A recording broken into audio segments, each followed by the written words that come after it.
Oyaore nyako Ramogi Juang en tich ariyo machielo majabera mar chieng' tarik 16 dwe mar 12 higa mar 2025 mwachak warome e chenro mar Upenya. Ageno ni weekend mari obedo mabera kendo ageno ni chio maber. Chal mar kor lwasi kama intiere chalo nade. Bore Nairobi kae ong'echa koth bet onyido okinyi makawuono. Kata kamano wagone Ruoth Nyasaye erokamano ahinya kuom tayowa kendo wasechopo e studio ka achiel kachiel mar kelo ni chenro mar Upenya. Ber kodo nyaka giko nyinga Joyce Oduor. Nyako Ramogi Juang geno mara ni chiew e yo makare. Kawuono en chieng' tich ariyo tarik en 16 higa mar 2025. Geno mara ni bedo kod otieno makare machiegni e chenro mar Upenya kod mano mar mbaka oromo chenro rumo saa 5 mar onyango. Nyinga Sharon Ngao. Sharon ichio nade? Achio maber Joyce. Amba chio makare ka pile wawacho ni kwa ngima tu ngima de ruoth.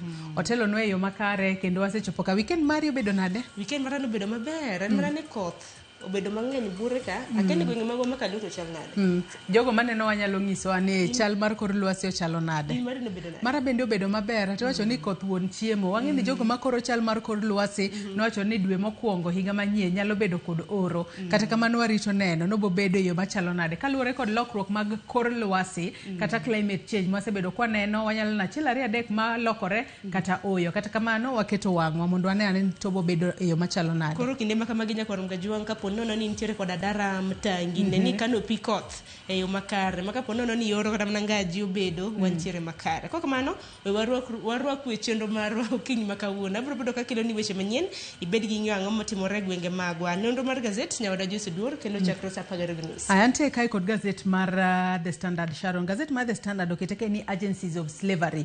Mano kotudore kod nyaka sani kaka koro obila mapacho kae gitimo nonro mano kotudore kod kweth moro ma oyange kae ni suspected multinational crime ring makoro sebedo ka kao jo Kenya ka wuok e pacho kae mar mondo mi gidhi gibed jolwenya e kind lweny madhi mbele e kind pinyno mano mar Russia kaachiel kod Ukraine. Gino mosemiyo moko kuom jo Kenya owito ngimagi ka koro nyaka sani kaluwore kod kaka no dadho moko kuom jogo ma koro itemo yud nonro matut kuom giwacho ni nyaka sani nitiere ji 22 mago achije 22 mosemaki gwengo mago mag Athi River mano iwacho ni tarik 24 dwe mar 9 mano mahiga ni makoro nyaka sani gisebedo kaka giyango ni nitiere jogo magintiere kod riyo mar tich. Wang'eni nitiere nok mag tije pacho kae kaluwore kod riyo mag tich ma ji nitiere godo. Jikoro tudore kod agents moko mabandia kata mago magina chudhe kae to koro giwuondo jogo ni nitiere tije pinyno mar Russia kichopo kuro to kara tich onge iketi kaka mar mondo mi ibed kaka jalweny. Gino momiyo familia mathoth sani koro dong kod ywak kaachiel kod achiedh nade mane manno ka wach magazet mar The Standard omiyo peko kinyi makawuono kendo no ka nitiere moko kuom barupe ma bende giketo kae matinde ne sani koro en nonro ma itimo to nyalo bedo ni agencies makamago kata agents makamago ema koro tiyo kod jo Kenya e yo ma ok ni kare. Mago abobedo ka lidho e gazet mar The Standard. Daily Nation to wacho na Daily Nation Nyako Ramogi Juang en medruok mago mag masiche mago mag apaya. Wasebedo kara mana kwaneno ka medruok makamago ntiere bende nonro mano mar NTC Nyako Ramogi Juang yango ni masiche mago mag apaya no medre higani gikwana tamala beach kipimo koda higa mokalo. Joyce kamar chakro diche manyoro nyocha neno kramna report mabendo sebed ka ichiwo kaluwore koda masiche magapaya Nyako Ramogi Juang mabende medre. Koro Daily Nation okete kanyo death on highways. Aginya wada Joyce Oduor biro bedo kalero ni mathoth masiche mpogore mabende osebedo ka timore kanyakla kod okang mabende nwaneno ka okaw koda ECC kanyakla koda NTSA bang'e biro bedo kidonjo gi twak e chenro mar Upenya. Nyako Ramogi Juang twak mokwongo e chenro mar Upenya en kotudore kod chal mar Kenya gik mopogore matimore pacho kae nyato gi sani makoro piny Kenya nitiere wuotha mar bedo e kind pinje ma uchumi margi odongore mogik kata mano miluongo kanyo kod dhongere ni first world country. Wang'eno odiochieng' manyoro kuku mano mar ten migepe ne okalo kata ne opuodho okang' mano mar chuogo agulu mano mar jiwo dongruok kod manyo mano mar jiwo meu mano mar piny Kenya. Chenro makamano notimore bang' romo ma jatend piny kaachiel kod jotend migepe nobedo gode kar jot mano mar jatend piny Kenya William Ruto. Penjo en yo gulu makamano mwinjo bed ni choke omenda shilling $5 trillion. Omenda makamano biro bedo ka wuok kanye kaluwore ni wacho ni omenda makamano kichoko mondo konye chenro mag dongruok ok obi kelo kelo pek ne ofuku mar jo Kenya. Diera nitiere kanye. Abo bedo kae kod jo siasa, kaachiel kod jonon siasa mar mondo mi wang'iane weche matimore pacho kae. Kopogore kod mano, kweth mapingo piny owacho bende koro seyo sirikal kata nyiero ondamo ma sirikal sani koro kawo mar temo chwalo piny Kenya e okang' manyime mar bedo first world country. Weche go mago mag masiche mag apaya bende wabo bedo kwang'iyo kalo ni nyaka sani osekal chik mano mar chuogo doho ma inyalo yal kata e batha piny e yor mbui mar mondo mi ng'ata moyud kod ketho mano mar ketho chike mag apaya tiyali kanyo ok ni koro ni bura makamano ichwalo mbele. Mano bende bro konyo e geng'o masiche mag apaya. Twak makamano nyaka Ramogi Jwang' abo bedo godo kochakore saa 1 nyaka saa 3 mar okinyi. Bang'e to Sharon donjo kod Bakorom nyaka Ramogi Jwang' ka pile ochako gi chal mar fwambo. Chal mar fwambo gin weche mwaluoni duto te mabende bro bedo kiyudo e weche mag manyien. Okinyi makawuono nyaka Ramogi Jwang' chakre saa 3 nyaka 5 mar onyango.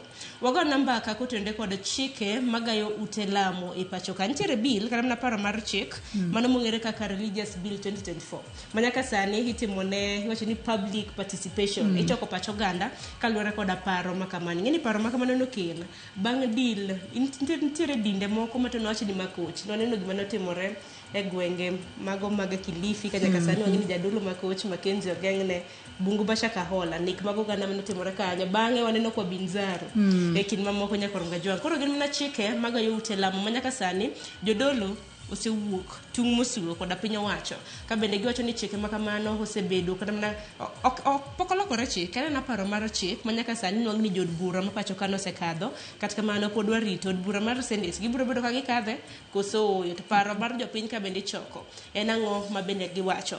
Wang'eni Pentecostal Voices of Kenya bende noseloso bende odiochieng' ma kawuono wadhi bedo koda jodolo 3 mar mondo mwawinj ni nang'o mane gikwedo paro mar chik makama. In iwuon nyaka Ramogi Jwang' akani nene e yo machal nade.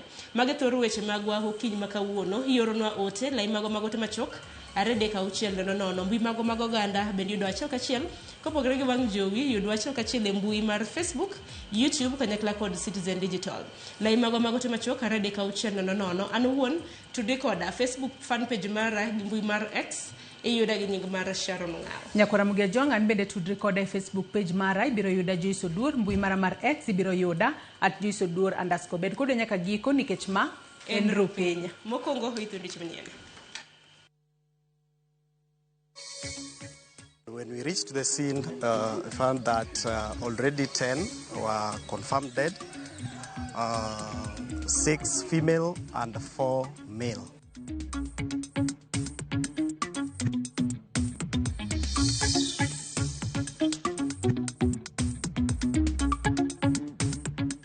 We pray for our country.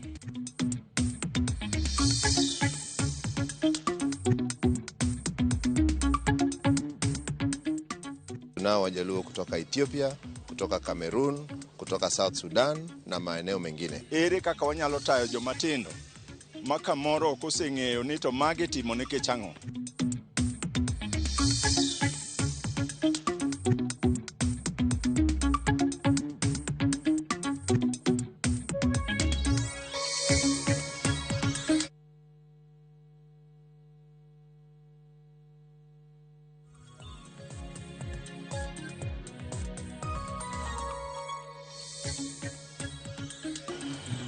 Jwang' kamoro mora mintiere dakika oskadho chiko tok saa 12 mar okinyi machiegni weche manyien okinyi makawuono nyinga Sharon Ng'ao. Wabiro bedo kwa chako koda weche motenre kod masiche mago mag apaya kama anyuola mano mar ji 10 mowito ngimagi e masira mar apaya mabende notimore Chabera. Lit gi kuyo okwako chunygi e kinde ma anyuola machielo bende ywak bang' wito ng'atgi e masira mabende nonywando bas mano mar Easy kod lori ma ochungi e apaya. Kaka jafwambo marwa Cynthia Onyango lero ji maromo 19 mabende osewito ngimagi e masira mar apaya e thuolo mano mar ndalo 2 mokalo. Seche machuok kende bang' masira mar apaya lal kod ngima ji 8 e gwenge ma Kerenyo e kaunti ma Nyamira otieno mangeso ma e chal mar kar kano ringre mar Achonyo South e boma ma Oyugi Sukinyi mar wuok tich bang' masira machielo.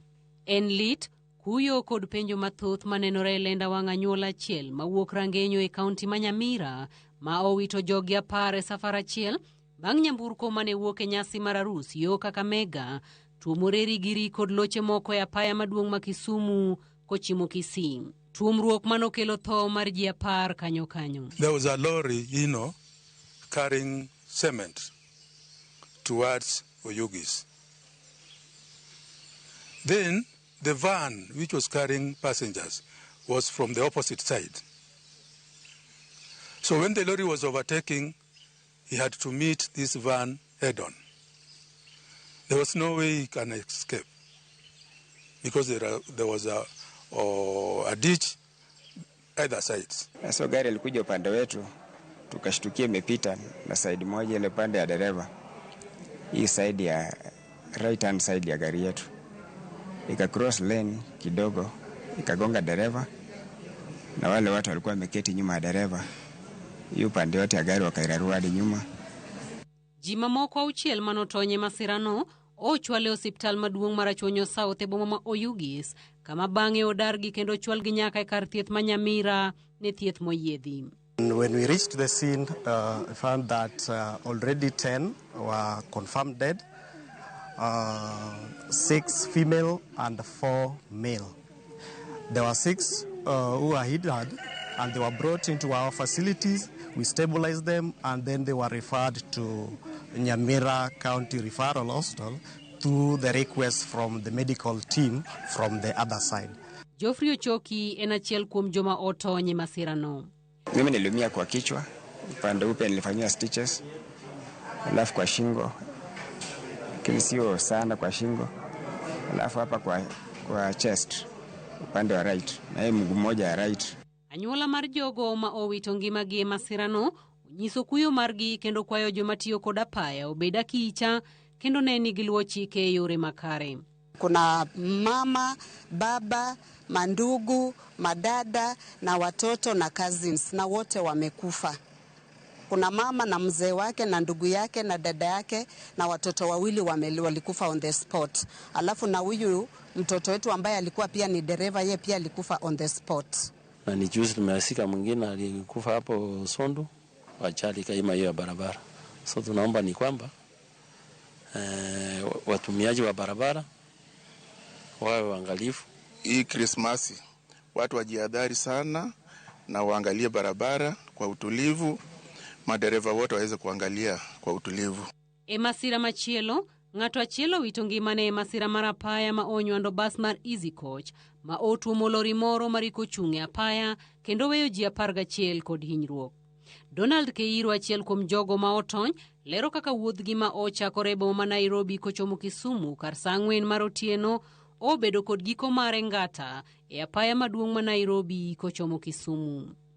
Sababu nilikuwa nimelala hiyo masaa, gari imegongana na ile nyingine, nikajikuta nimekwama kapiti. Yes, alafu nikaokolewa. We have stabilized him. We are now preparing for theater. We are going to check he had a fracture in the knee and the lower limb. Cynthia Onyango, Ramogi TV. Kopogre gi manya korom gajwanga ngamia hapaga ngweno tho okinyi manyoro e masira mar apaya manotimore apaya mano Manamanga. Kalure kod weg ngamia mamoko auchiel ne olal kendo pok oyudgi nyaka sani bang' masirano. Ka koro hoywago lal ma haw siling milion 4 e kinde mobila dhi nyime kod timo nonro ewi masirano kod lal mago mag ngamiago. Hii ndo mwenye hiyo ngamia ambayo alipata ajali last night hapo. So ngamia ilikufia hapo kwa karibu 20. Alikuwa 20 imetoka kwa poma imepotea Juni saa 10. Alafu wakafika hapo saa 3 saa 2:30 vitu kama hizo, wakafika kwa barabara wakakutana kwa gari wakagonga karibu wakaumiza 14 ameua hapo kwa barabara. Si tujafurahia, lakini pole kwa wale wenye wamepoteza ngamia zao. Na kweli kuna watu wamefurahia leo pia, maana kama ilikuwa sherehe kwa bahati yao. Tulipata mshtuko kubwa sana. Gari ameua ngamia 14 mara moja. Sijui dereva alikuwa anaangalia wapi. accident inaweza kutokea, lakini sasa hii imekuwa too much. Ni kama hii dereva hajakuwa na makini kuendesha gari sawa sawa, kwa sababu ngamia 14 kukufa ni hasara kubwa sana. Oganda modhi ataro gi chike mag apaya ibiro kawnegi okang' mano mar chik kanyo e kinde ni mag sikuku, e kinde mabende bede migepe mopogore mago mag piny owacho biro kanyakla mar konyo gayo masiche mago mag apaya mabende osebedo ka medore e pacho kae. Kuku marango ratiro mano mar oganda NCJ olando chenro mar medo kwan apisa e apeni kaka duko chien masiche makamago. Lidokeo gi mathoth. Chenro mag wuodhe osebedo gi medruok mar masiche mag apaya thurka ka duol mar NCAJ wacho ni tho osemedore e apeyni ma pachoka gi atamalo 5 ka ipimo gi higa mokadho, which have risen to 4,682 recorded the same time in 2025. Kaka yor dwoko chien thoe mag apaya ma osebedo ka medre thurka, Kuku marango weche mag ratire pacho ka NCJ kautane kod ogai mar doho Martha Koome dwaro mondo mi chuog doho mag mbui ma ibiro tiyo godo e rakruok gi jogo maketho chike mag apaya kanyo. We will deploy mobile courts using physical and electronic means as a deterrence and enforcement measure with cross collaboration between the officers from the National Police Service, ODPP, the judiciary. Obadho ibiro keti e thoda piny kaka yor dwoko piny ng'we airititi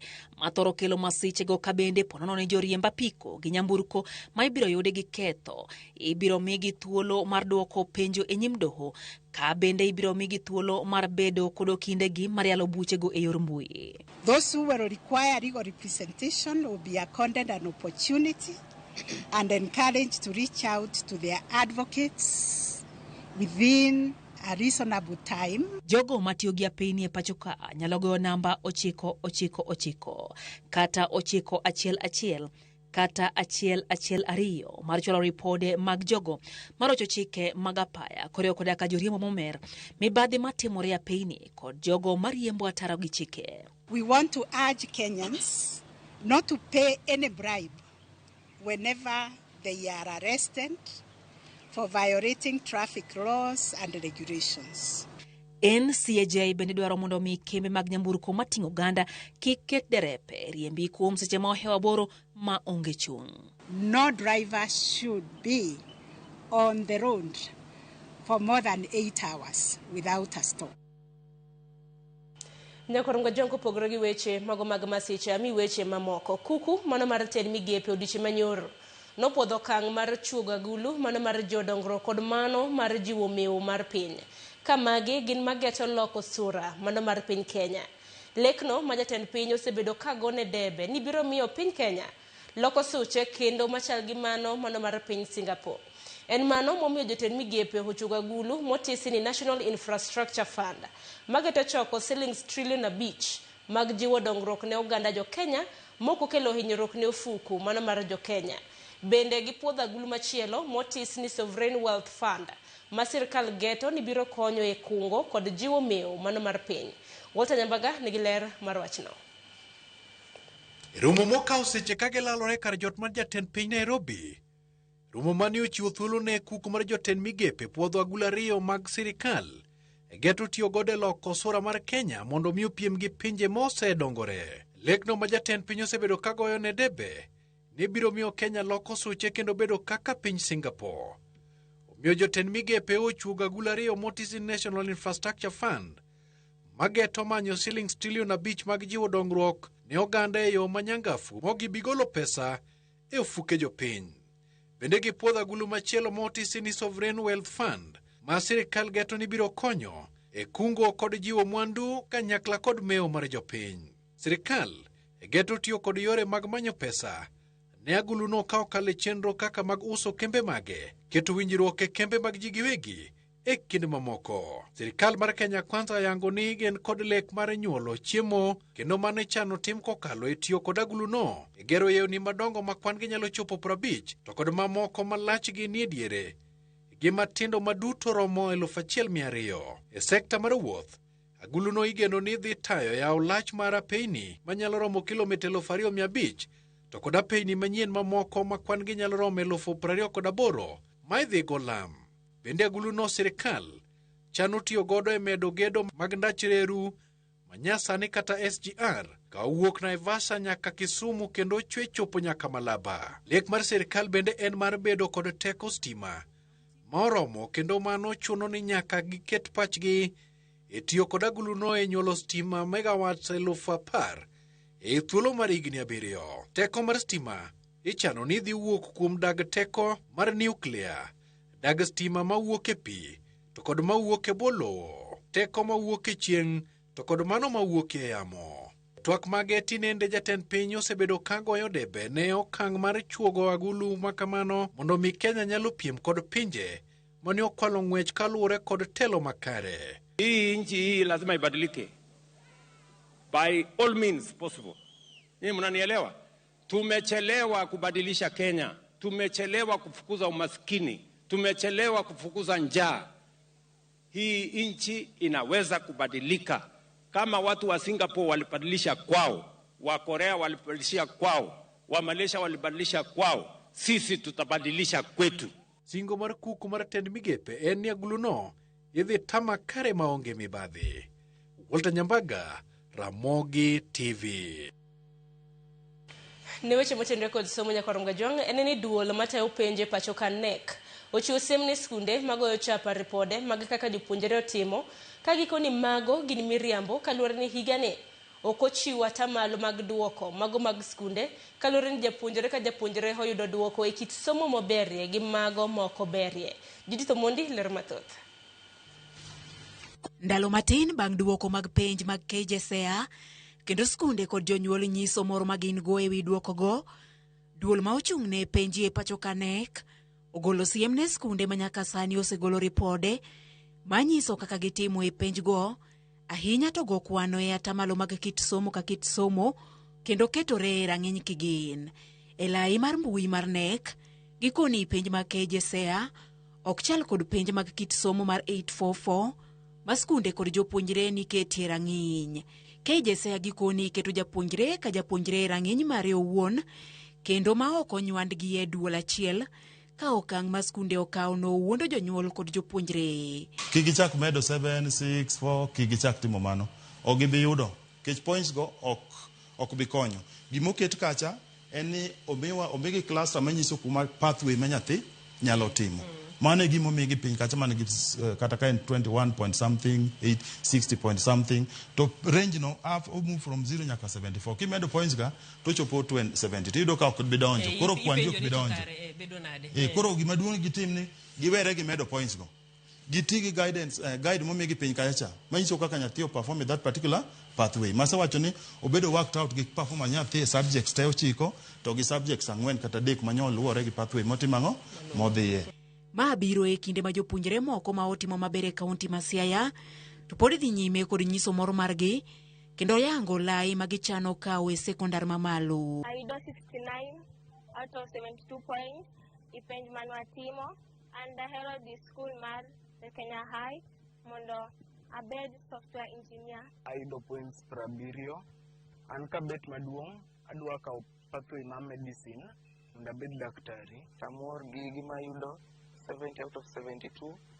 Adwa gwero kamano japuonjwa gi jonyuolwa. Jonyuol kod jopuonj bende onyiso geno mar rwako jopuonjre e skunde ma gidwaro mana seche bang' piny owacho chako ayanga chenro mar keto jopuonjre gi e skunde mamalo. Akwayo ni mar mondo nyithiwa motimo maber gi mondo oyud skunde manene gidwaro kaluwore ni skunde manoluong gi eno ka gidhiye to mano biro miyo dreams margi lek margi chopo kare. Ka nyathini ok obedo place maber to nitie channels for review. Nyathi gi familia ne biro chiwo request ni head of institution ni awa nyathina ni to ok obedo place e pathway makare kata institution ma ok nadi to bas kendo the institution be biro chiwo request no ni Ministry of Education through the county director or the sub-county director of education to kendo nyathino inyalo review ni placement mare. Jopuonjregi donjo e skunde sekondar mamalo tarik 12 dwe manyien higa mar 2026. Judith Omondi, Ramogi TV. Kopogore gi manya korom gajwang' atiri e kaunti ma Migori, kama oganda Luo ojiw mondo orit kido kod timbe oganda kendo gibed kod riwruok e kinde duto. Mae ote mogol kod jodong Luo kod jotelo makaluo e kinde yawayanga nyasi mar piny Luo mochopo e tielo mano mar 5. Nyasi mobaga e kaunti ma Migori. Jojuma nigi lerno.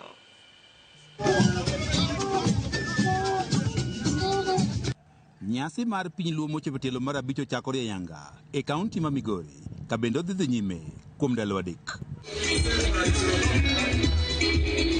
Nyasi ni ma bende okelo oganda Luo mawuok e pinje mopogore opogore ma oting'o piny Kenya, Tanzania, Uganda kaachiel kod Ethiopia, kama bende giporo weche ma otende kod oganda Luo kod timbegi ne oyaw ayanga kod ogaino mar ODM Buru Oginga mane oten kod jotelo mamoko mag siasa ma oting'o jakom mar ODM Gladys Wanga, gavana ma Migori Ocheliako, kaachiel kod gavana ma Siaya James Orengo. You cannot be an independent nation if you are culturally colonized. Because the colonialists, when they came to Kenya, they started cultural colonization by making you believe that their language, English, is the best and that your language is inferior. And we must teach our children to learn that their language is not inferior. We look forward to living better. That will contribute to community building. It will contribute to national building. Jotelo gi mag siasa ne ojiwo oganda Luo mondo koro mak ma otegno kitgi kaachiel kod timbegi kendo gisiki e riwruok. Kitwa gi timbewa, and to pass this on from the generations that have gone ahead to the generations that are coming up. So this is an intergenerational dialogue and we are proud Luos. Jodong Luo wacho ni ka okalo kuom nyasi mar piny Luo, oganda Luo osego okang' e rito kitgi kod timbegi. Ka bende nyasi ni osemedo riwo oganda Luo e piny Kenya mangima kaachiel kod pinje mamoko. Mondo wa rediscover kata wafweny mamoko ma bedo kadwa lal mar kitwa gi timbewa. Mondo wayud ni to ngima masani ere kaka wanyalo tayo jomatindo ma kamoro ok oseng'eyo ni to magi timo nikech ang'o. E kinde ma nyasi dhi nyime, penjo maduong' en ni to oganda Luo oluw mana kitgi kod timbegi koso bende girwaki lokruok ma ikelo kod sayans kata tudruok ma bende osebedo e kind ogendni e piny mangima ma idendo kod dho ngere kaka culturation. Ok en wacho ni wadwa dok kaka ne wantie ka. To en ng'iyo nang'o mane watimo kaka jaluo ndalo machon cha ma bang' higni modhuro koro ok nyal timre, to ere kaka either waweye chuth or waloke matin or waloke chutho. Ngiri Adam Solo wach ni oganda nyaka koro ng'i gima oganda kitgi kod timbegi wacho kaachiel kod ng'iyo gik ma sayans wacho kendo gikaw okang' mariek. Omiyo kata ndalo machon go nitie gima niluongo ni common taboo. Tai nitie moko mitieko mana e dala ni kanyo. Koro balance no pod nitie kata sani. Omiyo nitie gima ng'ato bro wacho ni mae to eri kero wacho. But an awuon kang'iyo yuto na ok nyal rito nyithindo ochiko. Wach ma kama osir kod jalup chancellor marongo ngire Samuel Gudo ma bende wacho ni kata lokruok nitiere e kit oganda ma ikelo kod sayans kod tudruok ma osebedo e kind ogendni e piny mangima. Ber ka oganda Luo bende dhi nyime kod rito kitgi kod timbegi. There is no contradiction. The culture which the Luo nation is holding today is meant to define the Luo as a people, the way they think, the way they can define their development, and the way they can interact with the other cultures. Nyasi ma piny obedi nyaka sani koro chakre chieng' mokwongo biro dhi nyime nyaka chieng' tich adek mar jumane, kama igeno ni oganda mopogore opogore mawuok e piny mopogore opogore oganda mag Luo biro chopo mag twak e yore mopogore opogore to ahinya weche mag kit oganda Luo kod timbegi. Ka bende giko mar nyasi ni ma bende biro bedo tich adek ma tarik 17 mar dwene, igeno ni jatelo mopogore opogore moting'o jatend piny Kenya William Ruto koro biro mol e kaunti ma Migori, kama bende koro biro timo limbe kaachiel koriwore kod oganda Luo e nyasi machal kod mae. George Juma, Ramogi TV, Migori. Nyakoronga jangi report mana mar George Juma kote onde kon nyasi mar piny luo madhi nyime he county ma Homa Bay county ma Migori ben makelo e giko mana mar weche manyien okiny makawuono dakika hoskadho prodek tok sa pagario mar okiny yena mar ng'uno kayo matin ne odajo seduor osekre mar kilo ni nondro mar gazeti warad kendo e chendo mar mbako romo chakro sadek nyaka bich mar onyango nyinga Sharon Ngao.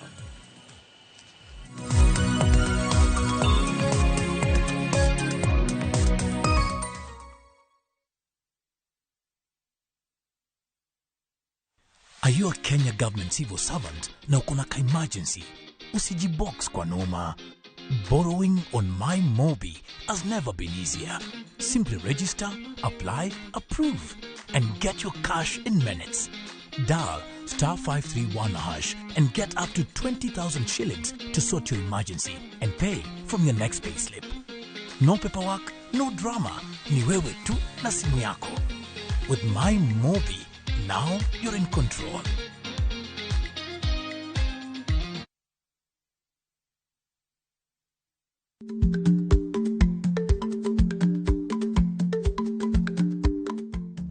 Icha gweno to icha ogwang. Matiende ni, kapok ing'ado bura ewi wach moro amora, kuong inon ng'ama rach.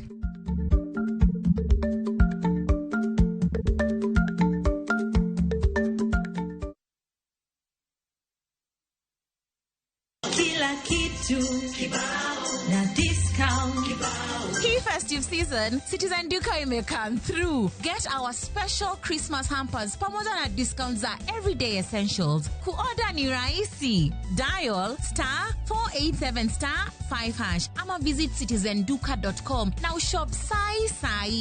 Citizen Duka. Share the joy, save more. Citizen Duka, the home of discount. Citizen Duka, the home of discount.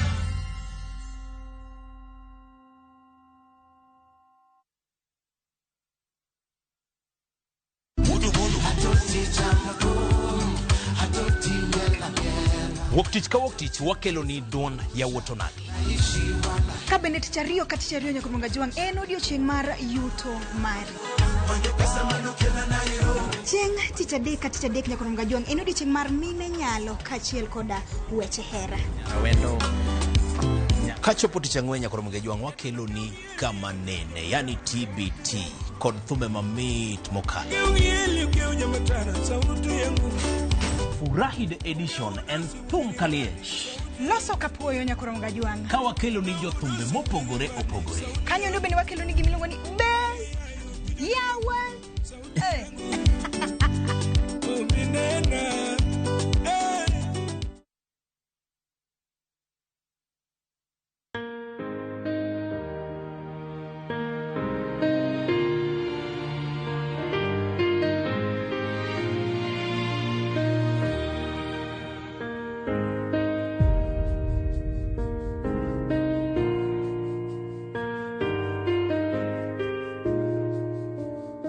Dial *860*419# to get In Christ Alone as your skiza tune.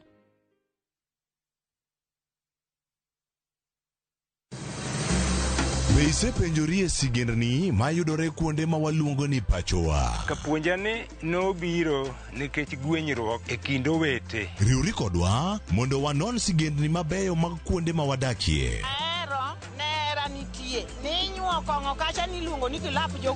Kochakore bombe madongo nyaka gwenge ma iye. Otusenge en piny joimbo mar oganda kiluonwa senge. Ng'e gigo mamiyo oganda ka oganda bedo mopogore. Nueng'o ma wan godo ka en mar kunyo goldi. Urudi. En kama ji duoge ji ok lal. Ng'e weche mane osekalo. Chon chande lweny nitie kor gweng'. Rwako sigendni mag kuonde ma wadakie. Iwacho ni kibedo piny e kom, kineno ng'ama lwete fuare kama mano nyiso ni jakano mulo ka pigo sechope bwo mesa. Ng'e gwengewa chieng' tich ariyo saa 3 otieno mana e Ramogi TV.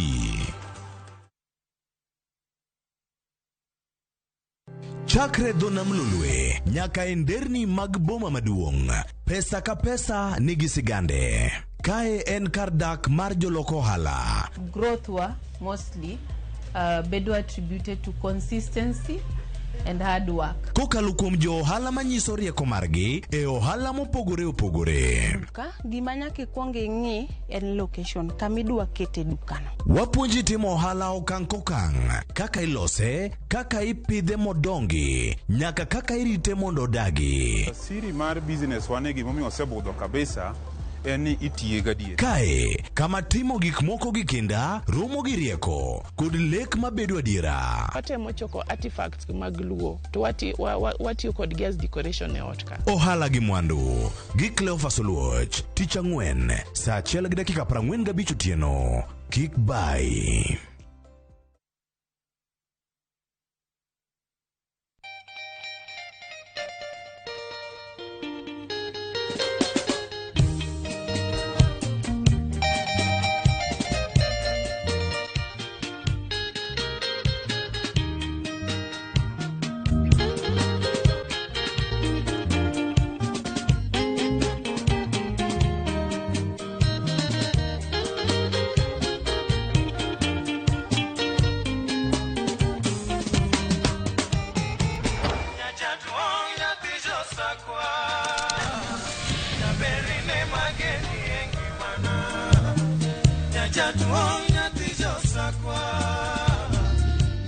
Radio Ramogi, kar chuny jaluo. Radio Ramogi.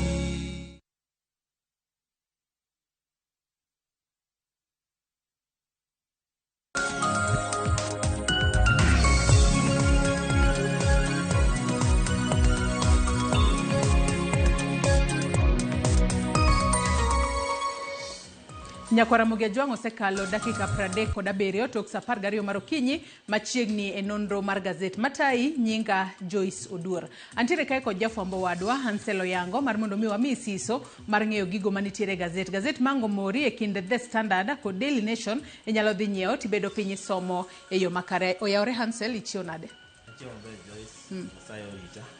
Abiro ka kawaida. Walid ne Nyakwara Ramogi achiel ariyo e gazet ka. Gin weche ma moko gin mag kuyo, moko nitie mag mor, nitie mag kuyo ka to ema wuok e wang' apaya ma Kenya ka. Waneno ka nitiere joma osewito ngimagi kinde mag sikuku. Wang'e ni wan e kinde mag sikuku sani.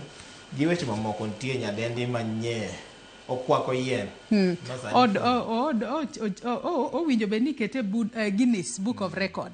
Kata kamano jo Guinness Book of Record bende nondiko kawacho ni nitiere weche manyaka ginone. Record masani koro gin gi yango en mana mano mar seche 48 mane osekalo. Kata kamano seche 72 warito neno gibo bed kikete Guinness Book of Record kata oyadona chako kod gazet mano ma Daily Nation. Kal ni weche makamago nitiere gazet ma Daily Nation. Gazet nitiere weche mopogore opogore. Malo kanyo aneno ka ochak kod kata otem fuona weche mogik kata wuoth mogik mano mar Cyrus Jirongo mano wito ngimane masira mar apaya otieno ma piny noru godo chieng' ngeso e pacho kayo. Tiki kayo ni the last moments of Jirongo kakoro nyaka sani wacho ni mano jasiasa machon kendo jolbura machon malugari Cyrus Jirongo nyalo bedo ni nitiere ng'ama ne osiepne moro mane otero e magawa moro mayudore e boma ma Naivasha kama bang'e nowito ngimane masira mar apaya mano timore gwingo mag Karai mayudore e wang' apaya mano mar Nairobi kochomo Naivasha. Kopogore kod mano bende otem fuon kanyo gigo mano timore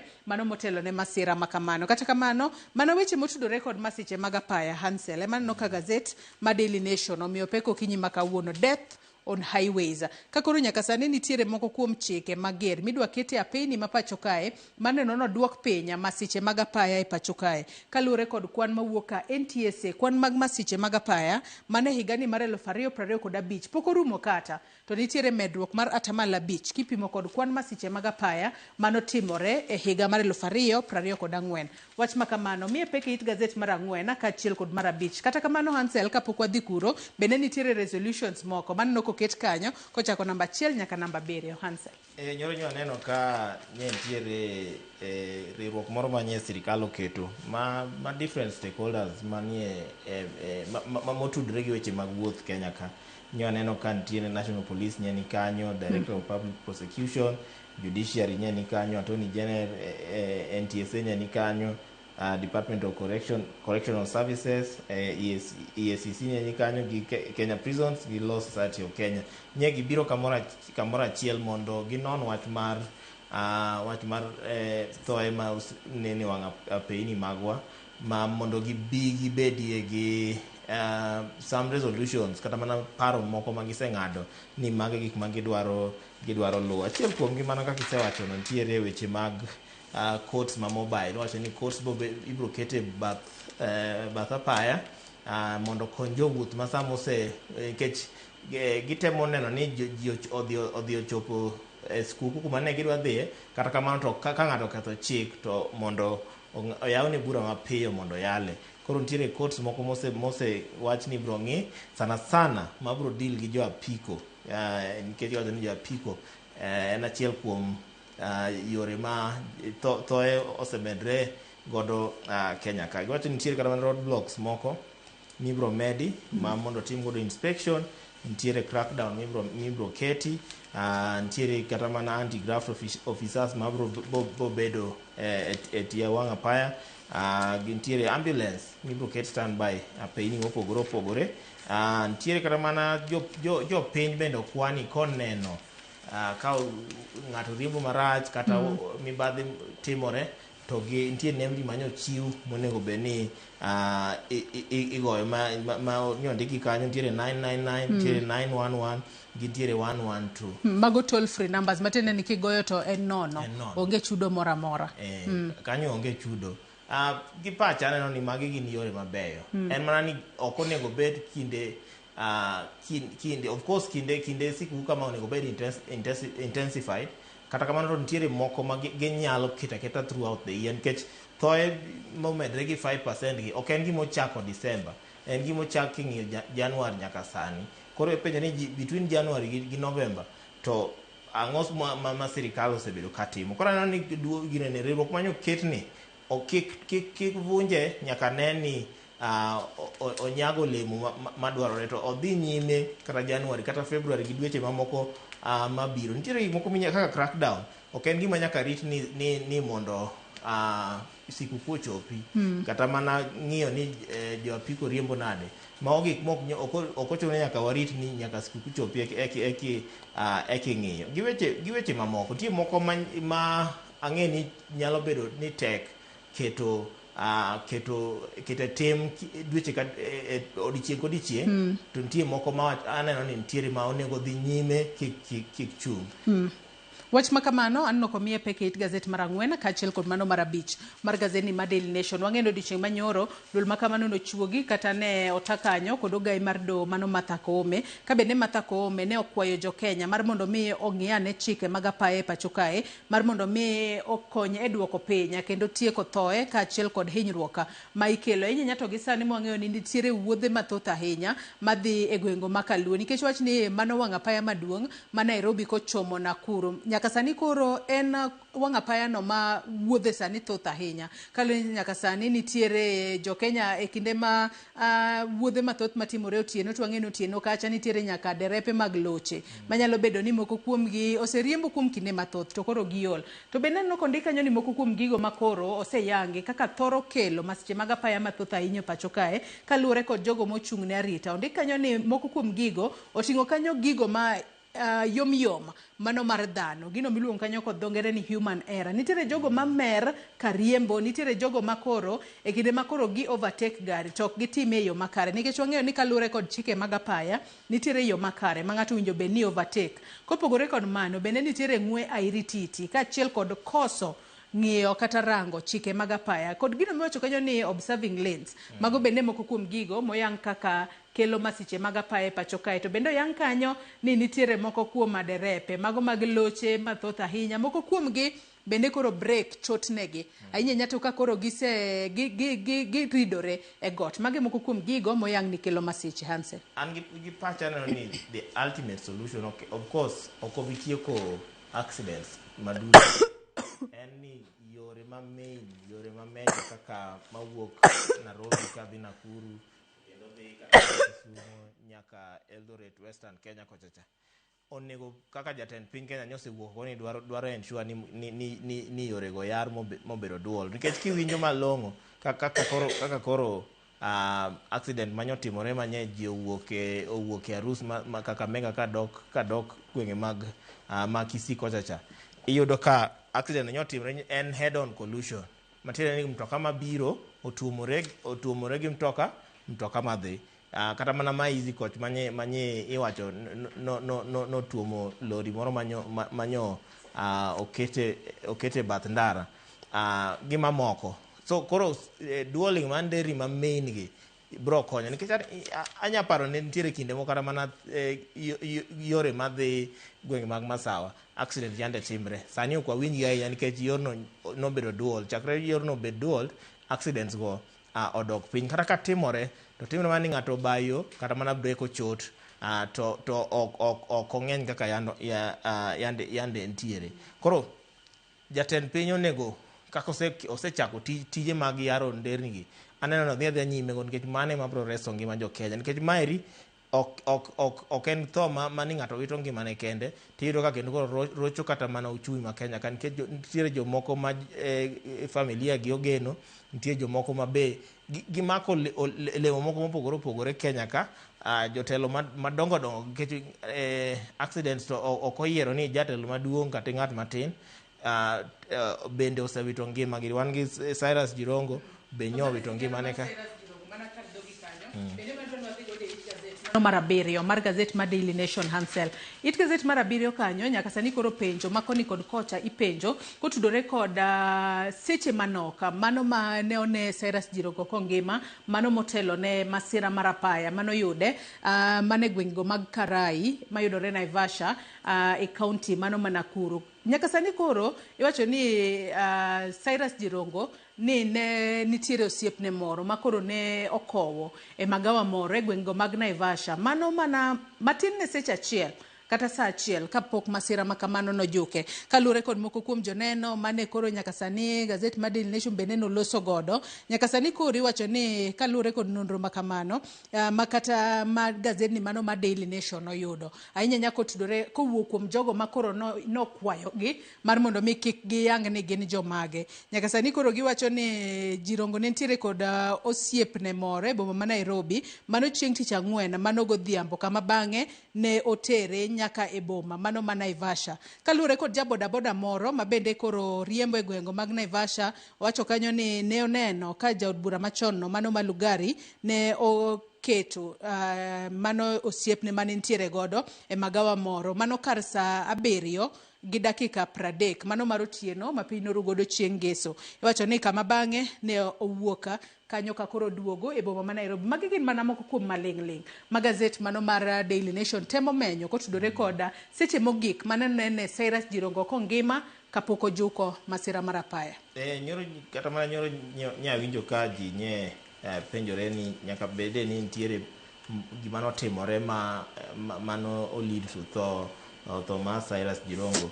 Nitiere wach moro ma wacho ni nitiere kaka ohelnige moko nitie mano osedonje weche mag minerals ma be inyalo dibede ni otudore gi tho mare. Kata kamano to mago mana gik miwacho, mago gik ma pok oyangi. Kata kamano to gima duong' ahinya to wachre ni janeno moro wacho ni nitiere nyadendi moro manye none just a few hours kata a few minutes kapok Cyrus Jirongo noito ngima. Wacho kata mana ni nitiere janeno moro ma jabodaboda wacho ni nitiere kuma ni Cyrus Jirongo nochunge gache to nyadendi moro nolor magi loso kanyo kuom madhi dakika achiel kapok nyadendi no odhi ma bang'e no ema koro bang'e no to noyudo accident. Iwacho ni nyadendi ni kata mana nitie gik moko manoyude gari ma suggest ni nyaka bed ni gari no nyadendi moro ne nitiere. Kata kamano to nitiere ja petrol station moro wacho ni just a few minutes before accident no ne happened, Cyrus Jirongo nodonje petrol station kamoro kanyo to ok nochung mondo oketne petrol, nodonjo to okala to odok ko join highway tema bang'e no just a few minutes to jogo owinjo ma muoch moro maduong' tema ka gidhi ng'eto giyudo ka kara ne ntiere kara en Cyrus Jirongo gari owuok e petrol station kanyo nero, to giwacho ni ne gitemo chungo joloche mopogore opogore mondo teme reso ngima Cyrus Jirongo kapok no owito ngimane, to joloche ok ne gin responsive. Ok inyal cha joloche nikech piny bende tinde maundu ng'enye, tinde ok inyal ng'ato ok nyal chungi achunga e kor yo. Kwanza gi sechego mag otieno, ne dier otieno, koro chung seche moko nyalo bedo matek. Kanyo to ok nikech ji tinde samoro ikonyo ng'ato to idhi ken ni ochele moro matindi iketo ne ji ni tinyalo nindo kuom ndalo mang'eny, tiyudo ka misigo ma in go kata gari ma in go koro ikia kuma nitiere, to giting'o ga mwandu ma bechgi tek, to mano be tijgi mamiyogi yuto. Koro jolochegi ok wanyal chayo nikech piny osebedo dawa na ni piny omer. Koro pod warito winjo mondo winjane ni wach mar Cyrus Jirongo ni ochopo kuro. Nyaka sani ukoro wang'eno obila podi bende medo timo nonro matut mar yango ni to ang'o manotimore adiera mano kaluwore kod masira makama, nikech ka bende nasomo sigana makamae iwacho ni obila mane okuongo chopo kar masira makamano ne oyango noko kawo kata nonro mano mar gigo mano yude nyamburko makamano, kaluwore ne giyango ni seche moko ok onyal bedo ni en lwet dhano kata ni seche moko ni en ng'at manitemo negi. Iwacho ni obila mochung' ne weche mag apaya kata traffic officers ema e kinde makoro ne gichopo kama masira makamano notimore, mane giyudo bok moko e gari kanyo mano moting'o nyaka kipande, makoro noyango ni jal mano oyudore masira makamano ne en jaod bura machon Lugare mano Cyrus Jirongo. Ka bende nyaka sani wako mar mondo mi Nyasaye oket chunye kama okwe, familia mare bende wako Nyasaye mar mondo mi ohogi e kinde gi magikale matek. Adwa wadhi mbele kod nonro mar gazet, waweyo wechego motudore kod masiche mag apaya, wadoga ni chien nyaka it gazet mar 2 kaachiel kod mano mar 3 mar gazet mar Daily Nation. Nitiere sigana moro momako wang'a kanyo, okete kanyo Divine Evil, a Mission Hospital's trail of fictitious claims and deaths. Kotudore kod maundu mosebedo katimore e od thieth moro, mano od thieth moyanga, od thieth moro makoro yang nyinge kae kaka Sisto Mazoldi Hospital mayudore e kaunti ma Nakuru. Manyaka sani koro osebedo ka akena wach ni gisebedo ka giyako omenda kuwuok e agulu mar SHA, kata kamano chenro mag thieth makoro gilieko ni gisebedo ka gitimo kanyo ok gisebedo ka gitimo. Ochiw ranyisi mano mar jago moro kae oyang nyinge kaka Justus, kata kamano mano ok nyinge mar adier. Iwacho kae ni Justus mano dwe mar 2 higa ni Justus ne orwake od thieth mano mar Sisto Mazoldi Hospital mayudore e kaunti ma Nakuru mar mondo mi otimne bero mano mar thyroideectomy ma nowinjo bed ni omuonyo omenda maderom 134,400. Kata kamano okumba mar thieth mano mar SHA ne oyango ni inyalo timne thieth bero makamano. Kata kamano bero makamano ok notimne Justus. Magi gin mana moko kuom maundu makoro osewuok e lela ni osuptal no mano mar Sisto Mazildo mayudore e kaunti ma Nakuru osebedo katimore. To ken mana Justus kende, bende nitiere jotuo moko makoro liekore nosebed ka iwuondo ni irwako gi od thieth kacha to kara en mana maundu matimore mar mondo mi giyak omenda kuwuok e agulu mar SHA. Hansen samoro ka jatend migawo Aden Duale loso ga ewi mibadhi mantiere osiptende gi weche mag SHA nochakore ndalo NHIF, sani koro en odhi nyime gi weche mag SHA, to samoro ji pinge ga ni omiyo weche mag thieth nyawo, okelo tulo e weche mag thieth. To kiwinjo sigana aina mantiere ka koro e osiptal mar Mazoldi mani Nakuru ni, ichako idok chien to dibedo ni jatend migawo ne wacho ga adier mani koro siasa odonje, koro samoro wapinge nikech koro siasa odonje. To king'i adier tineno ka koro osiptal to ok en kata ma kende, osiptende nitie kata mana moko mane osemal lesen, nitie moko mane osebed black, mane osekete e list ma investigation timre, ma gitiyo gi staff mage, gitiyo gi jogo mage ndiko kanyo, gitiyo gi jotije gi kanyo ero mondo owuondre ni gin jotuo kata oti gi nyingi ni gin jotuo to ok gin jotuo. To osiptal ma Mazoldi ni to otere e rang'iny mamalo nikech gin koro gimiyo nyaka jotuo moko nyinge mok mag-gi ioro ni message e simbi, to koro sama idhi register cha to kar mondo iwach nyingi tidhi e simu king'iyo nyingi, kata mana ng'at mandiko nyingi acha wana ni to kwani okia nyinge koro dibe ni tuo mere koro nyako confirm ondiko nyinge piny ondiko nyinge piny to koro wachore ni nitie kata mana deals moko ma osuptal no osedonje gi staff moko to staff go ichuni ok ni ati en gima iyie tinyisi ni kok idwa to ibro lose tiji ibuogi ni ibro lose tiji iyudo ka staff samoro nyis nang'o ni in deal ni nyaka dhi through mondo wayud pesa ka pesa owuok to ibro yudo 50%. Ing'eni mana enticing ng'ato ko nyisi ni ka waloso 1 million to 50% en 500,000 mano kata in ineno ka gimidhi mewo to pesa kowuok to onge gimimiyi nitie jal moro maywak ka ni en pesa no kano wuok to ng'at mano nego miye pesa no en noneno maka ng'ano lal gi pesa ong'wano pesa to lal go. Nitie kata mana weche moko ka mag tax evasion iyudo ka ng'ato nego chul 36,000 tiyudo ki ichule 30,000 inyise ni 6,000 ibro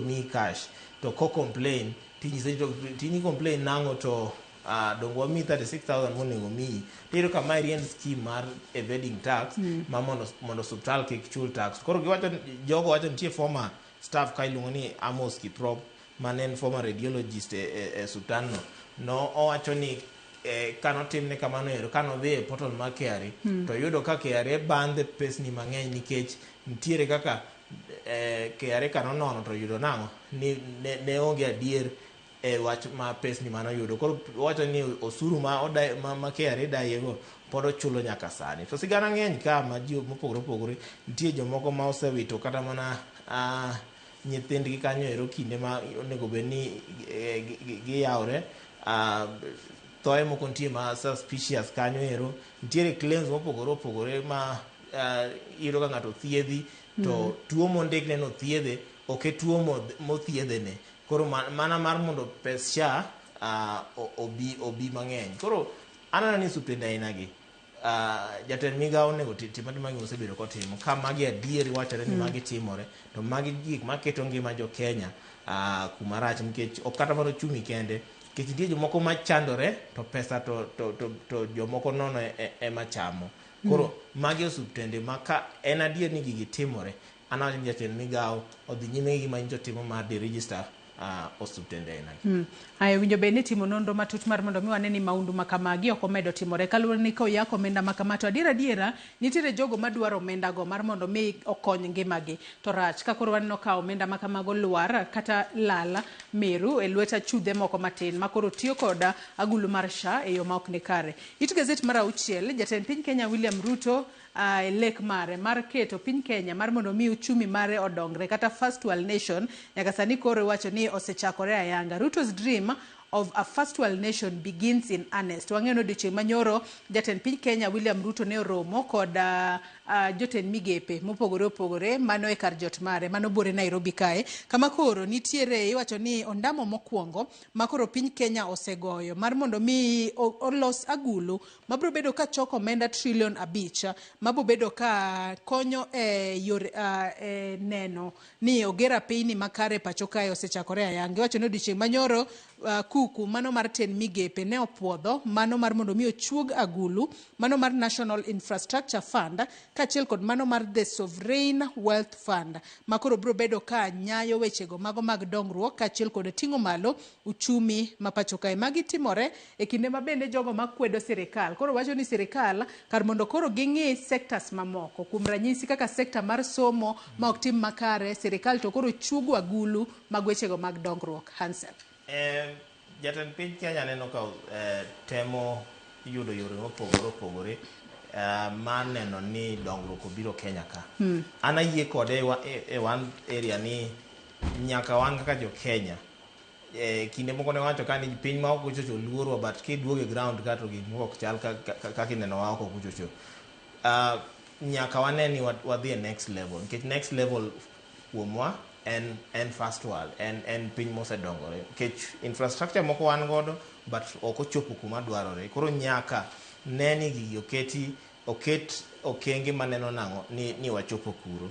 To sani to ja Kenya kata mana jo piny Kenya wacho nang'o ni osuru ma sirikal ng'adowa ng'eny. Tadier osuru ng'eny. Ma samoro osara koduogo kidhi e ot iyudo ka osara ni ok rom. Koro nyaka sirikal bende many kaka loso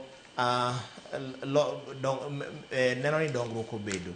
To mondo i attract investors, i attract joket mwandu, nyaka ine ni infrastructure osebedo. Nyaka ine ni sitima nitie, nyaka ine ni pi nitie, nyaka ine ni nderni nitie, nyaka ine ni airport olosi, nyaka ine ni kuonde mag dak olosi, eka investors biro biro Kenya. Kata sani koro jatend piny osebiro gi wach ma limited liability company ma koro osechako funds moko kaka National Infrastructure Fund gi Sovereignty Wealth Fund ma owacho ni dhi neno ni dongruogego obedo. To ma ok en gima pesa osuru ema ibiro tigo. Nitiere investors mopogore opogore ema biro invest e projects mopogore opogore Kenya ka with a return in the future.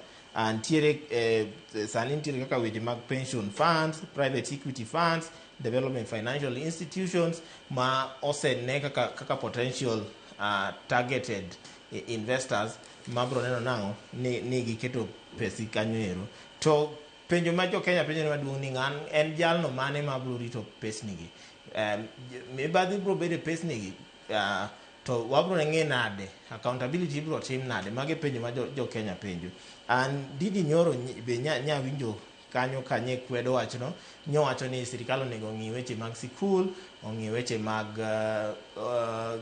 capitation, ong'i weche mag condition mag sikunde. Although ayie kode nikech sirikal onego bed ni ng'iyo mago eko, but an gima penjo ni Ndini Nyoro tinde kariek ndalo mane ne sirikal, to what was happening, dak ne wawinje kane o raise issues gi matinde kae noko kore ka tinde gi riek, matinde gi ng'eyo, tinde kore ka gi ng'eyo moloyo ji te. Awacho ni samoro waket siasa tenge mondo wane ni dongruok obedo. Mane gima anyalo wacho kan. Kita aneno ka paro ma jatend piny obiro kodo ni, aneno ka en paro maber kobedo implemented maber. Shida ma Kenya ka en implementation. Paro to wan go maber ahinya. En implementation gi mibadhi bende seche moko nyalo donjo iye ka iyudo ni omenda makamano ok tigo e yo makare. To mana kisewacho ni winjo be ni kete tema e yo makare mar mondo mi wane ni leka mar jatend piny Kenya William Ruto mar mondo mi wabed ane kaka pinje kaka Singapore wachopo kanyo mar mondo mi wan bende kaka jo Kenya wawinja ne wega kata winja ne bera mano mar bedo penya modongore. Neno dhi mana mapiyo piyo ka aluore ni thuolo marwa mar nono mar gazeta no koserumo. It gazet mar 8 mar gazet mar Daily Nation wacho ka ni Ruku ka achiel kod Marire nyaka sani koro ochiero mano siasa mano mar wanyalo wacho ni mar yuarruok kata gino miluongo kanyo kod dhongere ni rivalry ahinya nyate gweng'go mago mag Mount Kenya kotudore kod jogo manitiere Mount Kenya East kaachiel kod jogo manitiere Mount Kenya West. Wang'e ni Mount Kenya West oting'o Mount Kenya East oting'o counties kaka mano mar Meru, Embu kaachiel kod county mano mar Tharaka Nithi. To wang'e ni gwengego manitiere Mount Kenya East oting'o mano Mount Kenya West oting'o Laikipia, Murang'a, Kiambu, Nyeri, Kirinyaga, Nyandarua kaachiel kod Nakuru counties. County ma Nakuru. To wang'e ni ywaruok ma kamae biro ahinya nyaka tudore kod yango ni ng'ama nitiere kod oteku ahinya nyate gweng' mwawuoke nikech wang'eyo ni lweny ma kamae kinde mathoth nitiere kinda mano mane en jalup jatend piny Kenya mano Rigathi Gachagua makoro wuok e gwengego mago mag Mount Kenya West mano county ma Nyeri. To wang'e ni jalup jatend piny masani mano Kithure Kindiki ento wuok e gweng'go mago mag Mount Kenya East moting'o county mano ma Tharaka Nithi. Ywaruok ma kamae osebedo ni koro gin jomage manitiere kod oteku mane momiyo governor mano Cecil Mbarire nyaka sani koro gisebedo ka giwacho ni gin kaka jogo mawuok e gwengego mago mag Mount Kenya East gibo bedo kaka ging'eyo kaka ginyalo loso yorgi kisiasa. Wang'e ni gwengego mag Mount Kenya kinde mathoth gi vote gas a block kata kaka joka ng'at achiel. Kata kamano wang' ni kidek wanyalo neno pogruok moro ahinya nyate yiero mar 2027 Hansen. Aparo ni gima chando Mount Kenya maduong' ahinya en sirikand William Ruto number 1 osenjao Mount Kenya.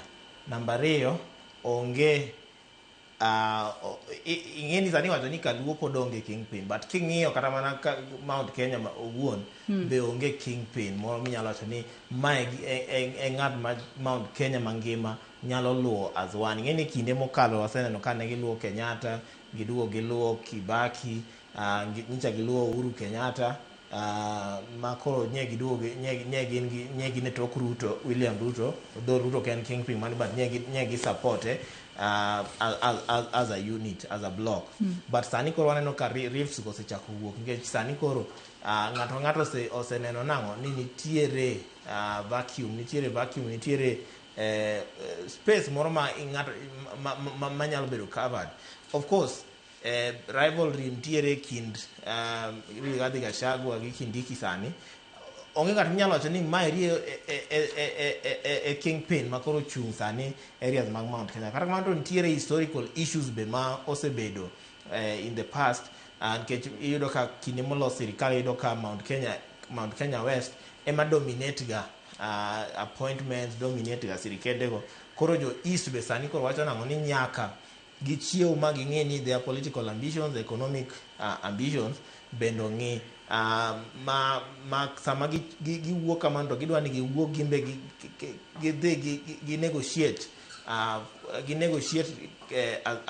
a block ma east nikech mondo giwuok e dominance moro ma West osebedo godo cha. Iyudo ka West osegolo presidents adek sani, Kibaki, Kenyatta gi Uhuru ma koro nyicho wuok.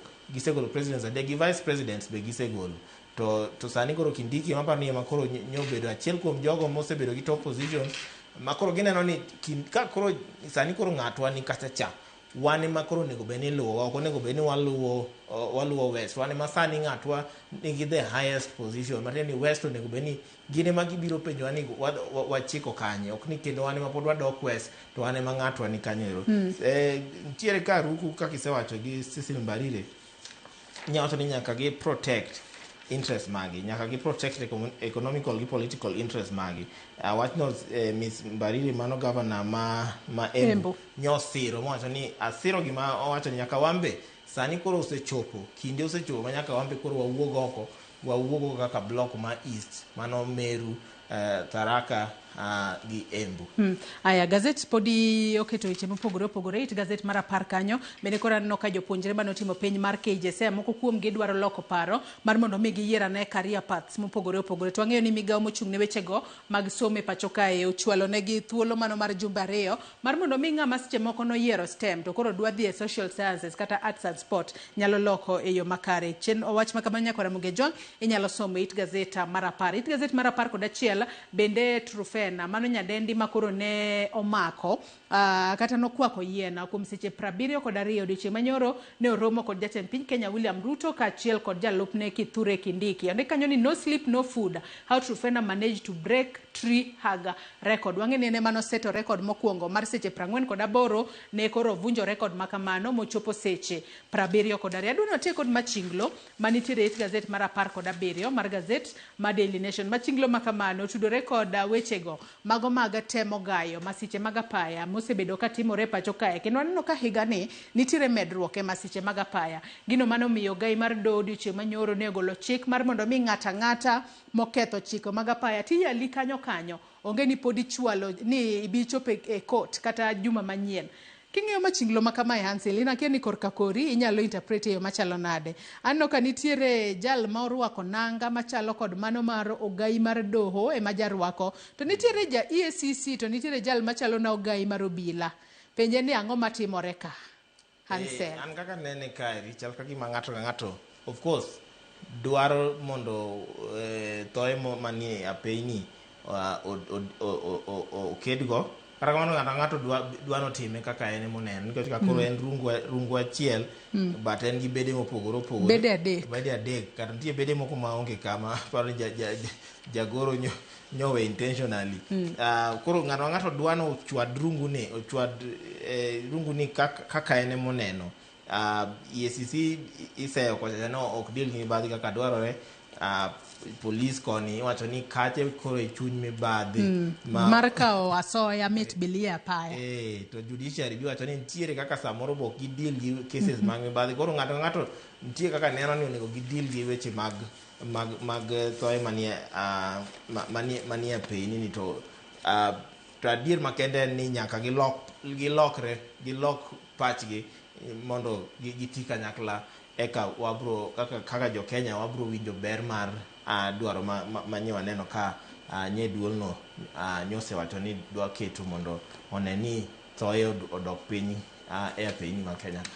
Nyakwara Mugi jogi imbe ni nyalo ng'iyo machinglo ma kamano tipong kod wi ni to ang'o matimore kata kamano maduong' mogik en ni jogo matiyo kod apeyni ahinya nyate kindegi mag sikuku oritre e ndara ji oluwo chike mag apaya mar mondo mi waduoka ne piny masiche mag apaya. Adwa nang'i mana it gazet mokwongo kende mar gazet mar The Standard kaeto watieka nonro mar gazet mar The Standard ondike kanyo ni agencies of slavery kotudore kod gino mosebedo katimore kaka osebed ka iwuondo jo Kenya ni nitiere tich e pinyno mar Russia kata kamano tije onge. Jo Kenya makamagi kowuok pacho kae to koro gidhi yudore e kind jolwenya mag Russia e rakruok e kind piny Russia kod pinyno mano mar Ukraine, gino mosemiyo moko kuomgi owito ngimagi. Kaluwore kod gino makoro iwacho kae nitiere achije mago madirom 22 makoro osedadhoggi kotudore kod wuondo jopiny ni nitiere tije Russia to kara onge tije Russia ji dhi bedo mana jolweny. Hansel mana mapiyo piyo kwatieko. Singo ma agencies gi wacho ni ibro chuli pesa madhi mana almost 1,400. Aneno ka pesa mondika en almost 1,400. To wacho ni salary ma ibro chuli en koriw kamoro achiel to bedo 1.5 million ma onge ng'at mose access pesa no. Gima moko tiere chudo moko mani kaeri tiere medical cost gi weche mamoko ma miyo jo Kenya mang'eny kowinjo mago eko to lombo gi mondo ging'i tije mani Russia go ka gikia ni tije gi kara dhi keto gi ni koro gidhi dhaw ne piny mar Russia. Koro agencies gi chal kagima koro oseloko strategy. Yande wawinjo ni gitero ji Dubai, gitero ji Arabu kochacha to giseloko. Sani koro gitero ji Russia, gitero ji kuonde ma lwenje nitie nikech kuonde go documentation malong'o madwarore onge. Russia be sani desperate nikech lweny mane gigo gi Ukraine ne giweni nyalo rumo bang' jumbe 2. Lweny osedhi sani koro igni mokalo. Makoro sani koro kata mana resources ma ginyalo bedo ni nitiere kaka ng'ikre, so koro gimbe gin desperate gidwaro. Nitiere jo Kenya moko mosemaki ni detention kanyo ma moro nyoda dhoge ka owacho kaka ok nonyisi gi piny magidhiye gin udhi oko. Ka koro nyaka sani wacho ni moko kuom agencies kaachiel kod jogo makoro oseyangi oting'o kanyo Shelet Global Face, wanted kod Talent Shepherd, Gilbert Kirui, Edward Gituku, Judith Njeri, Francis Wahomi, Boniface Loyford, Shefi Habiba kaachiel kod Dhahabo Mustafa. Mago mana moko kuom agencies makoro oseyangi ni wuondo jopiny ni nitiere tije Russia to kara onge. Wach mogik ka watieko Hansel. Wach mogik en mani sani koro wadhi e sikuku wapar ni sikuku ma wadhi en birthday ma Yesu, ok en birthday wa. Kik wachiema sasa, kik wariem marach, kik wametha sasa makoro kelo thoe, kelo hinyruok. Januari kochopo, Januari pod nitie, piny ngima pod rodhi mana mbele. Koro kik watim gik moko extravagantly, waket kikomo kwa ng'eni kata mana higa manyien pod wapro dwaro celebrate Christmas. Kik ket ngima wa kama rach mabro kelonwa hinyruok, kelone familia magwa hinyruok. Kata kidhi dala dhi riemb maber, kineno ka nindo ingi nikech jatend doho Kenya kanyo wacho nang'o ni maximum 8 hours. Kiseriembo 8 hours oromi chopo Kisumu. Iyue nende iduogi chieng' machielo. Kata kokimake chieng' Christmas no pod inyalo luongo anyuola ni the next day ubed kamoro achiel mondo ucham Christmas magi. Aya, erokamano ahinya Hansel Oyango. To jogo mantiere kod nyithindo bende orit nyithindgi e yo makare. Wang'e ni rusa obedo mabor ahinya to Januari biro, school fees nitiere ka, nyithindo madonjo e klese mopogore opogore bende dwaro buge. Omiyo jonyuola obedane mariek e kindegi mag sikuku. Erokamano ahinya Hansel Oyango kuom kawo thuolo mari mar bedo koda e nonro mar gazet. Nyakwara Mugi Jwang' wakawo mana yueyo madundo gi sani, bang'e taduogo kod twak mokwongo e chenro mar Opiny. Kik idhi mabor.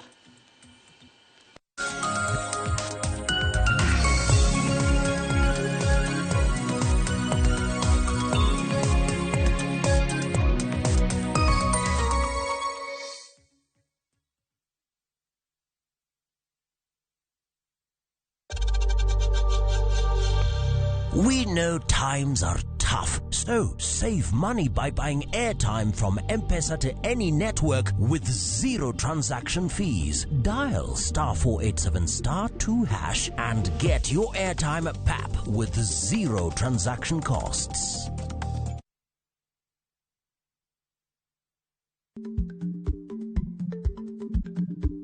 Chako chon loyo dhi kajuoga. Ma tiende ni bedo gi ikruok momondo, geng'o masiche kod midhiro mang'eny mabiro e ngima dhano.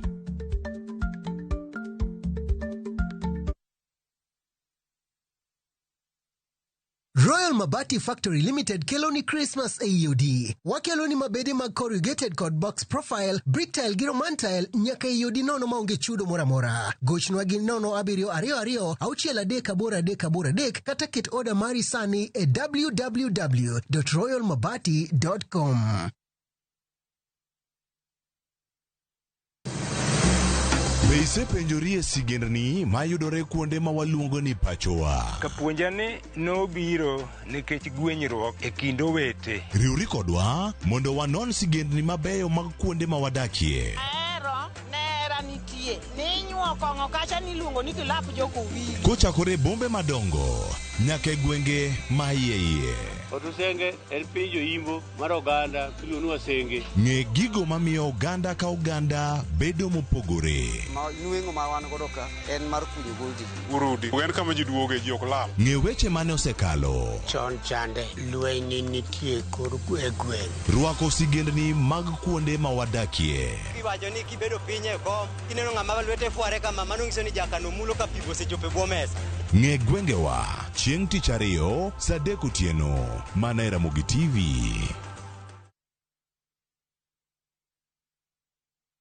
Tired of late rides and shady charges? Itisha Wigo. Now Wigo, you get more than just a ride. Unapata on-time pickups, gari safi na fresh every time. Ride V-Smart, ride V-Safe, now Wigo. Download the app now, ama SMS Wigo to 20425. Wigo, your trusted ride.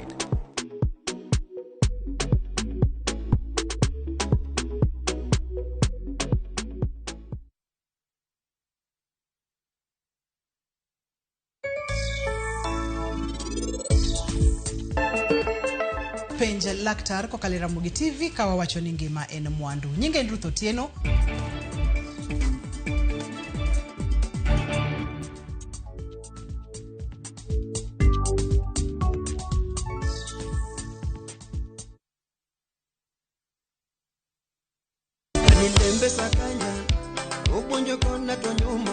Chakre sulwe mapod nyien nyaka duond jower mang'ula.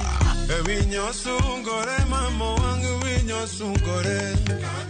Wan gi thumbe manyien mowuok e dho nam nyaka e piny mangima.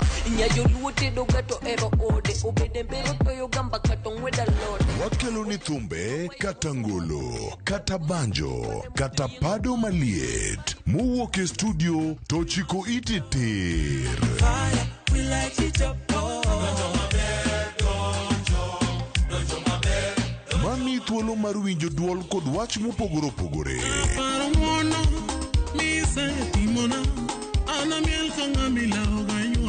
Pado manyien. Wuok tich nyaka tich abich, saa 5 onyango.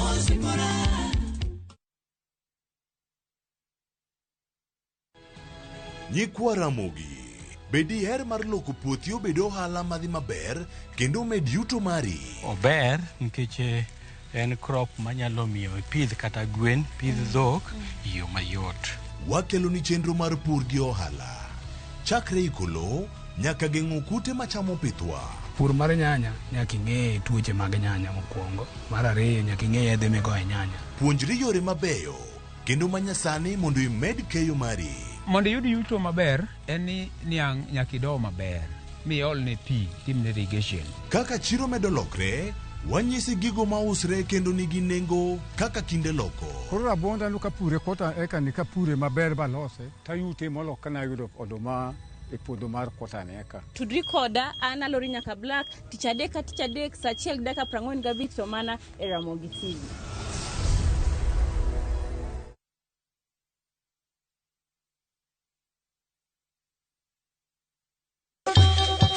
Ang'o mosetimore ne joma ne ochweyo Ugandawa?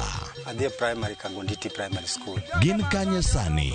Amobilize kalerte ne wago poro to gibiro wasombo kidi to watero kacha jite e secondary kacha. Waromo gi jodgi to wafwenyo sigand ngimagi mopondo. Siasa ka ng'amo ywaye maduong' katere siasa en Daniel Arap Moi. Ng'e ranyisi mabeyo mane giweyo. Ne japiny mopogore kata ng'ama ne nie duond loch ne neno ni kopo ni Kenyatta dhi Tom okawie thuolo ni mondo tanwa pinyni kaluwore gi mwaseneno kuome. Ang'o magitimo sani? To kata kamano be pod gin kodwa. Nakedo ne wach sukari ma jobunge jonjo kod biwot nochaka ni bwana sukari. Gin kanye kod Walter Nyambaga tich ang'wen saa 3 otieno mana e Ramogi TV.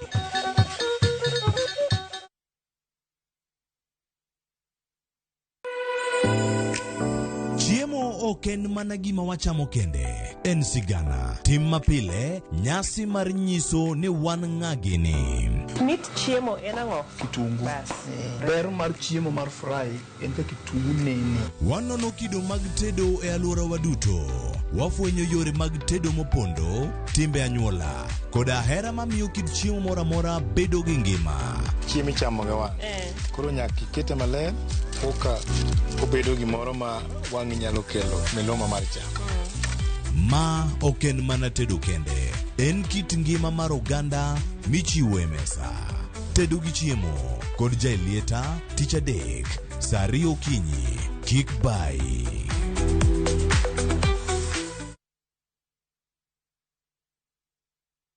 Chakre dho nam lulwe nyaka e nderni mag boma maduong', pesa ka pesa nigi sigande.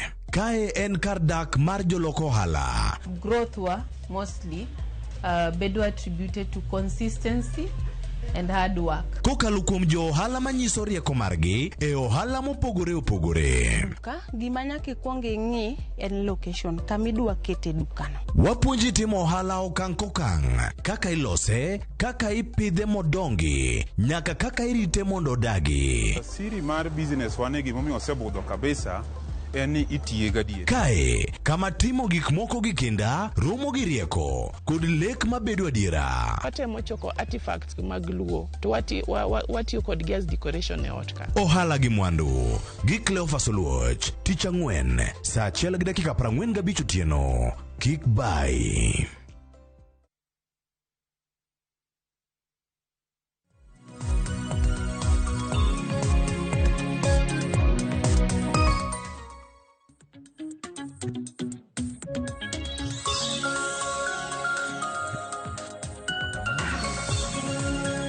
Nyakwara Mugejwang' dakika en 22 tok saa 1 mar okinyi machiegni network maro mokwongo e chenro mar Rupiny matai nyinga Joyce Oduro. Network otudore kod chal mar Kenya, weche mopogore opogore matimore pacho kae. Nyato gi sani ma odiochieng' manyoro nwaneno ka kuku mano mar ten migepe odiochieng' manyoro nopuodho okang' mano mar chuogo agulu mar jiwo dongruok kod mano mar jiwo mewo mar piny.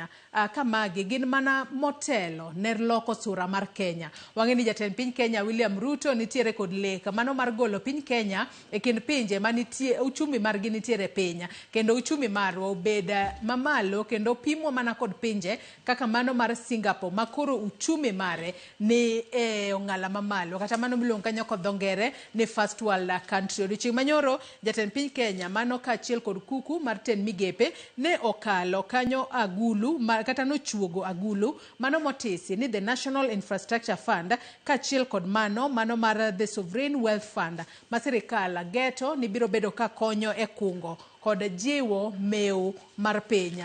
Agulu makamano winjo bed kod omenda mano rom $5 trillion. Kakori wacho ni e kinde makori bobed ka ikungo pesa e agulu makamano ok bibedo ka hinyo ofuku mar jopiny. Penjo ni to en yo mane ma sirikal winjo bed ni timo godo mai mar mondo mi jo Kenya one ane dongruok, to dongruok mabiro kik bed ni en mano mahinyo ofuku mar jopiny. Antiere kae kod Wela Rio, antiere kae kod Rachel Omolo jasiasa kaachiel kod Oscar Omondi janon weche mag siasa. Chak kodi Oscar, oyawre chiwo nade? Achiew maber kabisa Joyce Nyaugenya. Nyathurwa. Neno kaka wuoni kelo ng'amiluongo ni Recho. Recho ni osiepa. Koro mondo wago mbaka to jowinjowa bende amoso ng'agi kama gintiere mondo wakolane weche ma osebedo pok abedo studio for some time but ngima maber machiegni. Erokamano ahinya kuom chopo. Recho oyawore ichiew nade? Oyawore Joyce achiew maber kendo amoso jowinjowa duto kuonde duto ma gintie, nopak ruoth, oyawore uru. Aba mor kabet gi jo Ugenya kawuono en Siaya kendgi. Koro ang' wago agambaka wane kuma bende piny ochomo kodwa kaka jo Siaya. Machiegni twak okinyi makawuono. Nyako Ramogi Ojwang' in bende arwakni machiegni. Wendo marwa Idi Kanyanga mawinjo bed ni bedo kodwa kalore kod dich ma ok nyal geng'i, ok obedo kod nyalo mar chopo e twak okinyi makawuono. Kata kamano wageno ni chieng' machielo obo bedo kod nyalo mar chopo. Nyako Ramogi Ojwang' machiegni e twak marwa, bed thuolo mar chwalonwa ote, paro, penjo mora mora kokale namba mar ote machuok 36000. Facebook ibiro yudowa achiel kachiel Ramogi TV X @Ramogi TV.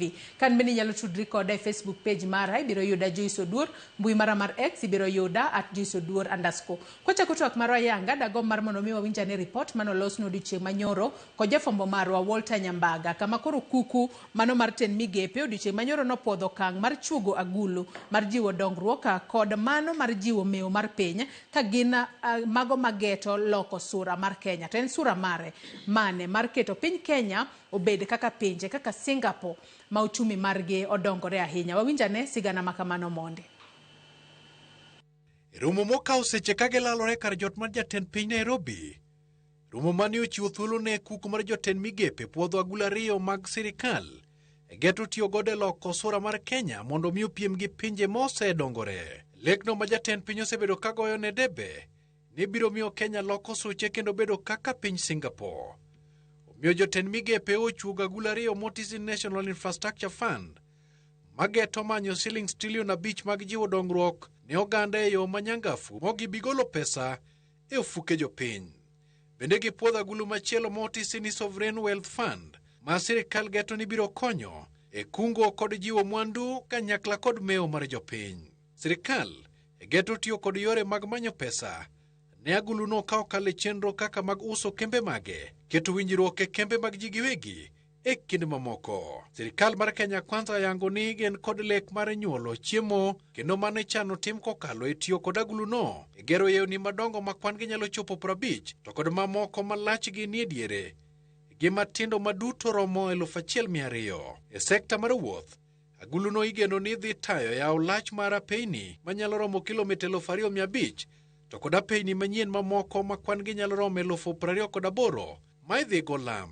Bende agulu no sirikal chano tiyo godo e medo gedo mag ndach reru manyasani kata SGR ka owuok Naivasha nyaka Kisumu kendo chwe chopo nyaka Malaba. Lek mar sirikal bende en mar bedo kod teko stima ma oromo kendo mano chuno ni nyaka giket pachgi e tiyo kod agulu no e nyuolo stima megawatts 10,000 e thuolo mar higni 7. Teko mar stima ichano ni dhi wuok kuom dag teko mar nuclear, dag stima mawuok e pi to kod mawuok e bwo lowo, teko mawuok e chieng' to kod mano mawuok e yamo. Twak mage tinende jatend piny osebedo ka goyo debe ne okang' mar chuogo agulu makamano mondo mi Kenya nyalo piem kod pinje mane okwalo ng'wech kaluwore kod telo makare. Hii nchi hii lazima ibadilike by all means possible. Ninyi mnanielewa? Tumechelewa kubadilisha Kenya, tumechelewa kufukuza umaskini, tumechelewa kufukuza njaa. Hii nchi inaweza kubadilika kama watu wa Singapore walibadilisha kwao, wa Korea walibadilisha kwao, wa Malaysia walibadilisha kwao, sisi tutabadilisha kwetu. Singo mar kuku mar tend migepe en ni agulu no idhi tama kare maonge mibadhi. Walter Nyambaga, Ramogi TV.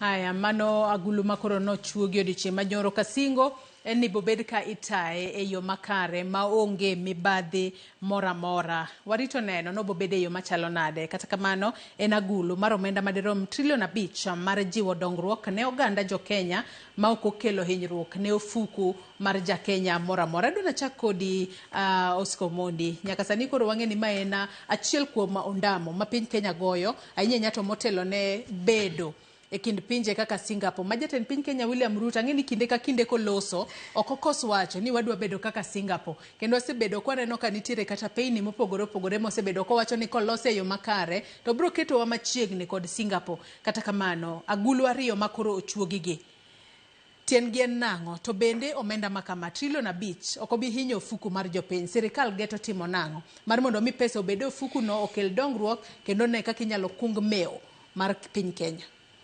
Erokamano Joyce. Kawago mbaka agulu manyoro nyo cabinet nyo approve en agulu monego bed bedo kod 5 trillion shillings. Ing'eni sani was kod loan ma Kenya ka 12 trillion loan ma debt ma serikal ma Kenya nigo infrastructure mosebedo kwa gero obed express road obed Thika road obed SGR pesa mosebedo ka waholo mondo wagergo gigo osebedo pesa mang'eny mochopo 12 trillion. Koro president obiro kod idea moro ma en idea manyo bedo pass gi cabinet samo wuoyo kodi ni pod en paro lakini kanyo osekadhe gi cabinet koro nego bed ne ochako tiyo to wanyalo mana go mbaka kalore kod gima nyo gikadho gima kiny to wakia lakini gima ber ni ambition en ni geno ni mondo gik moko lokre kama to mana paro ne gima jatend onego bed ni uso most of the time ni geno gima chal kama onego bed ni timre mondo piny olokre e yo ma kaka opare. En gima ber e pacha ni wan kod plan en na ni pinje moko meneno ko endelea gi joka nega gi plan mag 50 years plan mag 100 years lakini pogruok mar jarateng kod msungu en achiel ni gima joka pango for the last 20 years yudo ka ng'ama eche moko odak loka kucha kata msungu kata joko ma lony kocha ng'ato nigi plan nyaka mar retirement nkabro retire to nego bed ni adak kama atimo gima kama karwa karo seche moko wan gi plan na makawuono ni kawuono ang' wacham ang'o kiny wabro timo nang'o onge koro plan ma ntiere ni to kapar ni plan manyalo bedo implemented for term mar the presidency term mar presidency rumo in the next 2 years 2027 that is the first term mane ka murume koko bedo election to rumo kama kapono yiere kendo to kendo endelea koro dwarre ka wan kod serikal manyalo dhi mbele shida ma wan gago ni iyudo ka nako donjo to Kibaki nigi plan mage to temo implement ka ng'ato moro donjo to plans ka igolo gigi wasebedo go vision 2030 sanya paro ma pucho vision 2050 something like that koro nego bed ni wan gi serikal ma continuous makawan gi plan mondik piro dot mo kama kama winjo kama ocho Singapore ne ntiere ng'ama iluongo ni Liu Q LKY emano loko Singapore ne onge kod resource kata matin ne onge gima ne mineral no onge anything lakini ka jatelo nokao nokelo paro moko mopogore but neno tiyo for how many years neno donjo e tich 1959 to work 1990 from 1959 that is 30 years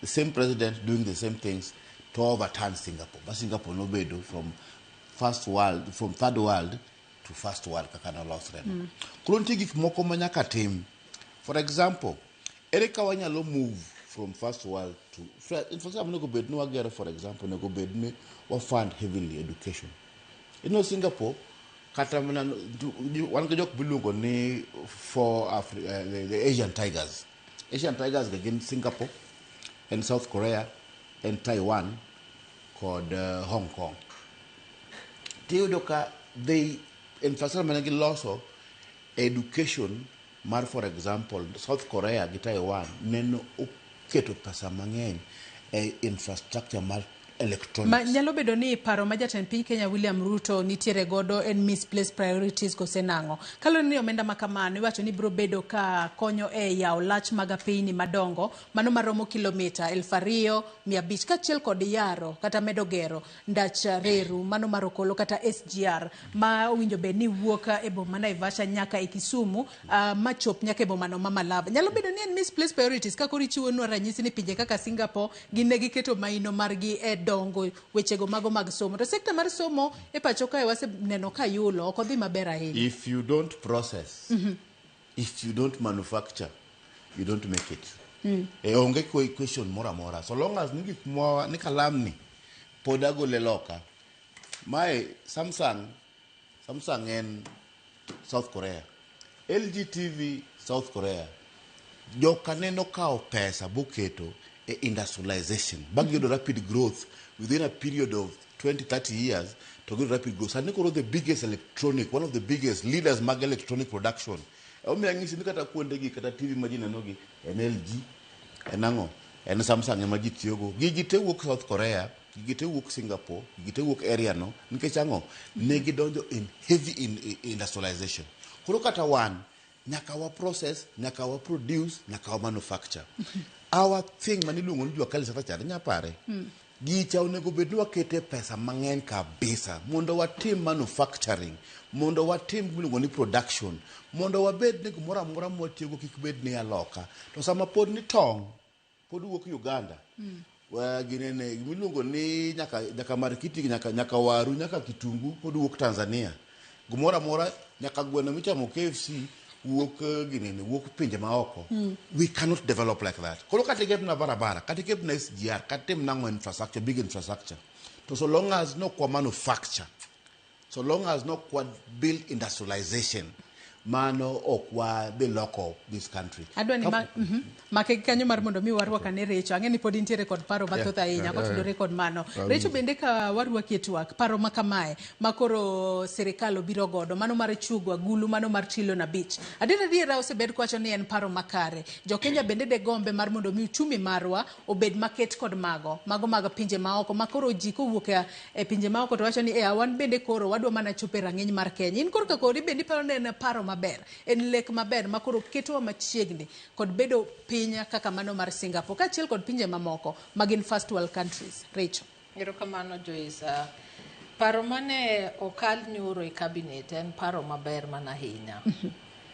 To gimonego wang'e ahinya ni mondo wachop kuma rais dwan wachope ni en ang'o ma as a country onego bed ni wayudo right. Matiende ni ang'ono gini monego tim mondo wachop kuma wachope cha. Ok wanyal tiyo kawuono to wacho ni kiny to we are a first world country. Nitiere gik moko manyaka bed ni government yudo right from the beginning. Osco wuoyo about industrialization. That is a key ingredient. Gikizungu wacho kamano. Ni mondo any economy grow, you must diversify your sectors mondineni uchumi mara dongo nango such that we move from a net importer country to a net exporter. Matine ni kuro kwa bed mana jomani or tongo a Uganda or gweno for example Egypt or whatever gik moko wadhi waomo China mondo ekwa timao mondo ekwa dongre nyaka wanenia to bende wa grow sectors mag manufacturing agriculture timre nadi bende as an economy or as a country bende wane gi quality infrastructure maseche marais wacho ni wadwaro gero 28,000 kilometers of roads maga chiel kuom gigo madhi miyo we achieve our target matimango bedo first world country. Omiyo kik wang'e ni is it an ambitious project? Yes, it looks of ambitious, quite ambitious, but ang'ono gini wanyalo timo kaka oganda mar jo Kenya mondo wachope kuma rais vision mare nitiere cha. Omiyo nyaka wang'e ni achiel, how strong is our GDP? Economy marwa ni ochal nade? Bende pod wan jome wacho niya we live on $1 per day. Bende wanyale ng'iyo ni wan gi skilled labor enough. We don't just export labor. Bende wanyalo ng'eyo now we have the labor. Can we retain that labor? Mondo human resource marwa bende otine oganda wa ma Kenya kae. Bende nyaka wang'iye niya wan kaka oganda. Bende wan gi stable governance structure. Ok ni kiny kwasewacho ni wan ero koro waketo sovereign wealth fund to wachako ywagre kaka jo Kenya niya mano en agulu ma mondo ji otimre nade oyud kaka they get rich fast. Bende wanyalo neno kaka oganda ni wan bende jowa odak maber nikech wasiko kwa ywak ni the standard of living ma jopiny ok ber ahinya. Ng'eny ji chandre to kwanyal chiew kawuono. Yes, it's a very good idea, but ang'ono mitimo. An kaka ng'ano molonye weche mag telo anyalo wacho ni gimonego sirikal ng'i maber mano ne gisekalo to koro kodhi e bunge nikech from here onego beni tero gine bunge mondo they draft a bill over it. Bende ginyalo ng'iyo niya ere kaka wadhi neno ni gini odhi konyo oganda ma Kenya. En adiera ni wuoth mar first world to wasechako. Emomiyo ni neno rironi ma Summit Road itimo. Emomiyo ni neno ka energy sector bende wakeyo umeme in different parts of the country. Waseneno kendo ka a beautiful thing which is called health sector. Bende nitiere kaka government dwaro ni ng'ato ka ng'ato nyalo dhi osiptal matimre nade manyalo thiedhi. Ok awach ni gigi onge gi tilafu. To magi gin ways matimango matero wa kuma wadwaro chope chande. Omiyo with this particular governance nyaka wa bende kaka oganda waneni seche magini obironwa bende wang'iye ni ang'ono ma government nyalo timo mondo chopwa kuma gidwaro nwa chope cha. Seche ma jopiny ywak ni oyo kanyal keto chiemo e mesa to then how are we going to become a first world country? Seche ma waneno ka accidents timre kaka ne timre mang'eny cha matine niya quality of infrastructure is still wanting. Ang'o ma government time mondo chopwa kucho. We are happy ni sani wasewinjo ni we are going to do all part of the roads infrastructure ma wan godo. Maga chiel kuom gigo manyalo miyo wachopu mo wachopecha. Omiyo kama beti ananeno ni it is a good idea en mana niya the ingredients manyalo chopo wa as a first world country bende wang'iye ni wanyalo timo gi correctly.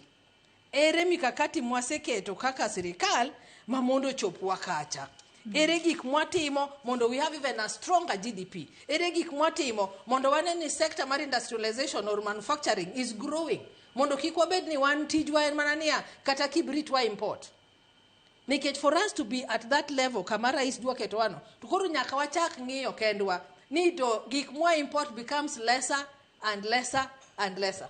Okang' nowach ni we are a first world country to pod nyaka gimoro kaka kibrit watimo nade wa import. Omiyo wabo bedo ni wawuoyo koni to gik mwatimo timre nade otimre no pogre.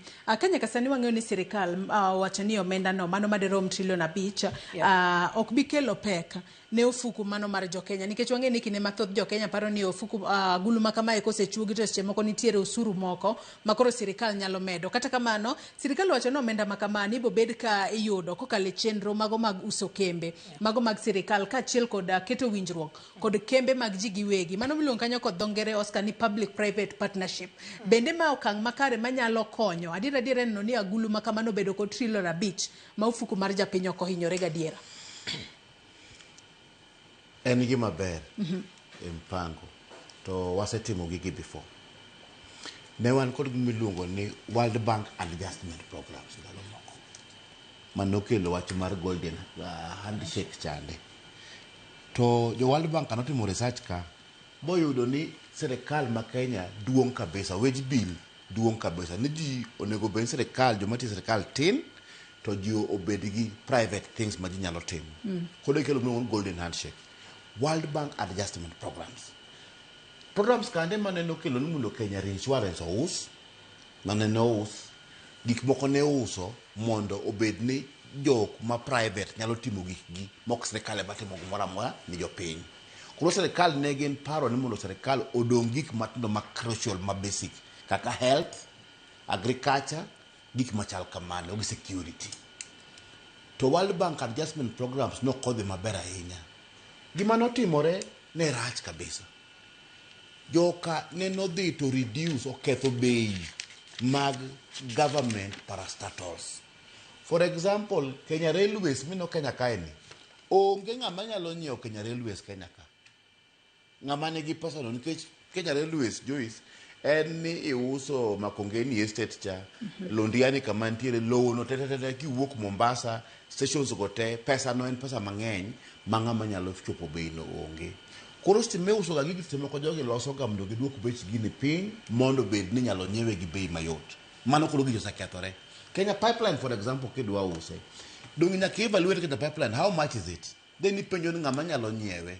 Tiboyudo ka jok moko simoko mane sirikal mane insiders magionge pesa no mar nyiewe. They can interfere. Giduoko beche piny mondo giyud ni ginyalo kawe to gitamo giran. Koro mano ema noketho World Bank adjustment programs.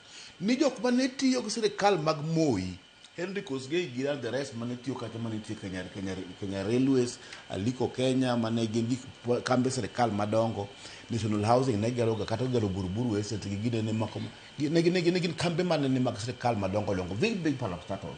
Tingyo kala sugar industry. Mumias Sugar, Sony Sugar, they had thought of privatizing them. But the problem mantiere, nisa makoro wachon gini use bei makama. Bende wabro make sure ni gino use bei makamano to miye ngat manyalo tiye. Aya kise use Kenya Pipeline. Ikelogi pesa no ikaw ikele infrastructure project ande. But ang'oma dhi timre to bende penjo machielo bende en kare uso kembe mag sirkal nikech itiyo kod ranyisi kaka kambi mano mar Kenya Pipeline. Wang'e ni ma en kambi ma adiera kata yuto mokelo ne Kenya nyalo bedo to koro ko use chuth mogole lwet sirkal. Yes. Uchumi ma Kenya kae bo bede yo machalo nda kama moko kuom kembe mwanyalo wacho ne winjo bed ni kelo nwa ber koro wase uso wakite lwet joma moko. Gik mang'eny mosetimre ng'eny simoko kaka koro Singapore manene olosre. Ang'oma Singapore, one of the things manene ng'ato notimo Singapore nokelo miluongo ni protectionism. Protectionism en ni kambe mamagi imiyo gi teko moingo kambe maoko. Ing'eni sama ise kao kaka ikelo China to your market. Ja China chande kapono biro bunja konyo gik moko kae. Obro nyiewo gi tete ma at the same time seche moko sirkal bro bet no gi manigo. To ka sirkal bet no gi manigo to seche moko proceeds mag gik mo usgi profits to nyaka be transferred back to the home country. Mane problem ni locally we might not have one capital mar nyiewo gigo. Get gigo gen gik madongo. Kenya Railways is a big infrastructure mang'ama nyalo nyiewo Kenya ka onge kama nyalo nyiewo Kenya ka onge. Koro nyaka float to even international investors. But it is important mondo waluong international investors mondo invest kae. To problem mantiere ni kapo no kwabed kod protectionism moro. To corporate kambewa maiye kae. To we can also end up losing the country to the foreign again. Koro se makate gero infrastructure gi tingene the country kunde moko ma very crucial. For example, health. Kata kiwe mano agriculture. Kawa lose all our infrastructure. Kakoro ni Kenya Airways okose bedo sumo kala so profit. But a national carrier. Ko make losses Kenya Airways no. To one kata expect kene makuru wagolo pesa to wadhi to wakonye. Koro onego bed no bedo manage professionally. Number 3, watch merit. Ka serikal pudok nyal ndiko jok manigi loan. Kaka timre, serikal semoko yudo ka ng'ato rally ma ji wuothe, ji wuoyo ka ji Nyarawila no bende bere ne nyathurwa wamiye tich mar bedo cabinet secretary so Nyarawila semoko en kuma somo. Onge kod lony mar health. Nyarawila ni ok en daktari. Nyarawila ni en ja biashara to timo biashara ang'eye maber. Ikoro gikete ka trade aja moro ko ber Nyarawila. Lakini gidhi kete kata na health semoko kaka no ket nyako moro man ne jaber miluongo na komika change. Ngeno ko kete kanyo to koro gichane no duogo bage. Koro kaponi watimo ni onge merits, joma onge lony kata mna gik monego bed ni timo kaegi. Kaka koro idea ni to poda feel ni ka ber nego tere university bende joka bende jolonyo cheke ni how do the impact of this thing on the economy. Penjo mi penjo go ad bed ni omi economists good researchers mang'iyo financial capabilities mawango impact magini dhi create kawa uso gi kata wareo gi kambe kiel nikech gini ng'en dhi bet a private public company miluongo ni wealth something iluongo nang'o chande sovereign wealth company. Koro gik moko te ma watimo infrastructure ni dhi bede company chande. Ting'eno nego bed ni ka ipogo tipogo gik moko iwacho mang'eny ma dwa timore. For example, in food security, for example, in security, wach mag housing affordable, gero infrastructure madongo gi. And then kama wantiere sani, wantiere kod shida mang'eny. Nyang'isi ni, for example, issue mar education. Issue mar education kata Raila Odinga notho ka wacho ni education. Basari ni, no miluongo ni basari mar CDF ni, en pok nopuonje ng'ato. To ing'e ni ji ok ong'e gino. Gino ok nya puonjo ng'ato. Nikech imi gi siling 5,000. Wadwaro ni kapo ni nitiere gimiluongo ni scholarship kaka develop timre. En ni gini miyo ng'ato ka en basari kata ken scholarship. Miya ng'ato kowuok e form 1 nyaka form 4. Mano winjore. Mano gore kipuonjo ng'ato. Lakini kimiyo ng'ato siling 5,000 to bedo control game piece. That is why wacho ni education nego bed ni wabedo very particular gima dwa timo. Kaka Nyarawila wacho wach mar ginene, wach mar health and disaster. Kaka osebedo manage. To mna nikech problem mantiere kaka sege wacho kapile. Ki devolve only 15% e counties. Then one of the ministers ang'wen ma very important mar development, agriculture, security, health, and education. Mage the most important ministries. Agriculture, health, security, and education. Ang'wen go mokwongo. Emuno go benu kete pesa mang'eny. Iseka health, it devolve almost 100% mar health obedo devolve. Okay, 100% the national government timo gimiluongo ni policy. Kise devolve, tika only 15% tiore a devolve units. You don't get a 5% cut. One of the biggest ministry itero piny kucha. Pesa bendise moko leo kaka nutrition release pesa ni counties go be kelo problem. So we ended up with a disaster. Okanya wacho ni counties gi, ni governors didn't get health correctly. Yes, because problem mantiere Mombasa, mantiere Homa Bay, mantiere Siaya, mantiere Nairobi, a health no. Kolo Kenya ngisa ni all governors needs to fix health, but it is like all governors needs to fix health. Kolo nego bet either at an evolution chande, we devolve either 30% to what devolve nyaka health. Or ko wakopo no wadwa keto 15% kende. To health oduga national government mundo bed manage. Kata nyocha William Ruto kendo the America bagi sana ndogo ni G2G. G2G ni America temo golo NGOs from gikmoko mondo gibed ni gidil gi serikal directly. Health bane one go before the evolution. It was good. Now berga ne matene ni sector mar thieth okethore e bane evolution kai kende. Loch gwenge. Mane devolution kai kende. To devolution kanyo ke dhiti yudo kaka koro guma joko ng'eno, for example wage bill. The biggest wage bill mar county governments maduong' kabisa ni Nairobi. Tiginga malo wage bill Homa Bay. Nikeche joko ndiko ji mang'eny. Then the problem magi make mistake, director man national government ngamiluongo director job group ne ni piny. Lakini directors mimiyo kata county government gimigi gi job group mamalo seriously. Nikech governors reward osiepegi. Koro pesa mabiro yudo ka pesa mang'eny en mar chulo staff ma onge pesa madong for development purposes. To healthcare ne tiyo kata ka USAID kata government kata wach mag immunization. Chon ji ne dhi adhi hospital to immunization was always there. Tinde nyaka ncha obed devolved wasebedo gi problem madongo kabisa. Chon hospital ne kati yath. Chon nok nyokra sindana mana ni national government ne manage health. But since we devolve health wasebedo ga bigger disaster because most of jok makoro wango gin jok ma are not able to check tingen mo ndalcha accountability benentiere. Yath ne ntiere jok ma bende experts manentiere daktari mane go chinja kane benegin ma chon lakini daktari mwenyewe emok mor gitie hospitali magwa nikech ok gimore system magitiye. One of the things manene ja Singapore chanotimo no make sure ni attitude mag jok ma dak Singapore go nene owinjo gik manowacho. Munego ben president kachako to kiko chaka gitimo gigo ochako bedo convince wa mondo wabede hard work. Sani bende jo Kenya osebedo convince adiera ni lek no en lek manitiere kendo osegweyo ngwech. Nikech agulu to osechuogi agulu mano mar tilo na beach. Sirikal oseyiere ni gibo bedo ka giuso kembe kendo wechego mago mag public private partnership osechako. Nikech kata apaya no mano mar Ridoni Mau Summit en mano migero kokale yor PPP. Penjo ni bende jo piny oseyiere kod wachni. Kapoka yied gwene ne mundo recho bado patel lakini wacho kamae katiba mane waloso ne en heavy on gumiluongo ni public participation.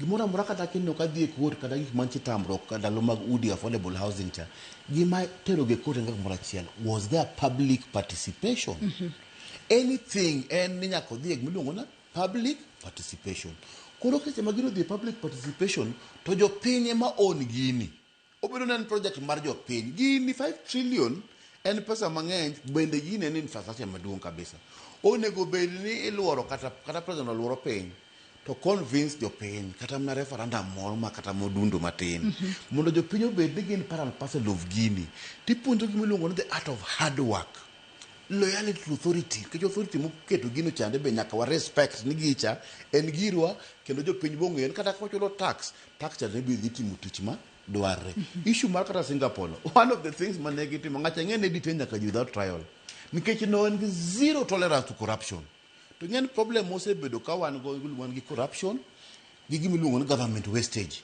wastage en ni sirikal chal nyathi en iwuoro wuora to ang'o makara timi udhi hotel to nindo to kisenindo to onge gimutimo to duogo to chulu pesa why mago timre sirikal ka asetiyo gi jo sirikal no ng'ama tiyo sirikal na simo ka jo kara tiyo sirikal simo ko chanda nikech awuoro ndo ka wadonjo sirikal wadhi tiyo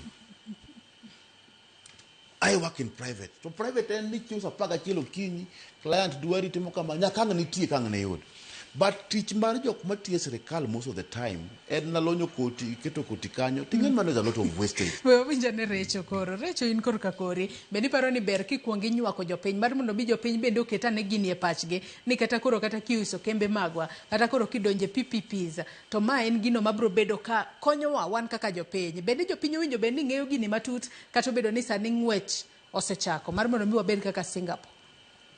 Achako kawacho ni ma is just the preliminary stage mar this whole process mateno chakre at policy level kore kwa dhie gimiluongo ni regulations koro ka jo bunge ose none matut magi keto pachgi magi ndike mobet like a bill the night can go to the public mondo giwach niya mae kaka waneno ni gini nyalo tim mae kaka waneno no nyalo tiyonwa ni kok wayudo the governance structure well. If we do not shape the governance structure, kaka gini the team, to will fall a victim kaka jo Angola, kaka jo Ghana, mane had a similar idea. Ineno. To nikech they never got it right. In the sense ni, how do we put our structures well in the form of governance? Are we going to have a board with technocrats, kosowa the kaoji kaka Oscar, munge goyo poro everywhere tasidi ket kacha ginyara wila masite moko bende onge lony malongo adhitimango emadhi drive gini for us then we are bound to fail bende wanyalo ng'iyo ni jowa bende wamiyo proper civic education mondo wang'e ni seche ma sirikal dwaro timo gimoro kaka koro mwadwaro chako sani ni international iluongo nango national infrastructure fund kata kendo wan bende gi wan sovereign wealth fund gigi ariyo gi gin gik madhi golo wae gima wasebet kwa ywak kaka oganda ni we are so over debt reliant ma wanduto gimoro amora mwadwa time mar sirikal to giwacho niya oyo wan gi budget ni to how are we going to finance it wadhi kwa pesa every time wan gi budget ni how are we going to finance it wadhi kwa pesa so I think it's a good thing mondo ginyis jopiny through ministry or ministry of finance or treasury ni oyo gima watemo time maduong' ahinya ni mondo wagole ourselves in over reliance on debts mondo wabed self reliant mondo wanbe when wabede niya nyocha neno a while back ka Uganda bathwaka okao social fund margi magi biro gi invest nyaka Kenya waka gi invest kune opogre and these are borrowed ideas. There's nothing wrong with a borrowed policy. Nikech ikao koni, if it has worked, now you model it or you tailor it mondo serve your what? Your intention or your need as a society. Omio enmana, how are we going to package this whole thing? How are we going to make the Kenya mondo understand ni adiera makende? Mai is one of the ways madhe mio wawuoge over reliance on debt mondo wabedango wabedi dependent when it comes to debt management. Ni wanga gulu wa moro kaka jo Norway matimango makura guchwa ni bende wanyalo kata miyo jomoko wanyalo kata lend another country altogether. Omiyo en gima ber, let it be packaged well, and most importantly, let them shape the governance structure around it. Nikech mane gima jo Kenya yuago seche duto. Emi winjo kosiepa wacho nango, corruption, let us deal with corruption. How are we going to prove to Kenyans, this time around, we are going to be more accountable on the fact that you've given us? Maonge mibadhi mora mora. Oknia, ni dhiyudo ni chair mar board niendi, instead of coming, for example, from Treasury or Central Bank, tiyudo ni owuoke, okawach marach, a religious group, pastor moro, emakuro chair, nikech we assume ni pastor en ng'ano manigi integrity. To onge gi lony madhi konyowa kama wadware ni. Yes, pastor nigi integrity, but pastor onge lony mangomi gima wadwa chako maber ni timne nadi wawuothie maber. Omiyo ananeno ni en gima ber mokwongo, and mar ariyo ni nyaka wa get it right from the onset. Ni ero no sebet a policy thing, idhi tere bunge, can you come up with a regulation on how this thing is going to work, and can it be anchored on existing frameworks mawan godo? Kaka en gima dhi hinyowa when it comes to Public Finance Act, is it anchored within those laws? Is it within our constitution? Koso en gino mawan go e pachwa to kore kwa dhi chako loso ne laws manyien on how it's going to operate, then that will not work.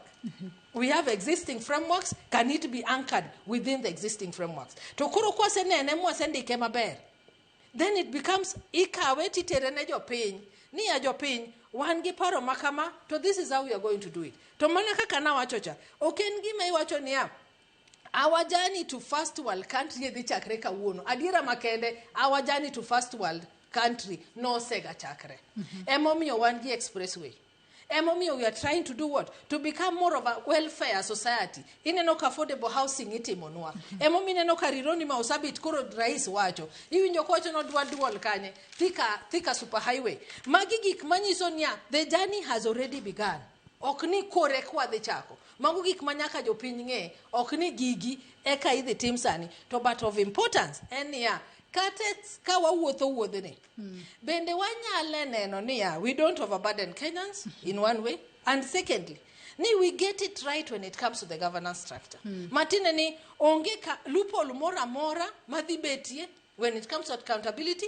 Can we be transparent in the manner in which this whole thing is going to be conducted? Makaja Kenya moro dwaro information about it. To yudo okni kore kani oyo nyakang iwacho nyakang ne jofuambo jo media house oluong CS mar Treasury monde ka wayud information about this whole thing. To kata kidwaro uso asset midwaro uso, can we know niya asset mi use ni iuse nekech ang'o, has it been valued well?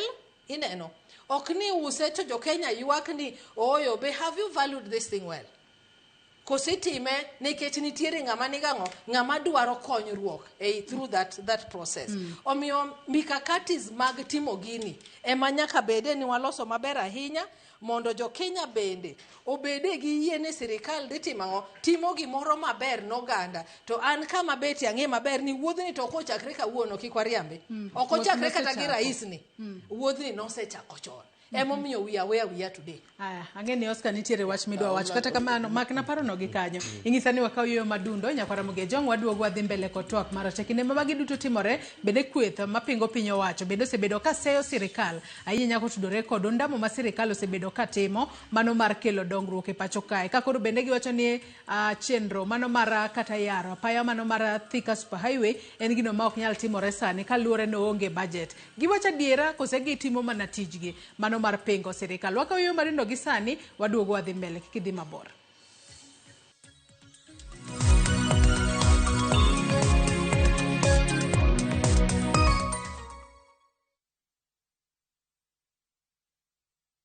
The Messiah, people of Israel are expecting, is about to be born.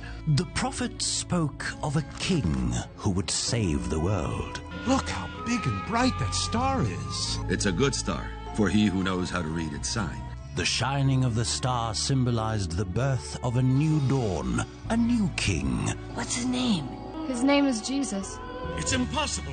I, Herod, am the king of Israel. This Christmas, stream the story of Jesus, the long-awaited Messiah, sent to the world to gain the way to spiritual happiness and to grace. Bless the Lord, for he has visited and redeemed his people. Enjoy these inspiring stories of Jesus, a kingdom without frontier, only on Viusasa.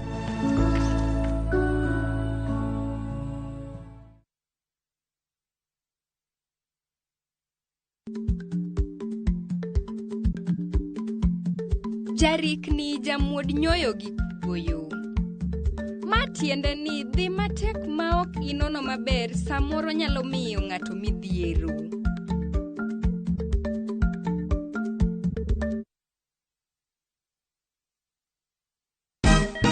Siku njema huonekana asubuhi. Kabisa Anuari amang'ana gao. Seti him. Chamige. We museo. Kenya nzima tunasema jambo Kenya. What? Tiki taka. Twende sana my people. Hapa ndo nyumbani kwa muziki wa Afrika Mashariki na malezi ya vipaji. Sasa tuko tayari ku drive on. Mibibi na mijize. Leteni porojo sasa. Kwa habari za kuaminika kutoka kila pembe ya nchi. Are you ready? Leo kati ya Ingwe na Gor Serikali. Hapa ndio home. Wawa. Radio Citizen. Radio number 1. Radio number 1.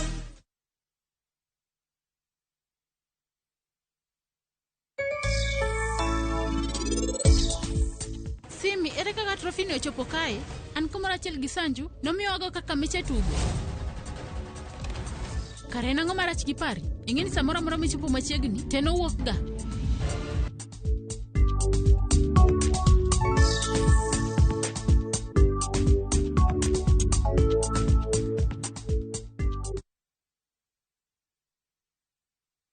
My dog, G-Dog, I got you, man. I know you're trying to hit me up, right? But the thing is, right, I'm kind of busy at the moment. You know what I mean? Just hold your horses for a minute. Once I'm done with what I'm doing, I'm definitely going to hit you up. You know what I mean?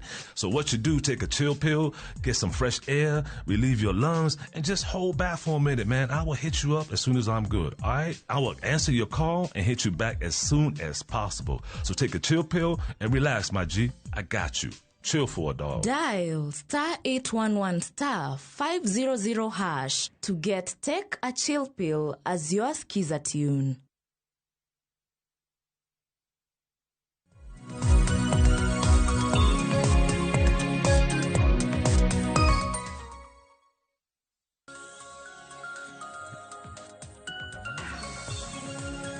Nyako medo kete Ramogi TV to akmaro mokwonge chenro maru piny kapo ne kitudri kodwa gi sani antiere kae kod wela riyo antiere kod Rachel Omolo jasiasa kachiel kod Oscar Mondi janon weche mag siasa med chwalo ote magi kokale yore waduto te mag tudruok abo bedo ka somo gi achiel kachiel ka wadhi mbele. Oscar ng'eni nitiere paro mang'isi ni mag kapok ne wadhi yueyo madundo. Awacho ni katimo milongo ni comparative analysis compare kaka ne kata wachi ni Kibaki ogolo this country from negative 2% to 7% within a period of 5 years man Kibaki otimo kongo chande. One of the strategies ma Kibaki notimo, Kibaki ng'ama iluongo ni timo tich miluongo ni hands off. Hands off en ni jok mane experts manono mwan mondo tigo neno megi time mar tich. To onego bed ni kata jopiny kaka kono kawuono mwago mbaka ing'eni jo chewe chewe kaka go mbaka gi jopiny na kia ni iluongo ni puodho ang'o, what do you call this thing, infrastructure development. Ing'eni joma winjo wang'eny gi be wuono mando kendo mane makoro kendo ubiro go kawuono ni mana gulu mar dongruok mano puodhe agulu monyo puodho nyoro ni koro ng'eni jopiny ok ong'e ni wago mbaka kae gi Recho en ng'ama Recho to ng'eyo ibe ing'eyo to jopiny mawinjo kaka bende did they get time mondo gibe gi understand nang'o matimre by the time ma gine ne chake kitimo project moro amora nyaka ibed ni project no miluongo ni user friendly ni joma dhi tiyo kode bende ohere kendo ng'eye otherwise nyaka kelo pi matap to water baji tamre modho pigno nikech ji nyalo wacho ni pigni kumodho no oske mokele to gi oska no kothe ok ber ga ahinya koro pigeni nyalo miyo kata kelo tuoche mamoko to mana pigno bosemna we modho koro nego bed ni any project en gi user friendly. Problem mabende wasebedo go e system ni ministers CSS makonyo rais pok owuok oko seche moko mondo us gigi maber to the people mondo people nego bed ni gini gi own nego bed waneno kaka tamna ministries kaka koro ministers ma wan go bende wuok oko ani ng'e kata nying ministers aparo na ng'ega mna tinde ang'e mna Mbadi Wandai Murkomen be ang'eyo ti ministers moko ma kaka minister mar water chalo ni king'e nyinge koro neno kuma timore ni ka en cabinet secretary mar water en gima lich kabisa monego bed ni en gima ng'ato ng'eyo mane mar land cha luongo ni okay that lady Wahome yes Wahome koro nego bed ni gimiyo rais bende tich mayot ok ni every policy mora mora it starts with the president to president ematemo use ni jopiny to president kende ma push agenda ni kada referendum manene BBI kada odhi e court to nobedo lost in court nikech according to court nonego bed ni and people driven to jokano wacho ni president mar Uhuru Kenyatta emanene uso wach mar BBI chande to machane na very big thing mane dhi change the structure of the constitution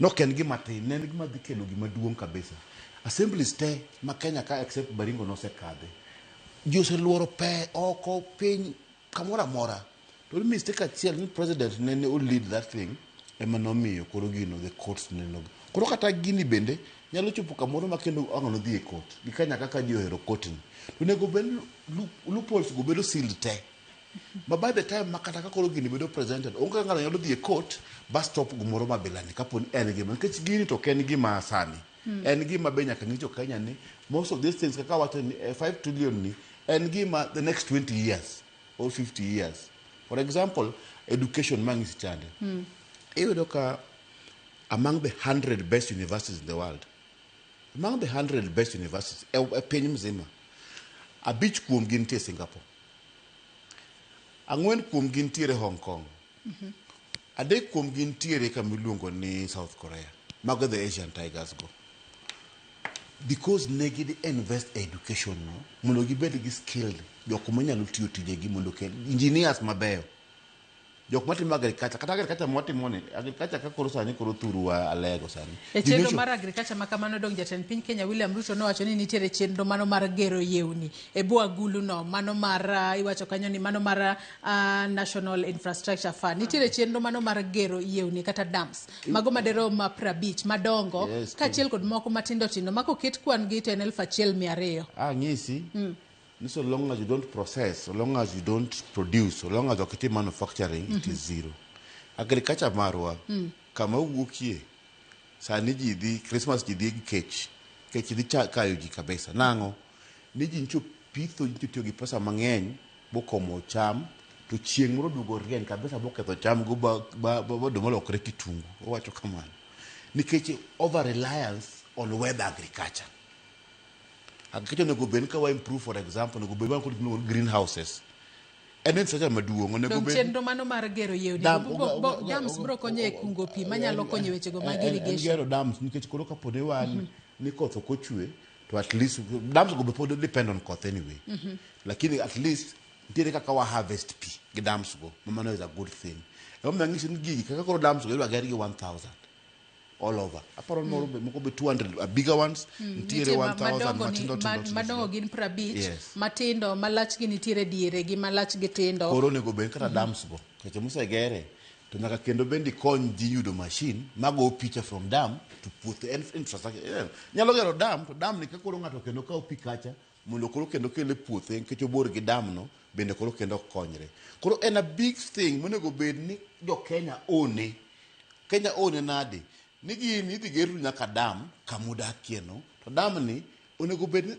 people participation mondo bed ni jo here mo ng'isi ni ngacha mro ni Singapore kacha people were loyal to authority no authority gi believe jo Kenya no believe ni gima serikal timo en gima dhi konyogi to kine kaka este moko ji moko ng'emo believe ni serikal dhi timo the right thing ka ji golo tax to be you believe na dear pesa moko lo ma tax bende serikal dhi kelo dongruok infrastructure ni ngene kendo ko chako wacho ko opposition chako wacho ka ko opposition wacho no be golo kendo dok muro iti piny nyaka beni pesa ne dwa kwal kendo gitimo kamaka ngene ko chunja piny kendo be no sewuok e gino at least adier be gino no semoko kaka stimo kipayo e dhode to non jogo kawo opayo lo manyoro nyontie gi maram to ole odowa koro kendo chuodho ntiere yorno to mi ng'ato tendano ing'eni moko bela go timre to jopiny ok yien sirikal timo iwuoro to magi ang'o matimre ka nyoro ntiere maram ka ng'ato kawo tenda ndwa pa yorni mondo los yorni to loso yorni to koro duogo ole e chuodho koro iwuoro to ng'atno bende kamintiere obe wiye tiyo koro nego bed japiny obelieve kabisa ni sirikal dhi timone gik modwaro kendo sirikal dhi timo gik mowacho onego bed ni gik mowachogi itimo kaka lakini wasebedo gi plans mang'eny manyalo kelo dongruok ranyisi ni seche mawaponi wapod wabro medo oro nyithindo dhi tiyo oko monego bed ni tiyo kae kapo no kwa be develop miluongo ni Juakali sector among the things monego develop go Juakali sector en ni nyaka wa protect local manufacturing lakini kata kapo ni itwa develop iketo pesa Juakali sector podi yien ja China kelo gik mang'eny kae yugi mo ja China kelo kae mang'eny mora igolo China podi onge gik mwatimo onego bed ni paro no lokre kabisa to mana public participation onego bed ni president dhi kama Juakali time chande to ng'iyo problem mane man kae to nyithindo ka dhi nyisi ni jatelo wan ne watiyo maber ka pesa bende wayudo shida mane duogo hinyowa ni mese mane walosogi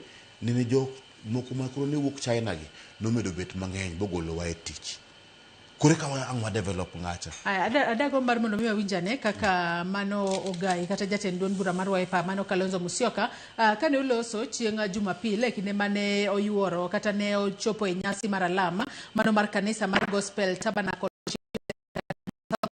County man Nairobi kae. Kalonzo ne oseyo sirikal mapacho kae kuom chiwo ne oganda jo Kenya singo ma ok chop kare.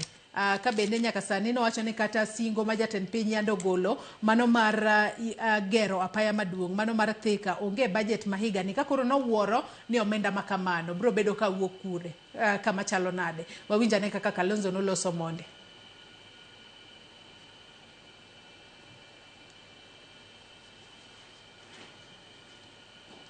It to say that you're going to now look for money which are not accounted for under the budget. The budgetary process is a constitutional process. I heard this president saying you cannot operate within that budget. Therefore, you get friends from wherever, invest, buy out like is happening with East Up and Portland Cement. So we will do the best. I ask for your prayers. Mano Kalonzo ka koro no penjo ni omenda makamago bro bedo ka wuok kanye. Recho injo kanyo kaka kweth mapingo piny owacho kinde mathoth gintiero ng'ala manyime mano mar kwero kata wacho gigo ma sirikal timo magin korka korgi gineno ka ok ni kare. Kalonzo sichako penjo kotudore kod apaya no mano mar Thika makoro wacho ni onge budget mahiga ni kowuoro kama omenda mar gero apaya makamano bro bedo ka ae. Mago moko kuom penjo ma jopiny kachiel kod kweth mapingo piny owacho ojo be ni penjo kose jatend piny kose wacho to warito mar mondo mi wane ni tibo time e yo machalo nade. Recho ok ndalo duto temi ichung' tikwera kwera gimora mora nyocha ne I was privileged ne wan gi rais Savo nyocha ka noa idwa yawo National Park ma Savo West mondo rhinos oyud kama ginyalo wuothe. To nikech ng'ato nonena kanyo nopenja ni to nyarawila to nutiyo gi pesa di to udwa tiyo gi pesa di to bende gima kamano ne nitie budget. Gima temo wacho ni ok gik moko duto ma sirikal timo ni e budget.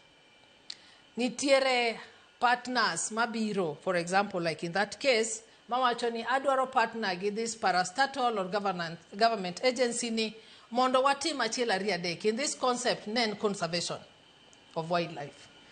Tanyiso gini onge pesa mar sirikal manotiyo e gima nwatimo no. Gino nen fully funded gi an organization madwa timango madwaro conserve wildlife. Nyocha ka rais odhi yawo ndara mar Rironi Mau Sabit. Rironi Mau Sabit.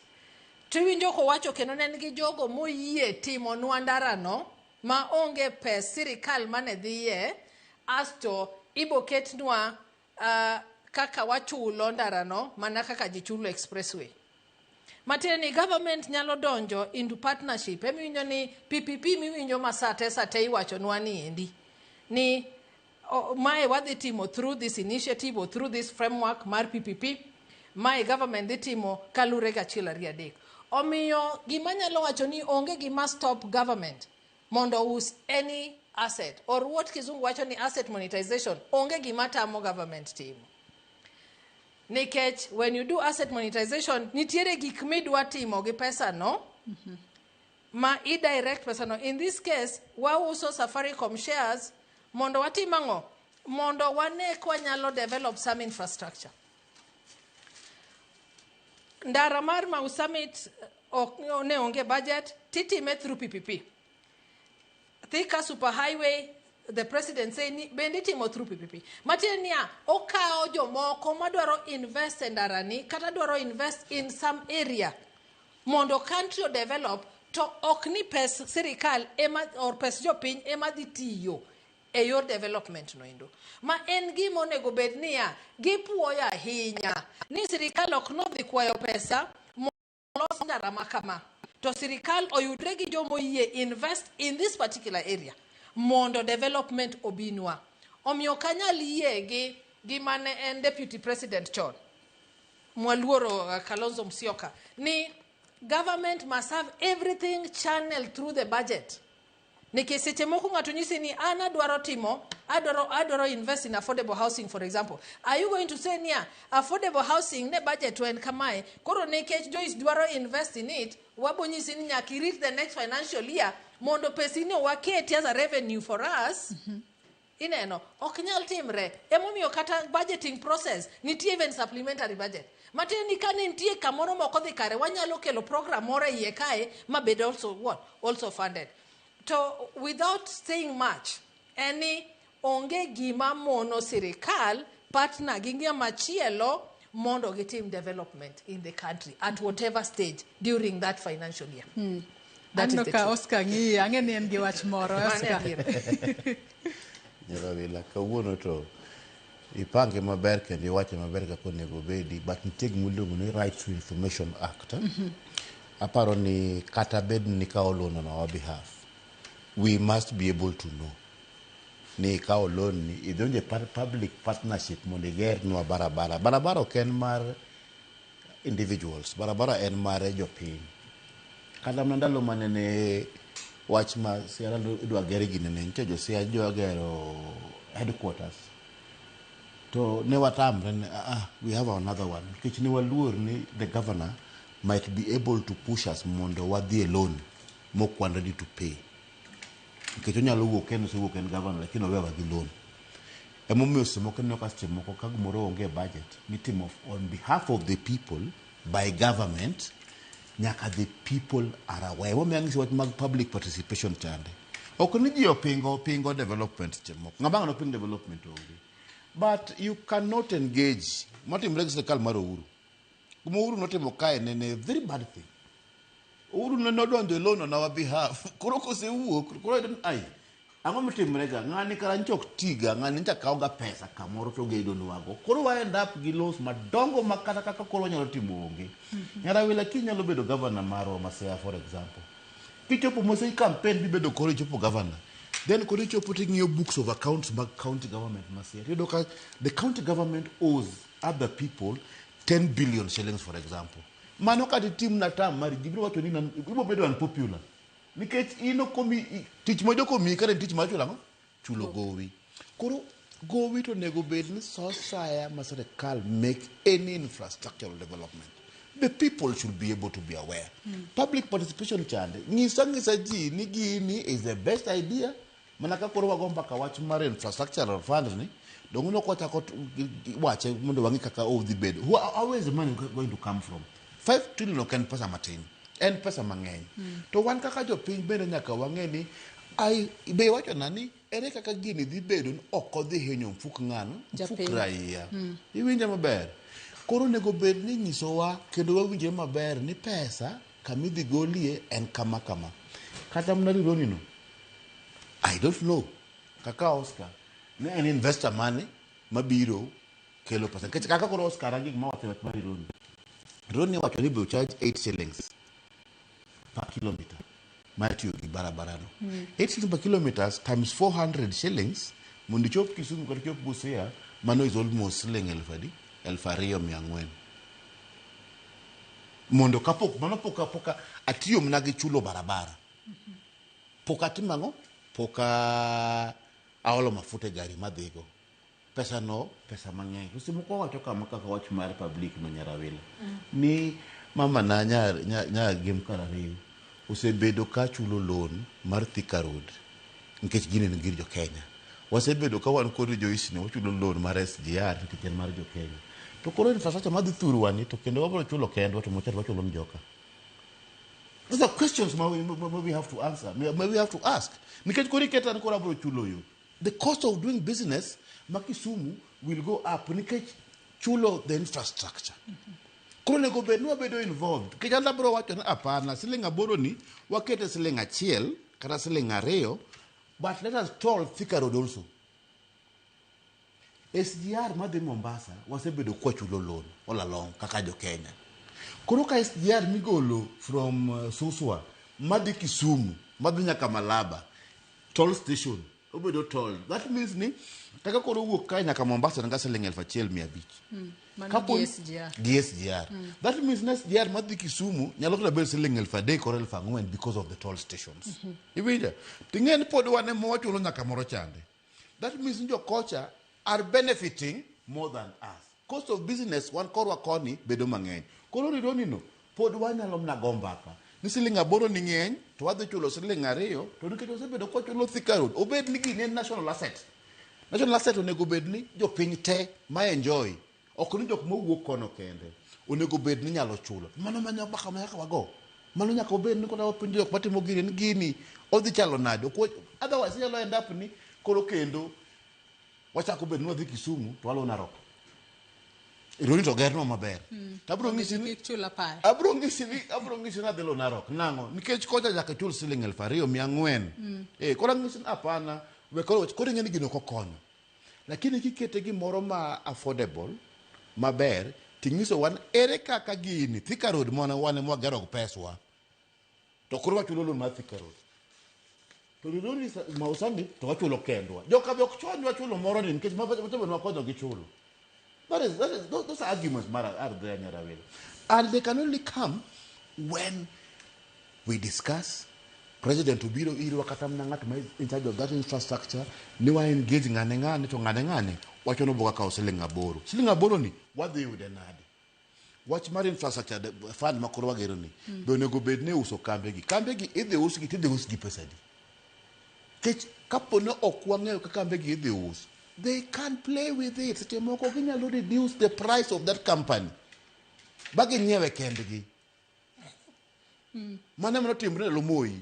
Jo mano nyewe Kenya Insurance nano reduce price mar Kenya Insurance bagi nyewe kendgi. Kaka sa nyewe kendgi gino tamo girani gino gore piny. Kodi ngeni gicha asset mar jo piny also at a throwaway price to your own cronies ma don't even have the money to run the infrastructure. Ndalo moko kata railway no use ni Rift Valley Consortium. Joma ne onge pesa to gine magi nyiew gino. Unyewe nadi maonge pesa. Koro gichako ranto gocho ni wan koro wanyiew na matene ni kata chendo maruso kembe go bunjo be nikete lela mondo jopiny ong'e ni to ng'amo nyiewe to nyiewe gi pesa di. Gi pesa di to pesa no. Watimo kode ang'o? Okeni gima yot, okeni kaka adwa nasoma ne moko kuom ote manya kora Ramogi jo kapok wasomo ote ntiere wach maili. Adwa mana konyo Oscar gi jowa joneno magwa. I'm not here now on behalf of government. But in the principle of good governance, nitie gima wacho ni transparency. Be wanyalo yudo information. Yes. As and when we want it. Koro adwa nyiso Oscar ni kembe ariyo ma government owacho ni dhi loso Mau Summit through the PPP framework and China Road Bridge Corporation, CRBC, and Chongdong High Speed Road and Bridge International. Talking hiyo to it outlined kambi ni dhi timo ang'o momiyo wa engage gi. Omiyo seche moko be wa educate jopiny ni yes oking'e gima dhi mbele lakini oking'eyo nikech pokimanyo. But information nikita paro ni chieng' mane rais odhi yawo cha ne kembe gi ne nitie en mane ok na nyal paro nyinge gi. Omiyo And Gima is out there. The government is as transparent to that extent in regards to that. Mathika roto pokangeo kikawachi. To gimi wacho momora. Eni kaponi en adiera ni Thika super highway. Madhi bedo dual as well. To jogi ok dhi chulo. To nango jo sirik mar madhi Nyanza. Tidhi timnadi. Idhi chul. To bende ang'o momitimo gigi. Nyocha ka ne rais ker mokalo Migosi Uhuru Kenyatta ne loso this highway, this expressway. To ni walament kaka jo Kenya. Ni gini dhi hinyowa nikech onge kaka idwa na chul 300 shillings every day or 400 shillings nikech inflation nyocha neno ka CS Murkomen or increase charges because of inflation. No yuak, but in the long run when you see the convenience, the efficiency, Marndara, expressway, Makuro ki walk airport, Tichopo town within 10 or 15 minutes. That is the truth. That is the truth. Does it outweigh this?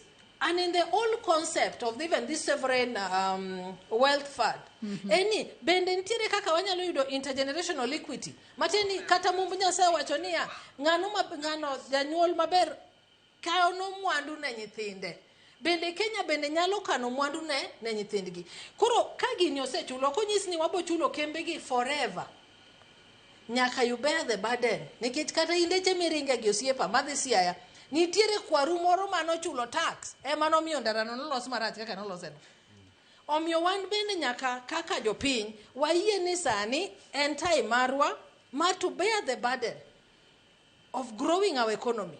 To bear the burden mar change your country ni kaka wadware for the generations to come. Omiyo en gima ber we welcome. So yes, gima yie kodi kendo niya, we must engage the public at whatever level. Jopiny nyaka kaw pachgi kendo nyaka ging'e ber mar chenro. Yes, nikech seche mandara no kal, ibo yudo kata no odhi ketho ne ng'ato kata puodho. To is that person ready? Niya, ayie seize land nani mono ndaro kalka. To the compensation kata midhi miye, is it commensurate gi gima dhi timre kacha? Omiyo jopiny nyaka engage ni nitiere kaka ndarani dhi hinyo ndalo mane igero expressway. It really inconvenience people and everyone cast for sure, including myself. Ni ayawa chiemora nindo Mombasa Road. Literally. Nyaka 6 in the morning. That is the inconvenience ma jopiny nyaka ng'enia seche moko there's this level of inconvenience makata project ni dhi timango dhi kelo nu. Nitiere ber bende machal kama madhi project ni dhi kelo. But the bear outweighs these other things. Emomiyo waneno niya mondo wachope first world country nitiere the inconveniences as a people we must income. Awinjo nyarawila. Mana mapiyo wadhi yuyo madundo. Nyarawila mapiyo. What happens is, for example, issue mar express road ma nyarawila wacho ni en convenient ni jadi. No nego bed ni express road kolos ok en just convenience. Nego bed ni solve problem mar traffic man Mombasa Road. Did it solve that traffic man Mombasa Road? No, it didn't solve the traffic problem man Mombasa Road because it is still there. Nikech joma tiyo gi that agine infrastructure mar express road no. Chunga e gorofa Nairobi ka. Ndokni makadho seche moko ina 10 minutes ok chop ndokni apar. En elitist road, en road mar tin mar jok matiyo manigi pesa matiyo go to gin ji apar. To king'iyo buoye piny to pong gi traffic. We didn't solve the problem. Ok never solve the problem. Pesa mane watiyo go mondo wager go express road. Well, express road for me up to today nyarawila wacho kama ni mondo wa solve problem mar Mombasa Road. Open express road ndo jutigo. It will automatically serikal ochul ni 300 no kata whatever happens. Because idea mane wan go. Ni wa solve the problem mar the traffic mantiere Mombasa Road. But temaji apar kende ji 20 kende matiyo express road. How have we solved the problem? Adwa ni wakaw yo moro madundo nyakwara mogejo wakaw yo madundo kwa duogo e tielo mogik abo bedo kasomo moko kuom ote mabende uchwalo no akikidhi mabor.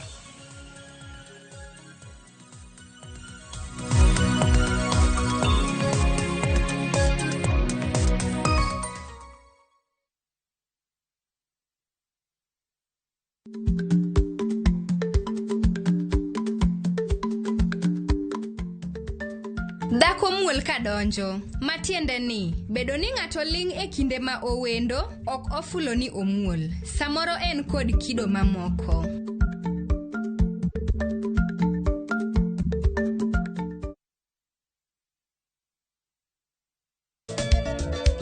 Machigni nyakoro monga jwange chenro mar Goma Owake. Wok ticha kelo ni mix mokwe. Kaito tichario. Reggae Owake, yani tunaongea na Majar Rastafara. Alafu ticha dek nyakoro monga jwange. Akelo ni mana yani ngeni baka giwasani. Ticha Ngwene is kama nene, yani kitambo zama za kale. Alafu Friday, si unajua tu Friday tutafanya namna hii, nyakora magojong Friday supuzo wake. Sapara kidaka faga beach nyaka sapaga Rio kod an PDG Papa Vic, yani ukipenda mzee kijana.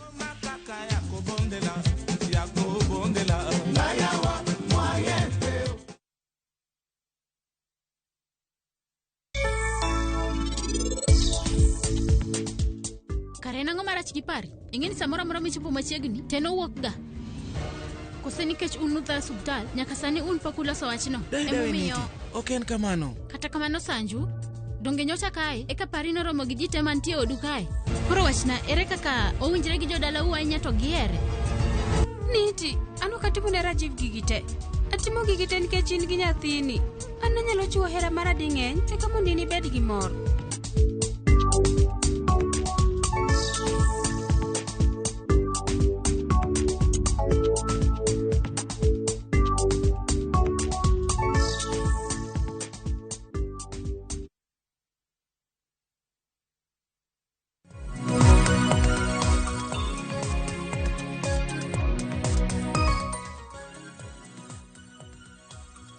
Machiegni kendo nyakora Ramogi jwange tielo mogi ketwak maro e chenro maro pinya. Soma nimo kukum ote ma uchwalonwa achiel kachiel kokali yore waduto te mag tudruok. Ote makamago wasomo gi achiel kachiel. Oching Peter Omino wacho ka ino yauri Joyce Odur amor gi chenro kaluo twak mana e dala mar game masogo koni paro to beyo kendo mbaka ker nyalo goyo kaka dwaro mondo piny Kenya odhi mbele odongore mano bera wan bende de wagomba to gisani Kenya pod bor gi mano mondo chope okang madwarore no wechene betinde wang'iyo godo adimo sewachi motima. Hustler Funds nochopo kanye ute migero manyasani ekegi ka magi miyo japiny dongruok koro an gi pacha pod bor kodwa gigik mapodi aneno timoregi mibadhi mokwako piny Kenya ni. Gima dine otimo ong'iyo ngima japiny modenyo ni to gi timbe mibadhi omiyo mago mbaka makadhi chope Kenya kama dhi chope piny Kenya onge. Awacha yueyo pinje miwachogo nosedongore chon owek chuno jopiny gigik ma ok nyalre. Ruth Nyathi Ochieng wacho ni pach jatend piny en paro maber ok wadagi kata kamano mondo wachop lekno a lot need to be done mibadhi nyaka rum jotelo ma ufuke gi tuch nyaka twang ofuke gi. Onge miracle mabiro timore ni wachiew chieng moro achiel to wayudo ka Kenya ochopo first world country. Ker ong'iyo gi singo mathoth to otimo manok. Wadwaro winjo konyiso jopiny okenge modwa kao mondo Kenya ochop kanyo nono to mago podi dhi bedo wach awacha. Aluo twak kanu moja enako. Janeno wacho ni amor gi chenro mar rupiny anto aneno ni nosewacho to nyaka otim ka en ng'ama ber. Mano moshi mbaya erokamano. Jamatuengo bende wacho ni ka entiere maringo wacho ni jogo wacho ga gik mabeyo sana to ere kaka ok ginyal nyiso serikal mondo jopiny oyie kodgi. Engineer Zaro Kanyambok bende ng'isa ka ino osiep Gachagua style of politics emomiyo serikal yudo bonga points. Sama opposition timo tije mar opposing government bills odhi mbele Gachagua to dich kod pingo mana only one part of Kenya main Nyanza. Any projection of development agenda madhi Nyanza opingo with his heart. Gachagua kwanyalo mana dhie machielo mano miyo kata Ruto wacho gik ma impossible to chuno ni nyaka wachung kode nikech Gachagua displays miriambo. Mano Injin Lazaro Kanyambok mar Karobangi Jamagwe Kanyada East erokamano ahinya. Fredrick Osuru bende wacho ka inoyawre Joismos na jotelo e studio. Sirikal okuongo odin yore mibadhi eka chenro mar keto Kenya e world first class agenda. Penjo na jotelo e studio kaluwore gi agulu osechuog mar omenda. Kapo ni japiny mora mora odhi e doho, bende doho nyalo chungo chenro no. To kapo ni sirikal moro ema okawo loch 2027 ma ok en sirikal masani, bende chenro ma ochakno nyalo dhi nyime. Penjo maleo. Janeno machielo wacho ni gima Ruto paro no ber ndi arwako to kuom higa achiel modong ni to okonyal to nikech gik mane owacho kotimo campaign nyaka sani pod kotimo nyaka sani. Kembe olor thothgi. Health, schools and high taxations. Let's not mix politics with developments. Aya, mago mana moko kuom ote manyako Ramogi jong chwalonwa kokali yero waduto te mag tudruoka. Okinyi makawuono rech winjo kanyo penjo ma Fred Osuru penjo kanyo, penjo kapo ni japiny okawo okang' mano mar dhi e doho, bende chenro no nyalo chung'. To kapo ni telo masani ok okawo telo 2027, tang'o matimore? Lek mar bedo Singapore ruombore e Luanda kose pod wachomo mana yo? Mokwongo lek mar bedo Singapore kata first world country kaka nawacho en gima is ongoing. En mana the difference ni koro ntiere kaka wadwa time specifically mondo wachop kucho. To gima wacho mokwongo en ni seche ma sirikal wacho ni wadwaro keto sovereign wealth fund, wadwaro keto national infrastructure fund, en mana ni mainly ni mondo wabed ni wawuoge mibadhi mamako wa mar kwayo pesa every other day. Mondo wabed ni wan bende we are self-reliant. Ok ni every other day wadhi kwa pesa kama kama, wadhi kwa pesa kama kamae. Omiyo janeno marwa kama iwinjo wae. Mokwongo sirikal en a going concern in terms of finance or accounts owacho kamano. Is a going concern. Ok en gima chung' kawuono kendi chaki manyien. En gima is continuous. Nwachako bet ka pod wan third world country, we are developing country, koro wadwaro kendo sudo, wadwa dhi kamachielo. Matire ni the process started way the moment mane wayudo independence. Ni bende wanyalo improve economy marwa, bende wanyalo improve infrastructure marwa, bende wanyalo neno niya, instead of being a net importer, can we be a net exporter country? Mago mikakati manyaka keti mamondo wane ni bende wasudo kuma wadwa dhiye as the countries ma wasewacho kaka Singapore, be it Japan and all that kind of stuff. To onge bende gima dimon japiny mora mora chungo program mar sirikal kidhi e doho. As long as ni in gi supportive evidence kata nitiere chik ma sirikal okoluwo maber a line mane gidwa kao, be it information of sovereign wealth fund, be it information of national infrastructure fund, kata gimora mora ma government nyalo timo. Emomiyo nwa wacho kata niya, sani gicha no kale cabinet. Ko wuok e cabinet, what is the next step? Okinyal wuoka ni koro nikech no se kale cabinet, koro jopiny must adopt. Oyo, how do you anchor it in the existing legal framework? Is it within the Public Finance Act, for example, Management Act? Is it within the Constitution? Does the government have the mandate? Market gima kamano. Koro kiyudo ni nitie loophole moro mane sirikal okoluwo maber. Tibo yudo ni japiny dhi kacha to wacho niya, wachung gini for example nikech public participation nokotim nade? Nokotim. Wachung gini nikech the president does not have the mandate. Market ango loso kata task force machal kamano. Wachung gini nikech gima kamae according to the constitution or existing regulation ne sirikalo bypass. Omiyo onge gima tamo japiny mora mora chungo program ma sirikal dwaro timo in as long as ni sirikal okoluwo chike monego bed noluwo. To gima dawachi ni en gima ber. En mana ni seche moko kaka information bedo relay to the public. Ema yudo ka japiny wach nango bedo gi luor. To gima ng'e ni chando wahinya Kenya ka en gima kizungu wacho ni trust deficit. nitiere gik mosetimre mang'eny mok beyo ma waonge yie e sirikal ma kata seche moko idwa tim gima ber even within the county level.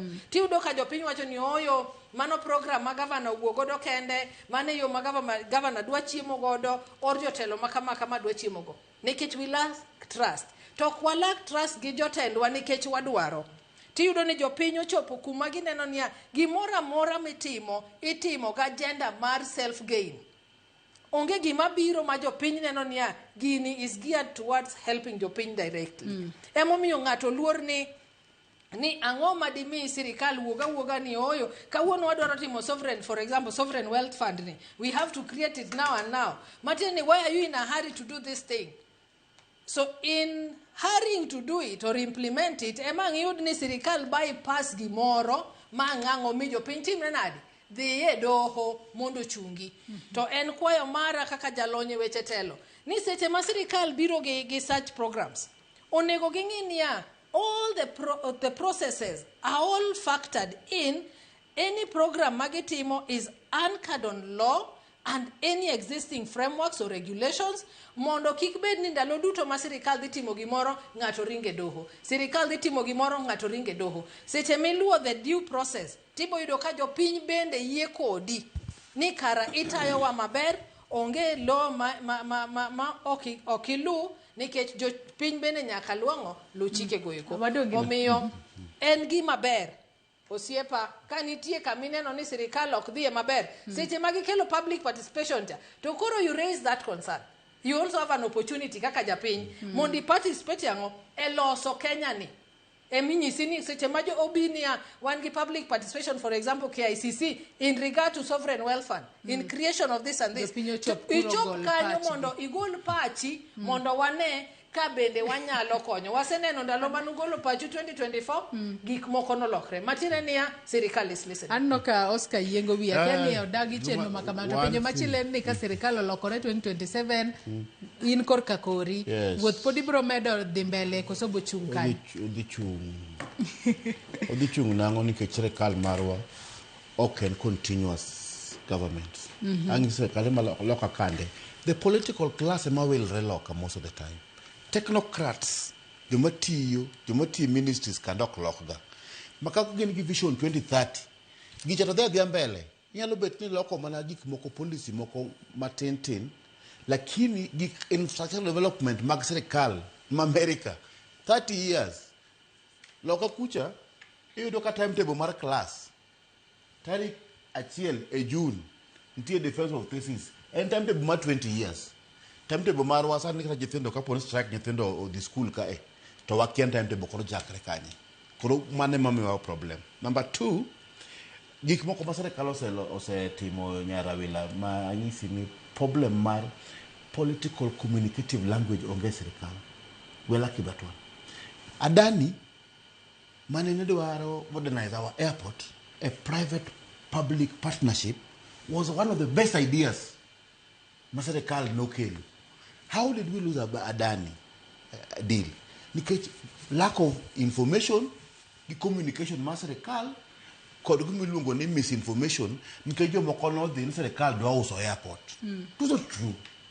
Koro a very good idea Masirikal nobody lost. Issue Mara finance bill 2024. No chape one code finance bill. The way Badi no chako explain finance bill this time, not very good. But you know, or pass seamlessly. Mangama beno reject finance bill onge. To be some kuma dunga nya beonge. Mana kako bedo communicated. The way government and technocrats manene sirikal no explain finance bill 2024 chande, then jumbled up. What you reject finance bill, but be rejected. So sometimes when you go to government, you could very good communicators to bend the onge misinformation. Kapunti misinformation talk give one of the kamano. Kolo project bill and the mission such a money go benichake to your pin one in political goodwill. A project midwatimono. Messages majoro kay mangeny. And ka summarize messages majoro mibadhi. Yeah, mibadhi is a big problem. Mibadhi is a big problem. Emaji wachoka eniawa. To mibadhi makuruti mugi. To mibadhi to wekanye. Mibadhi to wachi ango. Gmudu atimogi. Jo mibadhi to chung. Mikechi gise chung begise jipanga. Ibo do kaste moko. Tiri ji moko mabende dwaro loso pese gini. Jogo kelo mibadhi nyaka seche ma wan kod covid-19 ka watieko covid en tuo mako ji makoro ji bodhe ot lockdown timore kara jomoko to lokre covid billionaires kae. So in case we will not deal with acts of corruption, ma corruption starts from kala gik manyara wela wacho lack of information. Ka jopiny ok ong'e gima timre, mano already is mibadhi. Nikech koro already a lot of suspicion, kama suspicion onge. Kadam na danyu net bed ni one called a very good minister before Kata Wandai took over Minister of Energy. Mananya lo explain ni japiny pole mo break down ni japiny guma dani en. Na dani en ni ngat chande biro gi mwandu ne, to ko biro gi mwandu ne to keto mwandu ne kae to o invest gino to wachule mos. En guma yot pimo malich. Nikech pesa sani waonge go to priority masa moko wa prioritize sani wa protest moko food security. Koro ngacha bendi iwacho ngacha osairo airport madongo nyaka India kucha. Ngacha en ngat matimo ga gigo. Koro nego bed ni gini obedo breakdown lo japiny onge gima wadhi go mbele. Lakini kila dani to ngato jona jogedo uso airport. Kanye makoro jopiny chako balo. Koro kanye mo jopiny chako balo go.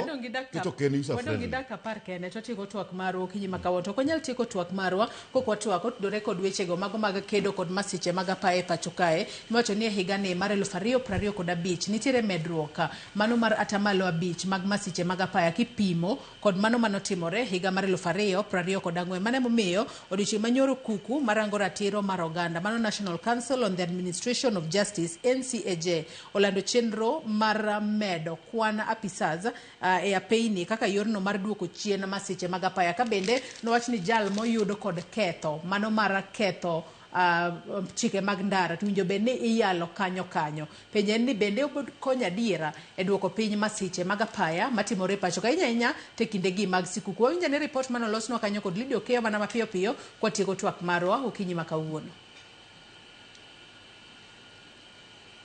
Wuodhe osebedo gi medruok mar masiche mag apaya Thurka ka duol mar NCAJ wacho ni tho osemedore e apeyni mapachoka gi atamalo 5 ka ipimo gi higa mokadho, which have risen to 4,682 recorded the same time in 2025. Kaka yor duoko chien thoe mag apaya ma osebedo ka medre Thurka, kuku marango weche mag ratire pacho ka NCAJ kautane kod ogai mar doho Martha Koome dwaro mondo mi chuog doho mag mbui ma ibiro tiyo gode rakruok gi jogo maketho chike mag apaya kanyo. We will deploy mobile courts using physical and electronic means as a deterrence and enforcement measure with cross collaboration between the officers from the National Police Service, ODPP, the judiciary. Obadho ibiro keti e thoth apeyni kaka yor duoko piny ng'we airititi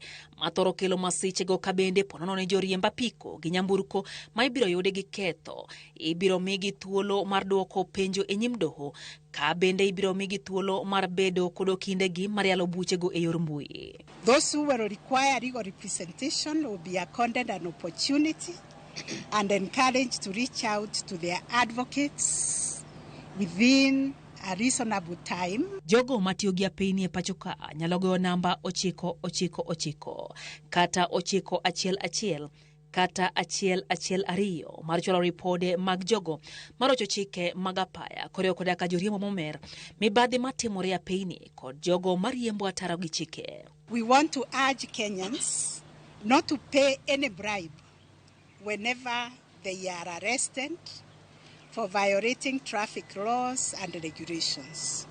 NCAJ bende dwaro mondo mi kembe mag nyamburko mating'o oganda kik ket derepe riembi kuom seche ma ohewa boro ma onge chung'. No driver should be on the road for more than 8 hours without a stop.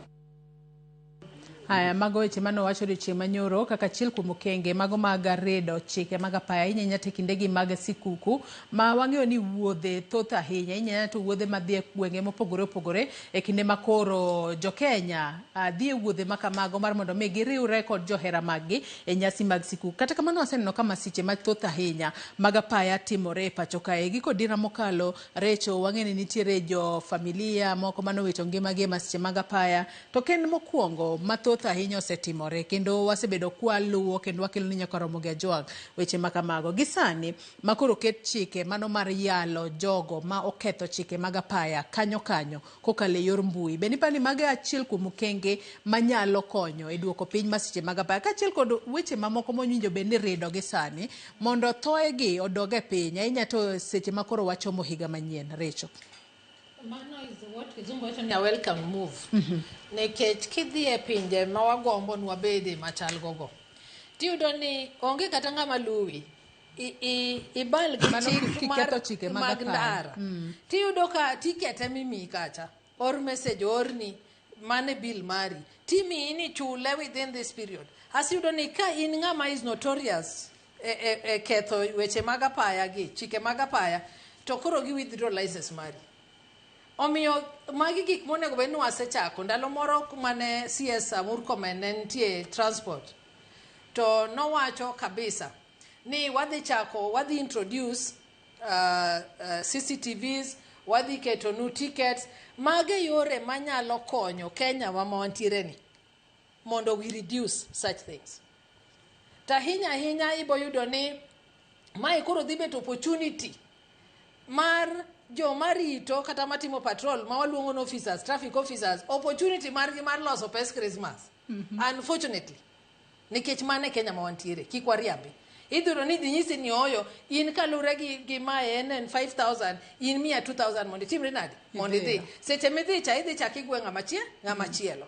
Omiyo ka ginyalo keto kaka jatenda judiciary wacho no endo Martha Koome ni gidhi keto ni issues gi itakol gi kanyo to kapo gichopo niya mondo ter ng'ate court can they ensure ni joma dwa teri e court gi gin joma nyalo take up that responsibility maneno niya ni oyo Recho yudi ni okilunda chik ndara maber omaki ok ni dhi chulo bribe mondo weyi nikech onge kaka idhi bet e court kacha kok omaki to seche mimako ng'ato ni ema yud ni koro it is an opportunity mondo joma rito ndara traffic police oyud opportunity margi mag loso omenda gi mapiyo. To mar ariyo en ni ndechni wabericho kik wariambi. Inyalo yudo ni ng'ate riemba to portal moro yudo kacha omiyo tuomre gi wadgi. Omiyo en gima ber seche ma kata sirikal wacho niya adhi timo dual carriage seche ma gi dual the roads matiende ni ji te ringo kadhi koni to joka ringo e ndara mopogre mano bende reduce. Nikech wasebedo ni every year during Christmas period, during Easter period, my traffic is a lot to one direction. Yudo ka thoge gi bende ng'eny nikech it's a period ma ji bende ni thuolo gidwa timo activities moko, ceremonies moko, koro there's a lot of movement. But ndechni wa is one thing bende nyalo contribute immensely to what we are seeing. And thirdly, anyone bende kaka joma riembo wabe wa take up responsibility magwa. Wang'eyo ni we are always taught seche midhi driving school inyisi ni you are the only sane driver on the road. Ang'o ma idwa ni Joyce emo bed sane driver to in you are not a sane driver. Why are you overtaking where you are not supposed to overtake? Why are you speeding where you are not supposed to speed? Momiyo watch ticket ma wacho cha come in handy. Ko yudi ni overtake amoko negi overtake. You are charged. Indang ibed ni chulo government every day. At the end of the day ibo wacho ni oyo we alu yo ma ndalo mane michuki okelo safety measures. Donge did not assist, but eventually donge tinde jonge ng'ami tingo more than 32 ka en gari mar 32 to michuki to notho nene. Onge ng'ai tingo more than 7 if it is a 7-seater. Nikech iluor ni police dhi maki we mana ni michuki rule. Omiyo gigi eki en mana ni bende wanyalo chako gi and we ensure proper implementation. Kika beda ni wacho ni idhi maki, idhi teri doho to gima mkakati kae mamundi chope doho to gineno ni how do we reinforce this whatever the measure. Recho. Wach na mugi keni wadhi e ndalo mar Christmas. Koro I wish joneno waduto Merry Christmas kuonde duto mauntiere. Wamed lamo Nyasaye kwa gonero kamano kuma wachope kaka oganda kaka jopiny. To kendo bende waritre ahinya nikech nyithindwa bende ni thuolo sani to seche makamagi emiyudo ni nyithindo koro wuotha maonge gi sababu tang yud ni especially nyithindwa manyiri to ni nyathi omako ich koro skunde dhi kethre omien kwayo mara ni seche ma nyithindwa ni dala especially mar Christmas ma koro jia wuotho kuonde mopogre biro dala ni wabede ni wang'iyo nyithindo maber, waritre maber, kendo walam Nyasachwa ni koyie to chope kodwa 2026. Ko kamano to I wish you all a Merry Christmas. Nyasaye ma jang'wono mondo med rito kuonde duto mauntie. Erokamano ahinya Rachel Omolo. Oscar, pachiko tudore kod rido chike mag apaya kaachiel kod wachne mogik. Irido chike mage. Ino kine chike mirido. 4,458 accidents will happen in 2025. 1,973 deaths. GL miochiko gupra dega biri motho. Nikech ang'o? Nikech fuo. Most of accidents mabedo coast ka 90%, as much as roads nyalo bet ni richo, but 90% human error. Gima dhoko ng'ato riembo gari. Mano ng'amo konego bed. Mano ng'amo nyalo ok ohinyre kende. Ohinyre nyaka jomoko. In 204, let me chuki. Don't know be to Jimanofa Barabana give me a shelter. Because we don't reinvent the wheel. On get it chike, we don't reinvent the wheel. Just get Michuki to the roads. A minister mantiere in transport.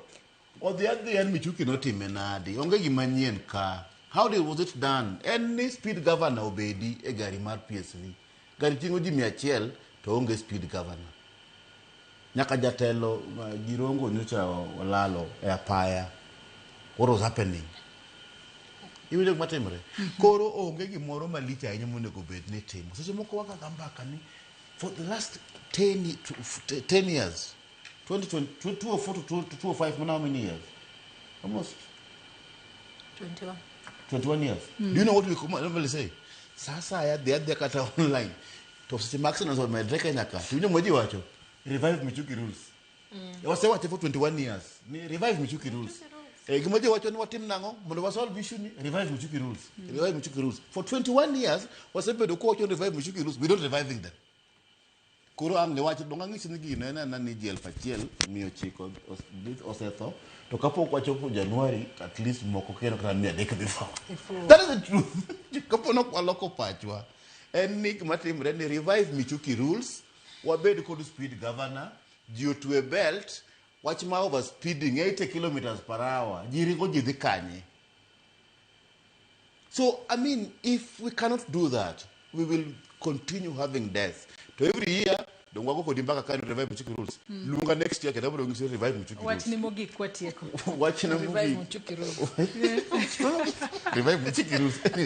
Watching a movie can I also wish the window of Mosebe to go for the last 1 year. Kawa go back a TV Ramogi. Merry Christmas. Kakanya Ravilo, Wakenojoma travel. Please use Michuki rules. Erokamano ahinya Oskomondi janondoche mag siasa kaachiel kod in Rachel Omolo jasiasa kuom kawo thuolo maru okinyi ma kawuono mar mondo ubi wabed kod twak maket kod manyakora Mogejwang' in bende agoni erokamano ahinya kuom bedo kodwa nyaka gi sani mochopo e giko mar twak marwa mokwongo e chenro mar opiny. Jopiny duto mar mondo mi oritre ahinya to gi sani ntiere nyasi mag sikuku. Joma dhi e ndara kata joma tiyo kod apeyni oti kod apaya e yo makare mondo waduok piny mago masiche mag apaya e pacho kae. To bende chenro mag sirikal winjo bende ni waluwogi machiegni wan kaka jopiny mar mondo mi wang'e duto matimore. To weche mag mibadhi bende wageno ni bobed ka ikedo godo mondo mibadhi odog piny e pacho kae. Nyakwara Mogejwang' wakawo yueyo madundo gi sani bang'e to nyawadwa Sharon Ong'ao bro bedo katai e chenro mar mbaka oromo. Oriti masani nyinga Joyce Oduor.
Icha gweno to ichao gwang'. Matiende ni, kapok ing'ado bura ewi wach moro amora, kuong inon ng'ama rach.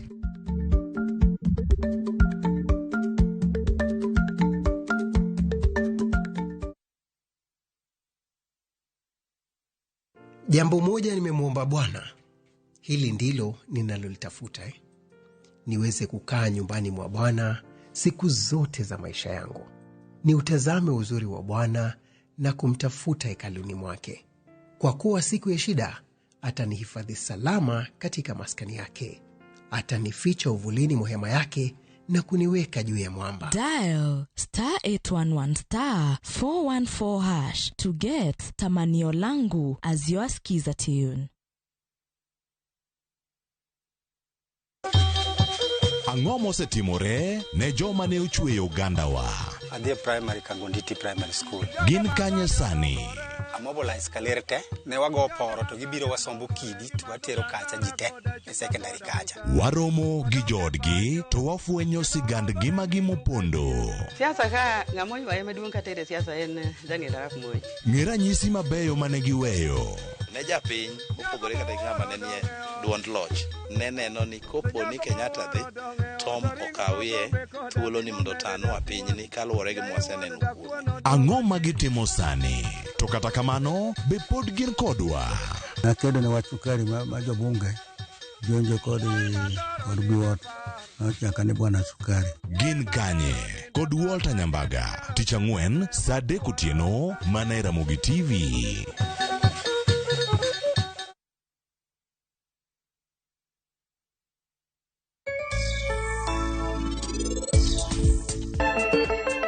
Penj laktar kokalo Ramogi TV kawa wacho ni ngima en mwandu. Nyinge en Ruth Otieno.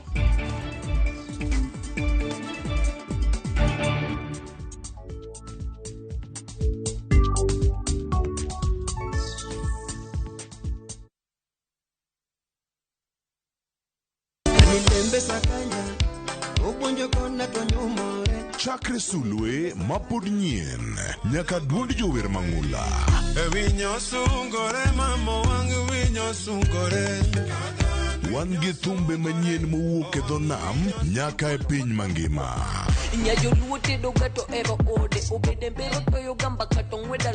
Wakelo ni thumbe kata ngolo, kata banjo, kata pado maliet mowuok e studio to chiko iti tir.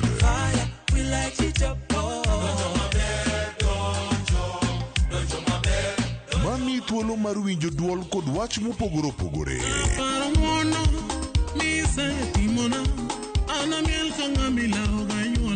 Pado manyien wuok tich nyaka tich abich saa 5 onyango.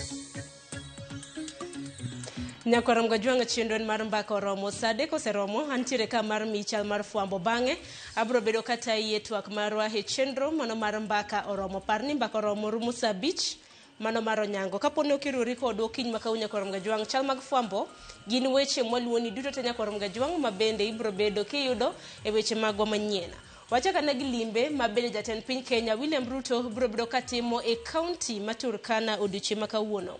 Obiro bedo kolimo county ma Turkana nyaka Ramga Jwang' e nyasi mano mar 9 mong'ere kaka Tobong'ulore Cultural Festival.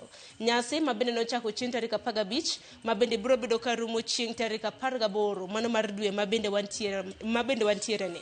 Nyasi ma kamano nyaka Ramga Jwang' dhi nyime e gwenge mag Lodwar mane county ma Turkana. Kabende nyasi ma kamano nyaka Ramga Jwang' en mar nyiso kido kanyakla kod timbe mago oganda modak e dhot mano mar Turkana.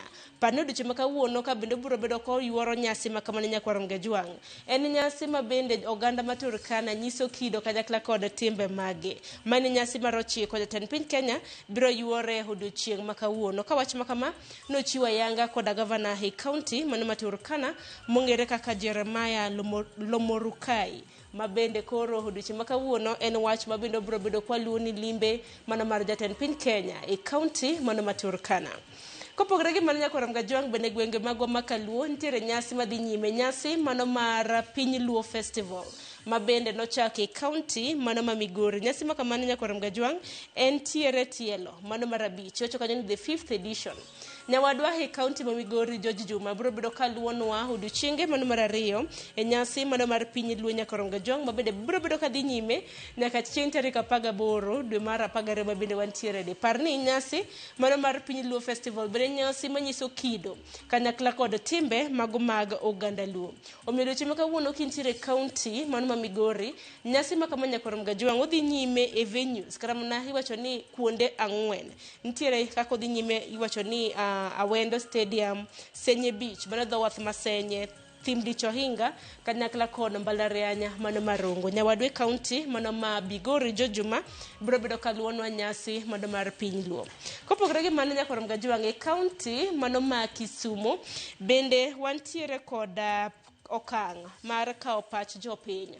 Jafwamb magwa e county ma Kisumu luonwa kao pach jopiny mabende obag kod migao mochung' ne weche mago mag ohala kanyakla kod kungo. Ministry of Trade and Investment bende odiochieng' ma kawuono biro bedo katimo public participation gi kao pach oganda mano kotenore kod nyiepo mago mag nyamburko. Wang'e piny Kenya nogo marufuku mar mondo mi kik or nyamburko mano importation mago mag nyamburko mabende nolos e bwo higa 2019. Odiochieng' ma kawuono en pach oganda mabende ikao mago stakeholders mopogore opogore, jonyiepo kanyakla kod jogo mabende nitiere sector mano mar ohala mago mag uso nyamburko. Parni nyasi ma kamano nyaka Ramga Jwang' kata mana kao pach oganda dhi nyime Mama Grace Hall nane gwani chakre sani men saa 3 mar okinyi kintiere county ma Kisumu idhi kanyo mar mondo mi in bende indikane na pach kotenore kod nyiepo mago mag nyamburko e pacho kae.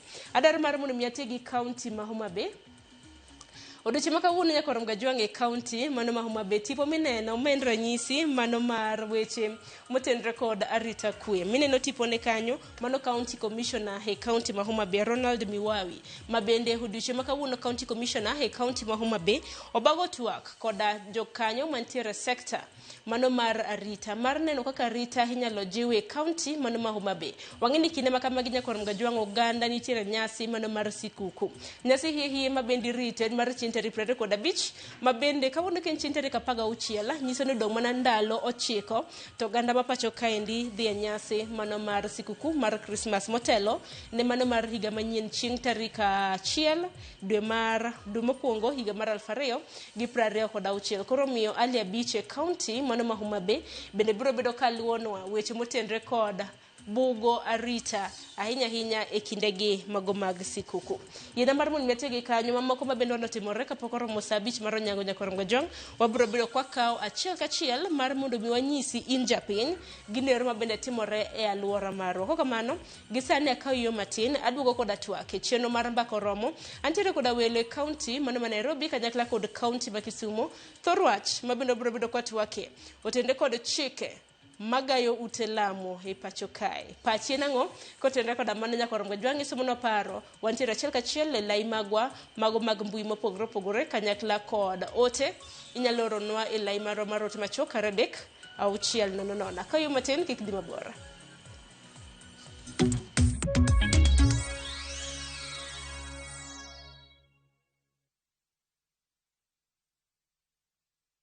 Messiah people of Israel are expecting is about to be born.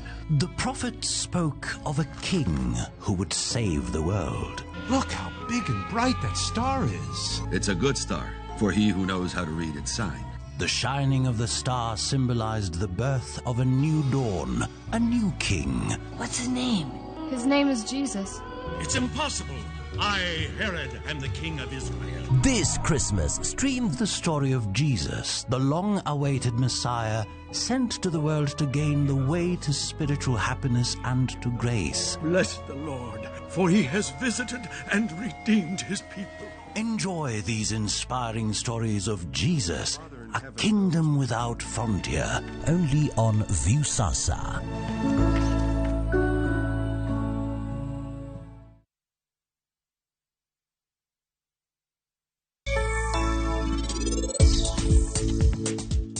Karenango marach gi pari. Ingeni samora mora michopo machiegni teno wuok ga. Kose nikech unudha subtal nyaka sani un pakula so wachno. Emomiyo ok en kamano. Kata kamano Sanju, donge nyocha kae eka parino romo gi ji te mantie odu kae. Koro wachna ere kaka owinjre gi jodala uanya to giere.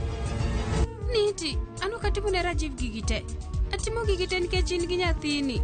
An anyalo chiwo hera mara ding'eny eka mondo ni bed gi mor.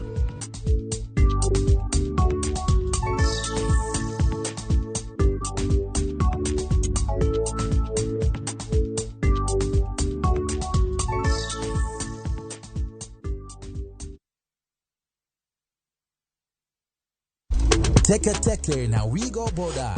Chanua Jam, fika on time at the lowest charges in town. Va helmet and ride in style. Ni safi, ni safe, na ni easy kwa mfuko yako. Wigo, your trusted ride. Download the app now. Ama SMS Wigo to 20425. You'll fike right on time. Wigo, your trusted ride.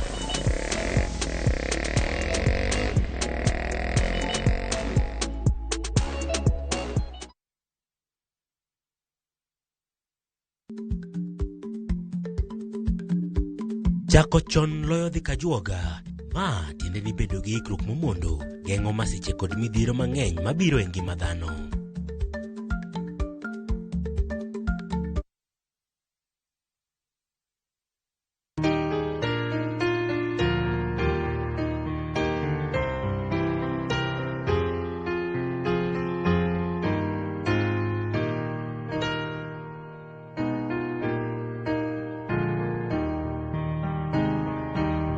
Dial *811*899# to get Trust and Obey as your skiza tune.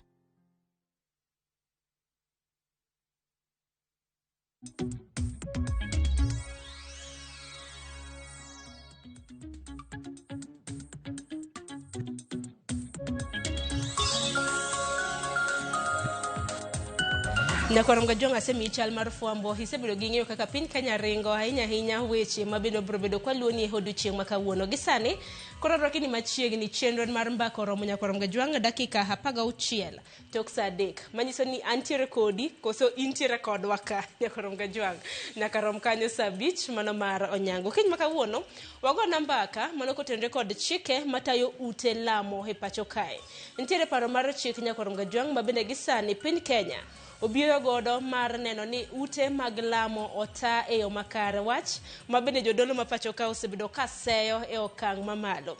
Nyakwarom Gajonga kiny makawuono ayudo thuolo antiere koda jodolo 3 studio ma Nairobi antiere gariyo kaunti ma Kisumu abro bedo koda jadolo achiel yiena mar mondo mi arwak jadolo Jemaima Witi mano mar Jesus Power Celebration Church mantiere county mano ma Nairobi. Amusiri misawa geno mara nichio makare nyalo na ka thuolo mar moso nyikwa Ramogi. Erokamano amoso nyikwa Ramogi no pakuru Yesu oyaure uru. Erokamano Nyasaye otimonwa maber kendo wachopo ka mondo wagoye mbaka.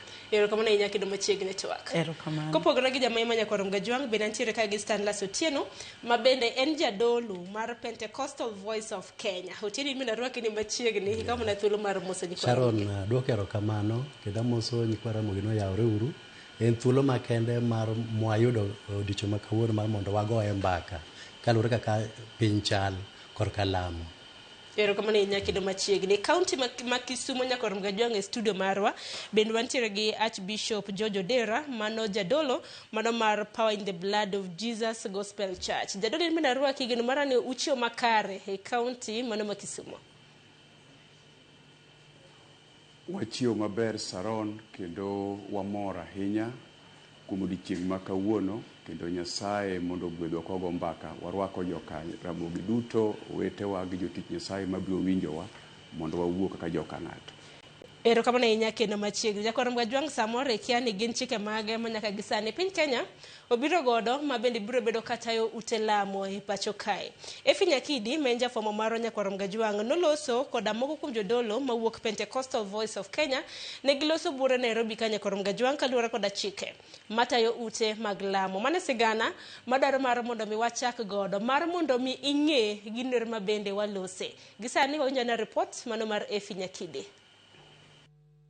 En paro mar chik machano tayo chenro mag ute lamo duto pachoka. Paro madwaro mondo ute lamo ondikre buo mabul mopuodhi kod piny owacho. Paro no mong'ere kaka Religious Organizations Bill 2024 pod medo nyuolo paro e kin jotend din kamago mae buo mabul ma Pentecostal Voices of Kenya to dwaro mondo wite oko chutho mani okomi ute lamo thuolo machung' kar kendgi. This bill risks isolating and disenfranchising certain segments of the church in management of and regulation of religious affairs in Kenya in favor of well-established churches and religious organizations. It strips away the doctrinal independence of churches by forcing them to subscribe to established umbrella organizations. The bill creates several vague offenses which are likely to be abused by rogue actors to intimidate, coerce, and harass religious leaders and organizations. Kaluwore gi jotend PVK, kanisa en achiel kuom gigo manokonyo sirkal masani yudo telo. Kata kamano, sirkal owuon ok ti kodgi machiegni kendo koro dwaro rido weche mag alam. Gichiwo siem mager bende ne josiasa masiro parono ka giwacho ni owinjore gi mipek weche mamulo oganda kaka weche mag somo, thieth kaachiel kod dongruok. Wan wasebedo gi buok ka 2022 ker ne wuotho kodwa ne bire kanisni wa ne waolo kata mo e wiye kaka nolni Daudi mondo bed jatend piny. To karang'o motimore gino pod thagowa kata ken jachien to wabogolo. Ang'o motimore miyo koro sani ker oketo kamati ni koro ni an jadolo ng'ama wal mana gi Nyasaye tatiyo gi Roho Maler ni nyaka bed mana gi digri ne kanyalo bedo jadolo. We will talk mpaka isikike. Kama kanisa tunasema hii bill haiwezekani. Kama kanisa tumekataa na tuko hapa kusema tafadhali, hii ya tafadhali hapana. Tunasema hii bill haiwezekani. Paro makamano biro tok fwenyo ringre bungu mashakahola chalmano miyo mak jadolo Paul Mackenzie koda chije moko mawacho ni neketo ngima oganda kamarach. Jodologo dwaro mondo mi piny owacho oketo kenge makare kendo ket chike mabiro konyo mako jodolo matayo chenro magalam ataro machik. Hii ni njia mbaya ya kuweza kugeneralize all Christians and therefore curtail their freedom. So let the issues of criminality, let the issues of wrongdoing be handled as per the law. Let that individual who is doing wrong be handled as per the law, because we have enough instruments of power and we have enough laws. Rais, ni wewe kwanza tunatengenezea makao mazuri ukiritaya. Wewe ulituambia kabisa na umerudia mara nyingi unataka kuwa pastor ukimaliza muhula wako wa miaka ile ambayo Mungu atakusaidia upate kama rais wa Kenya. Na tungetaka kukuuliza rais tu kwa unyenyekevu kama PVK, ungetaka kupata kanisa likiwa limesimama ama administration yako imelisambaratisha? Parono omisir koda pisa ton jener kachiel kod mano mar joten migepe kendo sechope okang' mar kao pachoganda kod jokanyo mopogore opogore. Efi Nyakidi, Ramogi TV, Nairobi. Nyakoronga jomo naka kiwinjo mago gin jodolo mabende other gi paro mar chik matayo kaka kanise nego bed ni itayo. Winjo kanyo seyo mopogore opogore mabende gichiwo kanyo. Mago gin moko kuom gi mawuok Pentecostal Voice of Kenya. Bende gi maber ni antiere gi Standards Otieno mabende en jadolo mar PVK. Mabende en bende ni winjo kanyo kowacho ni higa mar 2022 jatend piny nantiere kanyakla koda kanise kendo nuolo ne moe wiye. En ang'o mosetimore? Koth osechako go kanise gi kanya. Chak mana kodi jadolo Otieno. Sharon, gima timore pinywa ka tamo wang'eyo kata winjo nikech kwarango foundation mar Kenya msingi mage gin mag lamo nikech kata kachako gi national anthem tachako mani Mungu nguvu yetu to kidhi constitution marwa ma 2010 preamble the first statement en ang'ono en mana kuom Nyasaye. Koro kwa biro kuom constitution bende Bill of Rights, chapter 4 Bill of Rights, article 32. Pod wuoyo mani wan gi uhuru mar lamo Nyasaye e yo moro amora ma ng'ato nyalo lamo Nyasaye.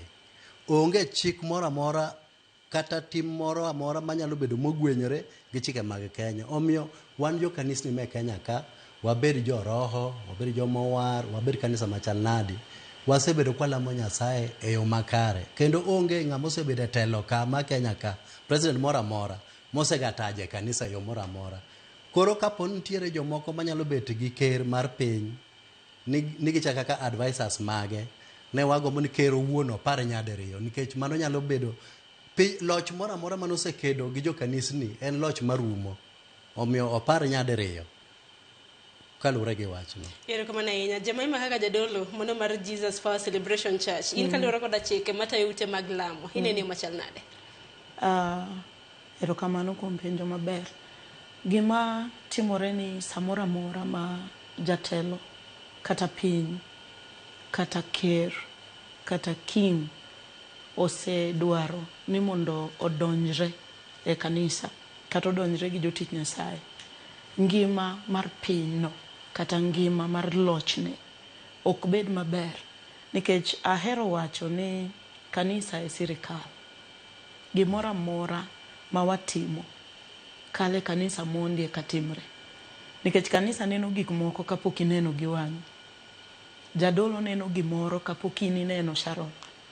Ng'ato wuoye gima biro timore higni 10 mabiro. To sirikal maduong' en kanisa. To kigo sirikal moteloni tidwa dhi kanye. Idwa dhi kanye kigo sirikal moteloni. Kata en owuon kata ng'ata kata jok manyalo bedo ni advice kuma giwuoke. Ng'ata nigi background mar kanisa. Kata obed mana jadin machielo kata din moro. Ng'ata nigi background ma Nyasaye kawe kanisa wach ni mar Nyasaye. Janyuol ka janyuol kanonyuolo nyathine to nokete lwet Nyasaye in one way or the other.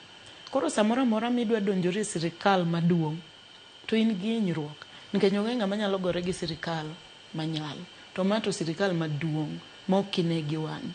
Sirikal matimo gik moko ma ok inyal pimo. Nene kaka wuoyo. Onge ng'ama nyalo pimo ni to awuoyo gi teko mane. Ma teko mar sirikandno.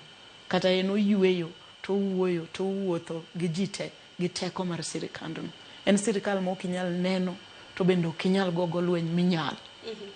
Wan gi joma nosetemo go lweny gi sirikandni mologi ok inyal nyalo lweny migo gi sirikal. Ero kama ahinya nyona paro bende mar Archbishop Jojo Dera kantiere county mono ma Kisumu. Bishop ideno chike mago matayo ute lamo yo machal nade? Ero kamano nyamera Sharon kuom kelo mondo wamira jowadwa gi jotich Nyasaye wetewa thuolo mondo ging'e gima timore. Chike matayo lamo ute lamo ber to gi sama wawuoye ni joma nolosogi ok gilosogi gi chuny maler mar kanisa. Gilosogi e chuny mar chalo gima idwa notwe kanisa e yo ma nyaka kanisa koro winji gima wach ma kamoro. To kanisa en kanisa Nyasaye to chike kata gik matiyo e kanisa Nyasaye ikelo kod roho maler. Roho Maler en ye jatelo mar kanisa, to wuon kanisa en Nyasaye. Koro sama chike okel molos kod lwetwa mar dhano, to wachalo gima moko lweny gi Nyasaye kendo watweyo tich Nyasaye mondo koro tich Nyasaye odhi kaka wan wadwaro, oyal injili kaka wadwaro, Nyasaye oti kaka wadwaro, gimoro ka gimoro matimore od Nyasaye koro timre gi kaka wan wawegi wadwaro. Aparo ni Sharon, ma ka wadonje kaka oganda kendo kaka jotich Nyasaye kendo kaka piny, tanyalo wacho ni Kenya ochomo kamarach, nikech jodolo ema kata ndalo mag muma ruoth moro amora ne jodolo chung mbele ne. Kanitie wach moro kata komoko to ni dwarna jodolo, gini ema weche man kuomgi Nyasaye donje ka konyo piny. Omiyo chikegi ok waseyogi kata waseyogi, to wawacho ni kuom kanisa to ok giber. Mana kaki wacho kanyo kuom kanisa ok gibeyo. Koro wang'eny na fundi Nyakon Mgajwanga gimomiyo ni jodolo mapacho kae koro kwedo chike mago matayo ute mago mag lamo. Dibed ni nitiere fundi moko ma samoro beyo negi to nitiere moko maricho negi koso gi racha gin duto te. Achaka ne kodi jadolo Stanlas. Wang'eny na fundi mantiere chike gi. Gimomiyo ni un kaka jodolo ukwede matamre gi nono. Sharon, kaki winjo kaka jodolo weto osewacho ni maendi en loch moro machielo, ok en loch mar ringruok. Aparo ni Kenya kaendi onge ng'ata mosenyuol maonge kata nying baptism. Mano matiende ni ng'ano en ng'ama otere kanisa. To wan kaka jodolo, ka koro ng'ato nyalo wacho ni nyaka bed gi degree, Sharon, degree ma wan warango wan kaka jodolo en ni ng'ato tisi, ng'ato yudo warruok, to Roho Maler olor kuome. Koro chopo kiwango ma ng'ato bedo jadolo, Roho ma Nyasaye koselor kuomi, to fwenyra afwenya ni ng'ani en jadolo nikech in ichako wuoyo. Roho no ema telo ni kiwuoyo, itimo hocho, tilamo ne dhano yudo chango. Koro kapono nitiere qualification, somo to krach. Kata wabende ng'enywa bende wasomo, wan gi doctors, wan gi to masters in theology, ang'o. Somo no en mana medo rieko matut mar mondo ing'e mang'eny kaka inyalo tayo wach lamo. To somo no is not the ultimate power ma Nyasaye owalo ni mane kinyalo tiyo tij Nyasaye. Koro Mario bende nitiere muma wacho ni Nyasaye wacho ni kama jari adek nitiere en owuon entie. To iyudo ka achiel kuom chikegi wacho nang'o no, Sharon? Ni nyaka ubed ji 50 kadhi mbele. Ni mano koro kinyalo luongi ni mano kanisa. To wan gi kanisni kata moting'o ji 20, 30, 40. Koro magi mondo weluongi ni kanisa, and they are serving souls. Gitimo counseling, gikonyo ji yor mopogore opogore. To duto te en tij Nyasaye. Koro wan gima wawacho ni chikego ging'eny sana nikech moro ka ng'ato kaka wawacho ni ng'ato kaka mbunge en nyathi kanisa. Wabunge gi tete biro mana kanisa, kata gin mana ginene chieng' magi apishwa to mume ma giting'o malo. Koro ni chikni wacho ni ng'ani ka Nyasaye osegwedhe nikiko bi kata kanisa no kogol sadaka. Ni kama notimore, tani kaka koro pastor dhi matwe ya higni 5. Na timo makosa kabisa kuom rwako jasiasa. To jogi usiko lemo kendo giwacho man adhi agole chiwo mar 10 hono mane Nyasaye otimona. Koro ok wang'e ni solo sure matek ma kore dwasole nyake kanisa ka to kang'e nang'o matimre, Sharon. Magi kuom pod medo thago pacho. Ma in fundi go kaluwore koda Instanless giricho te onge mabeyo kata mana achiel e iye ka. Gibo bedo mabeyo ka wabet piny gi joma loso chikegi. Wan jodolo gi jo Kristo gi joma wale yor mopogore wabet piny to wach ni kama waneno kok dhi maber kama walos kama. To ni jomoko bet kamoro e put moro kamoro ni mani ber mani dang ni roho mane machiko jogi. Tingeni wan gi rope 2, wan gi rope ma mochido malil to gi rope maler. Koro kwanyal gen kata joma ne loso gigi ne gin gi rope mage. Ero kama na nya joma imeni ko ngiyo kata mna funde mabende kata mna standa sese lose ni jadolo nyaka bedi gi degree kopogre gi mano kibar mondo mi bed jadolo kanisa nyaka bedi gi jokanyo iwacho ni nyirombe 50 gi wiye ekato lunga de kanisa bende political activity bende wacho ni osethich kata mna obedo band okum e kanisa mano kaluwore koda chike matayo mane kin mamoko samoro matoni lose. Mana kamedo kako wacho ni muma wacho ni kama ji ochokore ji ariyo ni to roho ni kanyo to midwaro ni nyaka ji bede 50 ni. Koro wanono to joma nogolo chik mar 50 ni ang'o mane gineno kata roho mane manowuoyo kodgi ni chakre ji 50 e kiluonge ni kanisa. Onego ok wakweda ahinya kaka samoro ji neno ni jodolo kwedo to do timore maber ka gikawo jodolo ok ginyal kawo waduto lakini nitie jodolo mane kawo to bedo kodgi piny to waloso ni ma e maber ma e muma dwaro nikech waduto wadak gi chik mar muma onge ng'ama chikore owuon to muma ema chikowa en ndara ma watimango ma waluwo kata en bendera ma waluwo kata ng'ato ni e roho kata ng'ato ni kanye to mae bendera ma waluwo. Koro gik madwani mondo bedigi bendera mane magiketo mondo gilugo mondo ji obed mana 50 mondo ibed mana ni somo in gi degree e kitimango e ki ibed jadolo to teko mar roho maler ok donj kuom ng'ato kata luongo ok luongi nikech in gi degree. Nyasaye luongo kato iko lakini paro mar pinyni to kuongiko kokatimango kokaluongo to wan Nyasaye luongo ng'ato kato iki. Koro okane gimomiyo dong chikni bedi moridore ni nyaka ji bed 50 nikech kaka wacho ni wan chik wawuok e bendera cha muma to joma no bet piny moloso gini kade ginyalo yudo thuolo mondo gikaw jodolo gibed go piny tiloso alosa gima ber to onge koko kata onge gima dwa pingi kowuok maber mowuok e muma kamano. Ero kama na inya to bishop inene dane kintiere county ma Kisumu dibed mana ni fundi duto te mano mag chike ma bende tayo ute lamo gin duto te maricho koso ntiere kata mna kaka ma bende samoro inyalo bedo ni isere kinde makamage.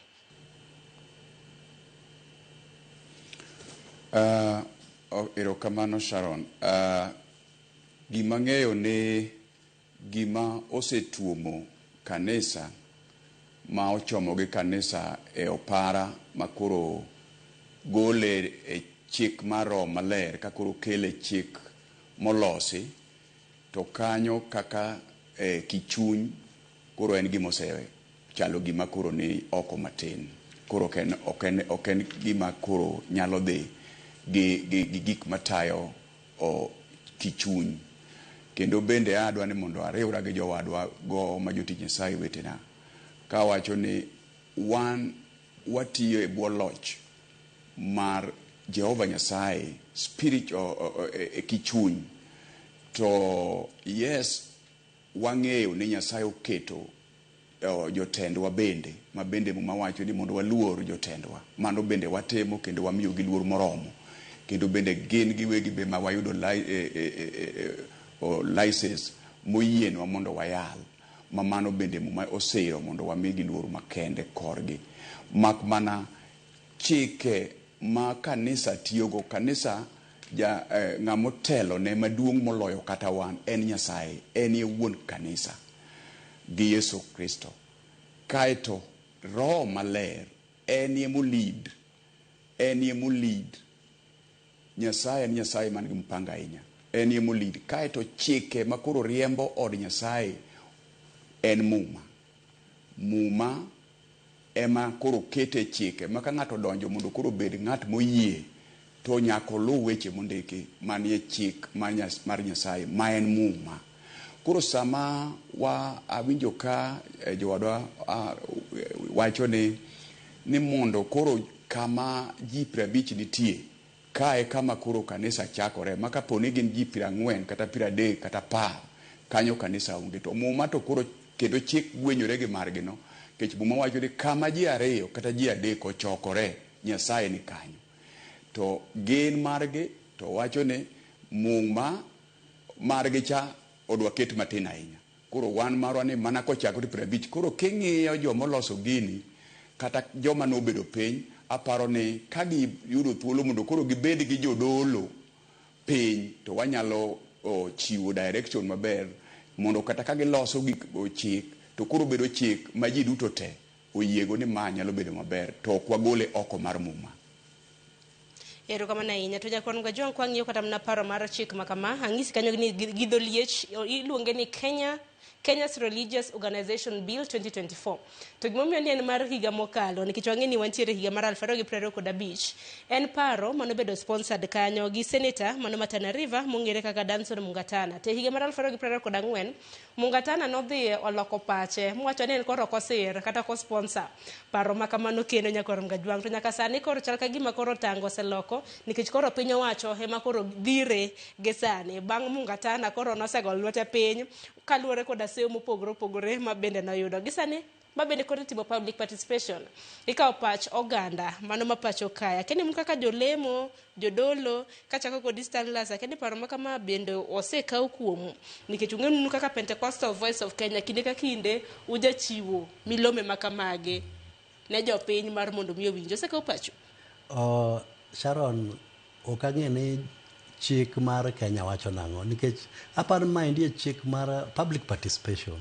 To public participation ni apane tiende ni ng'ata imiyo thuolo mar mondo wache pache kuom chik midwa keti.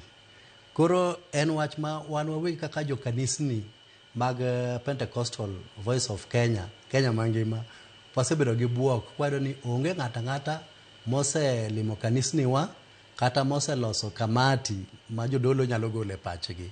To aduokero kamano Prime Minister Musalia Mudavadi en ma chal nyocha ne ochung' ni gini to nyosego bade piny nyaneno ka gino biro posted in social media ni public participation and until further notice. Aparo ni gineno ler moro kanyo matin ni gichalo joma donjre gi moko ne gidonjre godo.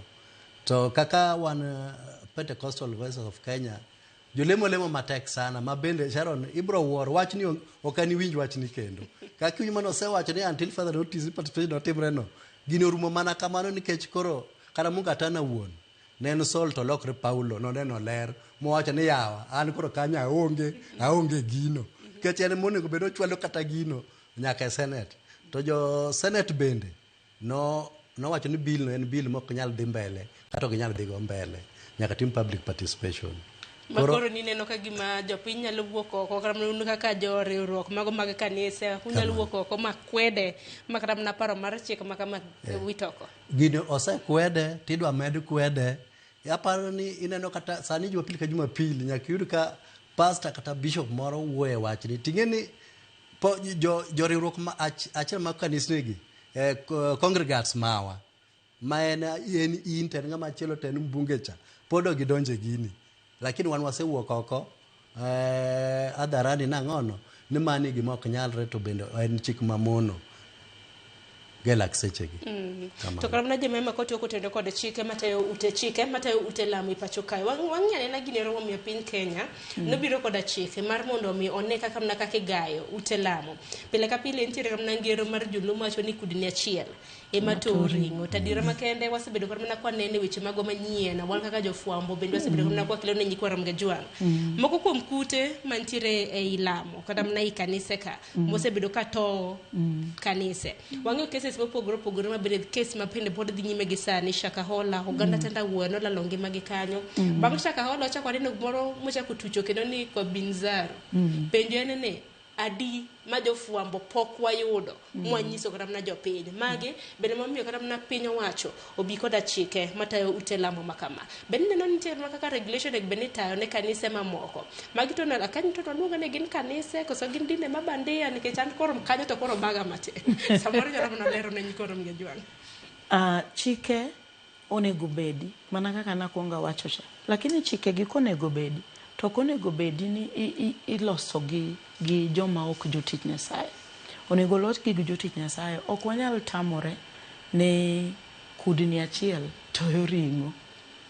To nitiere gik moko mosetimore mobire limelight. Mamoko kamoro pok ufwenyo. Kamoro nitie joma pok oumore, pod oumore gi mekgi. Pod ok ginyal bire ler mondo giwach ni gima kama timore. Chik onego bedi nikech ok wanyal tamore kaka jotich Nyasaye. Ni nitie moko makata king'iyo tineno ka wach Nyasaye, bendera ma wuecha, jogi ni oko mar bendera. To jogi nyithiwa, jogi gin jowa. Koro kolos chike maber mowuok e bendera cha ok chwany ng'ato. En bendera maloso ng'ato. En bendera maduoko ng'ato e line kumonego timie obedie. Chike nyalo mana bedo to olos gi jok mopong' gi roho mondo fwenynegi ni ka to ne wadhi marach. To gimomiyo wadhi marach ma wachopo kama nikech gima kama. Nikech dhano tok nyal bet maonge chik. Kata Nyasaye nomiyowa chik. To kamoro amora nitie chik. Kata kuma wabedeni nitie chik ni kochopo sama kama to ginie chakore kendo kochopo sama kama to timang'o orumo. Makata koro kwawuok gi points mabeyo machal nade to sa oserumo. Nyiso ni chik otimang'o oloronwa. Chik en gima ber lakini gibed chike mabeyo momiwa kod roho mondo walu. Erokamano ahinya. Lakini Bishop kintiere kaunti ma Kisumu nikech neno ka achiel kuom jodolo mawuok Pentecostal Voice of Kenya sigana mabende nwa tugo mokwong motelo nawacho ni generalization of Christians ok ber. Ng'ato kapo nono ni okoso nego bed ni en owuon ikaw ne chik kien lakini nene yo machal nade dibed ni generalization okaw oketwe buga chiel otemre kada mne buma bula chiel koso ng'ata moyud koda keth ema kaw ne chik en owuon. Erokamano Sharon kuom penjono. Aparo ni kosa kata mana e chikwa morito piny ka ng'ato koso kata kane onego ng'ato kata timo moro ma sirikal kata chik mar piny okoyie tiyudo ka ng'ane mimako kata de ne i oganda ji 100 tiyudo mna ka en ema omake kendo en emitere court kendo en ema iyale kendo en be mitweye nikech en ema noyude gi makosa. Koro to ka poni ng'ato koso to iyudo ka en e kind ji 20 timako ji 20 gi te samoro ang' nonwang'e ni jomimako gi mako nono ka gionge gi makosa. Koro ka ber to ka ng'ato koso to kata kotimo tim moro mok owinjore to en ema chik luwe to chik kawe to chik tiyo kode kaka koro sani nomak jal maneni Sakahola ma bende ne owede en ema ne makosa noyude. Koro en ema okawo musalaba no mare en owuon. To ka okaw gigi duto ketie okapu achiel to wachi ni ji te chalo kama. Anyalo wacho ni mano to samoro jomoko dhi yudo kuom joma ne ok okoso. Machielo Sharon, chutho mana kaka iwacho ni kaka jodolo kata mana e od Nyasaye kata e dolo ok dang' awach ni wabeyo waduto kendo ok dang' awach ni watimo maber te ndalo duto te e gik moko te. Nyaka nitie kuonde maber nitie nikech pod wan e ringruok ji ni e wuoth to adiri be waseneno moko mabe timore ma sako it manyalo miyo samoro bende paro mar sirikal morito piny bed gi paro mar neno ni ka chalo kama waketie giminyalo gaye go gini to mano nyalo timo nikech samoro weakness no oyudore mana kuomwa. Kech inyalo neno ka samoro kata wan kaka jodolo samoro ng'ato ni e media samoro en social media to weche mogolo nitie weche kata gik ma otimo kata kaka wuoyo kata gik mowacho ing'eni king'iye nyinge ma koro odongo mar jadolo lakini gik matimore ne to koro dhieri nono to en jadolo to nade. Koro penjo go nitie ma emomiyo samoro nyalo miyo kata jomomiyo wa thuolo mar yalo komiyo wa barua moyienwa mondo wayal nyalo koni wamiyo jogi thuolo mondo yal injili to gitiyo gi thuolo ni marach. Omiyo wan kaka jodolo wan bende kata kobedo ne waneno ni chik to nyalo hinyowa, to wan be nyaka walokre. Mana kamani wacho ni wang jodolo bende nyaka soke moko kuomgi iwacho ni mago koro gin jodolo makoch ok ton wacho ni koro gin jodolo kin luongi mana jodolo makoch kaka achiel kuomgi ma nyaka sani wang'eni osedinne mano Mackenzie ma bende buche pod dhi nyime. To kata kamano kapok oko yweyo mano mar saa 4 Stanlas penjo man nyalo penjo ni dibed ni piny Kenya neno ka sani samoro oloko tanga koda kanisa nikech nitiere paro moro mane wacho sigana mana efie tugo kacha wacho ni higa mar 2022 jatend piny Kenya ne nitiere kanyakla koda kanisni kendo kaka jodolo nuwicho mana wiye mo sani koro chal ka gima gik moko oloko to jadolo wadu bende nowacho ni jatend piny Kenya bende nowacho ni kose retire kose gwe tao to koro wach dolo ka wabiro bedo kodonje koro chal ka gima uloso ne yo to leo uneno ka muloso ok losre makare. Sharon, aparo ni piny karuto piny rugi mage to adieri anawuoro sana kech gima koro wawuoye ni wakaka jodolo wan wawuoye piny ruodh polo to gima jo piny wawuoye piny mangima piny ka yore mangima mar piny ka. Koro anawuoro Sharon, josiasa gi, let me be sincere, josiasa gi obed MC obed ng'ama nadi manyo telo moro amora ng'ani osike kanisa gibiro pile to koro kapo nono ni koro ni piny koro nyalo lokore e yo moro ma koro ni kanisa ni en ok obi bedo gi thuolo mar tiyo ni jopiny mar timo hocho kata mar timo ang'o ok wang'e ni wabo timo kama chal nadi. Ing'e ni ker ma wuon piny ni to bende koro en ng'ama ware mogik mani momiyo Sharon nanyisi ni kata obedo ong'eyo kata gima wacho ni ong'eyo kama ji chike yo moro mok donji obedo ong'eyo ang'eya.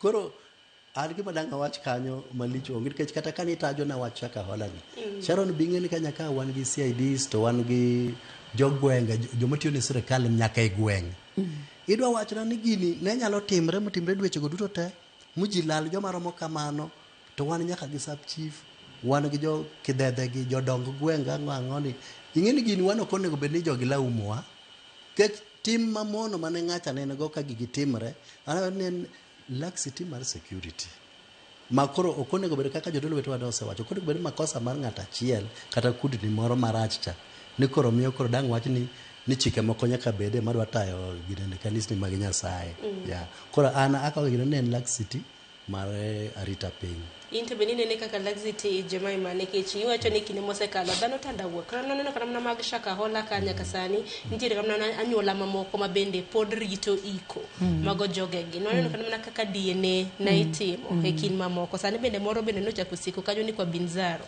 to mathoth nitiere kata mana kanise manyiso kata mana wacho ni nyirombe mar mondo mi kik dhi kata mana e ute thieth mar mondo yud thieth e kin mamoko ineno ni laxity samuoyo mano mar piny owacho koso dibed nang ne laxity mar piny owacho nikech onge kamoro amora minyalo wuok midhi tim gimoro to piny owacho nigi jorit mage magiketo nyaka piny mogik. Nitie assistant chief, nitiere jaduong' gweng', nitiere ng'ata moluorowa manyaka ng'e ni to gweng'ni gima timore e dala Sharon ka ma dala Sharon ni en ok yawe to en security arita jaduong' gweng' nigi thuolo mar donjo ang'o e dala mok yawno mondo ong'e ni to dala mok yawni nikech kamoro amora ma ji odak ji ong'eyo kabisa ni gima kama to timore ka to ok en gima ber ok en gima ji okia. Koro anena ni en laxity mar piny owacho to gichopo kuma ok gidwa yie makosa gi koro idhure ne ang'o ne jodolo nikech gigi timore ne jok ma wacho ni gin ang'o gin jodolo lakini ka chikegi jomoket mopange tich odonjo motimo tich mondo ne wadonj ka iyudo ng'at yango e rangach nyako penji ni to in ng'a idhi kanye tidwaro ng'a to kana wacha ni anan Jemima abire program ma ka Sharon ok nondiko ni donjuru to kendo nok wadonja koro miyo ka wadonjo ma ng'at mane gate ok onenowa to wadonjo ma wadonjo iye ka wala umu jodolo koso wala umu organization makae donge wala umu organization ne wayudo karangach ni nono to watimamo wadonjo nitiere kabisa onge gima dhano kia. Ji odak gin jirende. Nitie dalani, nitie dalacha, to onge gimikia. Ok inyal ng'e 100%, but gima rach matimore ka jirandi, kata ibed mana gi jirani ma jajuok, to ji ong'e maber ni dalacha, to dalano jojuogi, ji ok kia. Maka ng'ato amua ni en odwa timo biashara gi jajuok, ji ong'e kabisa ni ng'ane to makore gi ang'o gi jajuok. Koro in laxity margi, giwe dhuro ne jodolo makosa mamari. To bende banyalo na paro nyakoro mga juang kaduoki chiele bende piny wacho kana donje telo higa mar 2022 siyo na ntiere ne kanise na gihero lima hinya nyalo paro chiwo ne kanise ma bende nokelo wach to an kan ne koro na fuondi mago mag chike makamagi en political activity ma bende wacho ni bedo band in kanise akene mano to bishop kintiere county ma Kisumo de wach nango pachi kapoko ka yo matene. Erokamano ahinya Sharon. An anyalo wacho ni Nyasaye nomiyowa rais mohero kanisa. Kendo kapok nobedo kata mane kom, ne en ng'ama ohero kanisa. Kendo kanisa no ema ne yudo ka kata josiasa mang'eny ne temo kedo kode ni odhi e kanisa ochiwo pes kapok obedo rais. To kobedo rais ne ok oweyo tijno. Ne pod obet ko support kanisa kendo noramo mochung' kidete mo wacho ni abiro chung' kagolo chiwo ka oyudo ka ji wacho ni ok onego gol chiwo e kanisa to noramo kabisa nyaka kata sani pod oramo. Rais marwa en ng'ama ohero Nyasaye, en e background mar Nyasaye kabisa. Omiyo kata mana ywak mar jodolo ni osewinjo kendo ang'ino donje ite. Korka kama itemo penjo ni weche mag gik matimore gi dipo ka samoro sirikal ema obet ka ok ne na yanga mondo ne gik matimore gi mondo konygi kapok gitimore. Ayiera kodi ni mano en adiera nikech kanise waduto mana ni e kind ji kendo arita kwe magwa ni kuonde te. To nikech samoro gimoro nyalo timore ma keth gik mang'eny nikech samoro ng'ato ni od dolo ka to koro ae chike mag muma ae chike mag Nyasaye koro keto chike ne mine ka ng'ato timo gik moko ma koro didhieri nono. Aseneno kata ka kude moko Saron moko samoro dhiera king'iyo kata social media aseneno moko kadwa na wachi teneno ka ng'ato yalo korwako law mine gi wuoche miyo kendo akia ni mato kuro yalo ne joma nade. To gik matimore e social media ok awach ni gin adieri te but gin example kuom gik matimore. To gik makamago ema to wach Nyasaye. Koro adieri chutho e kanisewa yudo ka gwane kind ji moningo bedne kata jowado magarita kwe mochako jodong gweng, chief, assistant chief kadhi mbalo kamano oningo ng'eni kanisa mandala ng'ane ni en kanisa moriere kata koloso chokruok to ka ng'idhiye taneno ka gin gi moriere oko hiny nikech oganda mwayalo negi magi bende oganda ma sirikal orito. Wan warito gi mana kuom chuny ka wayalo negi kendo walamo negi to sirikal orito waduto nyaka gin bende. Koro miyo wan bende arita mar sirikal no ber kodwa kabisa. Omiyo kami wacho no ariwora kodi ni oningo gigo wang'i kendo ging'ewa ni to ang'o matimore e kuonde mwakete ute mag lamo kata ei udi kuonde ma wantie mag lamo. Erokamano ahinya tadiera makende Bishop Odera wang'eni mbui tinde obiro koda riekni mopogore opogore. Nitiere moko ma samoro nyalo bedo ni gen generated gi AI kata kamano kanda miwacho ni otende kanda kata an ma aseneno. Nitiere jadolo moro ma to nawach ni madichuo morwako pumps kendo wuotho gi skirt. Koro gin riekni mobiro to kene gin AI koso gin gigo eko ma bende timore ka bende gitimore gin wach madimak ng'ato nono. Kata kamanya korom gajwang' parni ote yoronwa lai mago tema choka rede ka uchiel nono mbui mago oganda kopogore gi wang' jowi luwa achiel kachiel mane mbui magwa mano mar Facebook wantiere YouTube Citizen Digital mar mondo mi wawinje na pachi kotende kod chike matayo ute lamo. Anno ote mathoth ma bende usebedo kuoro nyakorom gajwang' adaro mar mondo mi akaw yo matin kaduogo Achako gi ote magi kapok wadhi nyime koda twak mabende wantiere godo okinyi makawuono kik idhi mabor.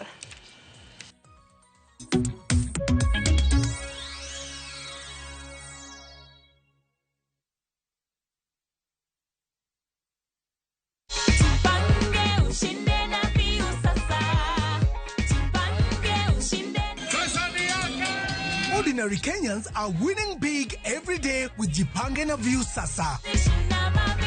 Over 3 million shillings already awarded. You can also be our lucky winner. Simply subscribe to View Sasa from as low as 50 bob through paybill number 724177, account number, your telephone number. Watch your favorite shows and you could be our daily, weekly and even the grand prize winner of 2 million Kenya shillings. Nikisema View, mnasema sasa. View. The more you subscribe and watch, the more your chances of winning. Simply subscribe to View Sasa through paybill number 724177, account number, your telephone number. Jipange na View Sasa. Subscribe, watch and get rewarded. Jipange na View Sasa.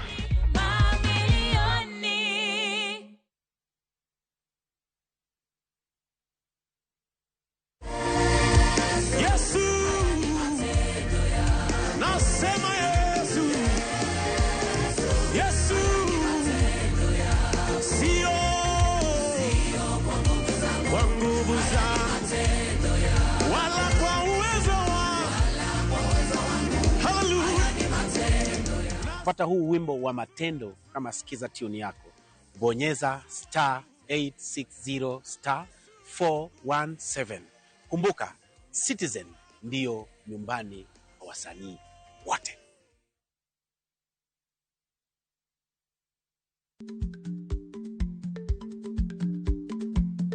Jarik ni jamuod nyoyo gi goyo. Matiende ni dhi matek maok inono maber samoro nyalo miyo ng'ato midhiero.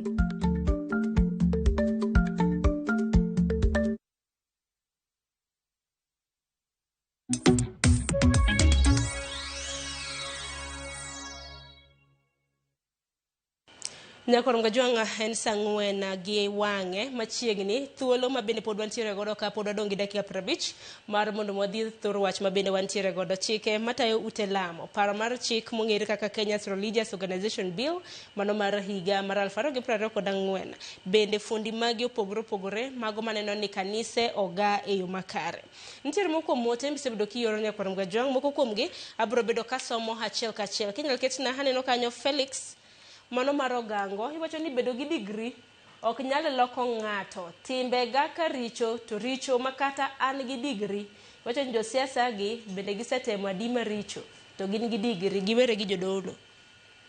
Jano mar chielo iwacho ni churches are fighting the government if some are saying one term, others are teaching other things against the constitution. Iwacho ni if you're sick, do not go to the hospital, etc. Engineer iwacho ni adira mantiere ochopo ndalo manyaka koro churches should be regulated. Koso tich kod dwaro pesa ma haraka omiyo jonjore sani timo gima Lord Laro nowero ni stealing in the name of the Lord.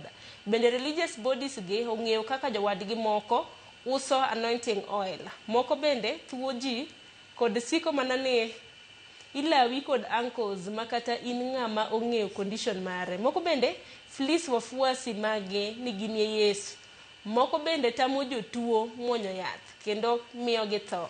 Magi nyaka ketne gi chik. Mago gin paro mopogore kanyo. Bishop Raphael wacho ni sharo ni winjo chike nitiere marito kanisa. Kidhi timo registration tiyudo chike mak mana ni joma ketho wach Nyasaye to nego non through umbrellas.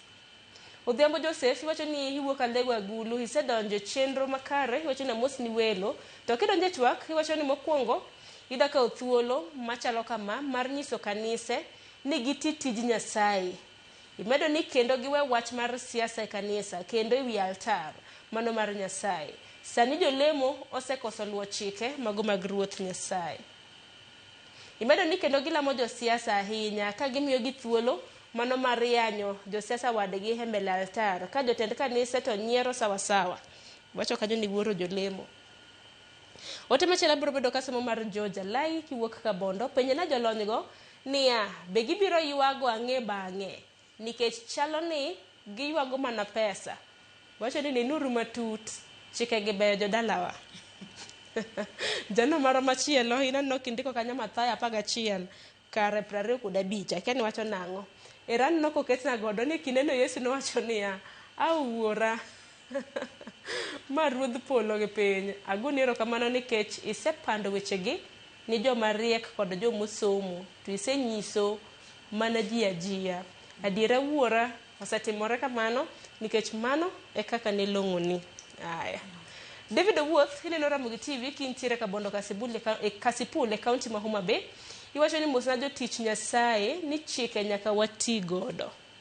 To kod mag piny Kenya nikech jodolo moko bende oselokore achudhe kendo gitiyo koda kanisnegi marach. Adwaro mar mondo mi mak mana kanyo ote mopogore opogore ma bende osebedo kuoro. Ote ng'eny. Nitiere maseyo to nitiere mariwo lwedo chike mago magayo kanise to nitiere maseyo chike ma bende obigo doge. Aparo ni kapok amere konga achaka kod Stanlas nikech ote osebiro mang'eny to une jogwek manego bed ni duoko gi donge. Achaka ne kod gima inyalo duoko. An gima jowinjo ote ma jowinjo orogo adieri gin kare. To nitiere kuonde moko ma be jowinjo be pod onge ler. Koro kaka jowinjo moko wacho ni jomoko loko kanisa kar ohala, jomoko bende wacho ni ng'ato kik dhi osiptal, jomoko bende ni mana gi yore gi mopogore opogore. Mane omiyo ne wawacho ka Sharon ni wabende ok wadagi chik. To wanyalo hero mana chik ma wabende wachiwo paro e bwo riwruok. Ma wawacho ni mani to ok ber, mok nyal timore. Aparo ni kata lony ma daktari tiyo godo no en lony ma Nyasaye momiyo daktari cha mar thiedho ng'ato, mar loso yath. Koro kata kiselamo ni jatuo dongo ne ginyise dhi osiptal dhi onana ni ma tuo mane chakre nadi to nyalo rumo nadi. Nikech lamo en gima medo siro mar mondo wabed gi ngima kendo wawinj ber. Koro kapo ni nitiere to jowinjo bedo ng'e jogi. Ka in iwuon isedhir ng'ato to nyisi ni kik idhi osiptal. Mano bi pade ng'ama bende oriere adieri. Ng'ato thuwi ga nyuolani, ni mama uma kama emotimo ni gima kama, mama uma kama emotimo ni gima kama. Ing'eni kata na nyaka sani chik mar jo Kenya wach mar dhi e court ni wacho na juoga no iri. Onge ga proof. Koro ere ka jadolo moro nang bukre ne bukani wuodu wa yotimo ni kama ni ng'ato nyoketo ni ndagla. Mano ng'ama loko hala kodi nitie magi modwaro kodi kuomi. To adieri makende bende ma wiji kik wil godo ni Nyasaye to wuoyo gi joge, roho ma Nyasaye tiyo kuom dhano. Omiyo be jomoko chango, omiyo jokoro be koro, to gikoro gima tiyo. Lakini nitie koro moko ma koro thuoji, to Nyasaye bok dwara thuwe. Koro kida ka ng'ato koro moko ma thuou, ng'eni ng'ano riwo gariyo, kata ng'ano riwo gariyo. Mano gima nyalo wacho. Erokamano ahinya. Ka joma magin moko kuom duoko mage kata mana ote mage ma bende nyalo duoko kaluwore koda mago ma bende nyikwa Ramogi jongo osebedo ka oro. Gima ok de anawuon awach ni anawuon ok da tamra. Nitiere joma osehinyore e kanisa. Nitie joma chunygi lit. Gik moko ok osetimore nigi maber. And awuoye kaunti ma Nairobi. Ibiro yudo ka percentage maduong' ok dhi kanisa kawuono. Ji winjo wach Nyasaye through online. Owinji yalo mar jatich Nyasaye ni nus owuogi. Owinji Sharon owuogi. Owinji ng'ama chielo owuogi. Nikech en ng'ama chunye lit. To chunye lit but foundation ne to nitie wach Nyasaye. Emomiyo gini idha ni nyakiwinji. Koro ok anyal tamora kaka an awuon Jemaima ni asebedo piny ma wuoyo kata matimo hocho ne jok mohinyore e kanisni. Iyudo ka ng'ato ne jadolo onyiso nous kata ode kata us gikene kata asetimo hocho ne ng'ata achiel ma ng'ama miyo mokawo school fees te ma jaode nomiye mondo dhi ochul ne nyithindo ni lemone igwedho igwedho pesano. To pesano kaka no gwedhe to gwedhe nyaka kawuono. Koro kodok to chopo kuma koro skul iyawo. To skul kiyawo nyaka ochul school fees tek ne mondo dog gir jaode mondo nyis ni gicha to pod itimo igwedho. to skul bosetimang bosea. Koro nitie jomo oseinyore e kanisa to okonyiso ni kanisa rach kata okonyiso ni ok wadwa chik, pod anuoyo chik onego losi, to chik iloso gi jomotel negi gi roho mondo mi ji opuonj wach Nyasaye ma ok wakiko gi gimachielo, wach Nyasaye maler mowuok e muma. Ma muma wacho ni onego watim kama, onego watim kama, onego wabed kama. To kata jok mimayogi ong'eyo ok gikia. Gibende iyudo ka thothgi gin joma ok dwa nosom muma, gin joma ok dwa no owinj chik. Ng'enygi ok te, ng'enygi en ng'ama dwaro ni mondo timne, ok odwa lamo kende, en odwa no lamne, odwa no nyise, to en owuon ok odwa winjango Nyasaye. To ng'ama ber winjo Nyasaye, nikech pasia mar hekalu nosebarore, omiyo ng'ato ka ng'ato nigi right mar wuoyo gi Nyasaye kaka en. Tiyudo ka thothgi ok gidwa wuoyo gi Nyasaye kaka gin. Adwa na bir pastor ni lemna, somna, wachna, ng'ina ni to Nyasaye wacho nang'o.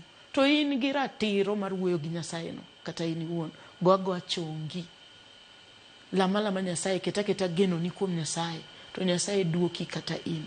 Koro miyo kata jok ma chunygi litgi ok nigi kia. To jok moseinyore wagoyo nu mos, to mondo miyo umany Nyasaye madieri, to usom muma kaka un, to ulam Nyasaye kaka un. Waketo geno ni kuom pastor en dhano, wan dhano, waol, wachiyo ka wajony, seche moko wan bende wan gi gike, wan dhano. Geno mar ng'ato ka ng'ato obed kuom Nyasaye, kata wan wawegi geno wani kuom Nyasaye. Oketi mana kaka jarit nyirombe, jakwaye makwayo nyirombe. Kamoro muomore ahinya, nikech kuom nyirombe biro yudo kamoro nitie motwe ne okot. En kokot no iwinjo, kokiwinjo to nyaka ing'iye ni to mokot ok ywag kani en kanye. Ong'ama isikitimo mana ni isikigeng'. Koro mae tich momiwa mondo watim, to ok wadagi ni nitie joma oseinyore. To wach Nyasaye to dong' bedo wach Nyasaye, ok lokre. Onge chieng' ma muma lokore. Ji oyie kuom Nyasaye to gimany Nyasaye kaka gin. Wawe keto geno wani nyaka nyisi ni to Sharon, ineno ka Nyasaye wacho nang'o.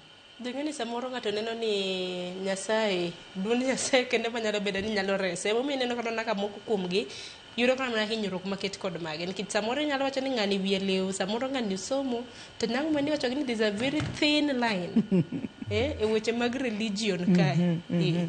Koro iyudo ka geno mar ng'ano ni kuom dhano, ni kuom pastor no.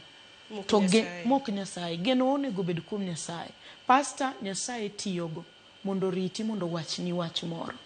En kaka janabini ma wacho ni wach moro. To in bende dhi som.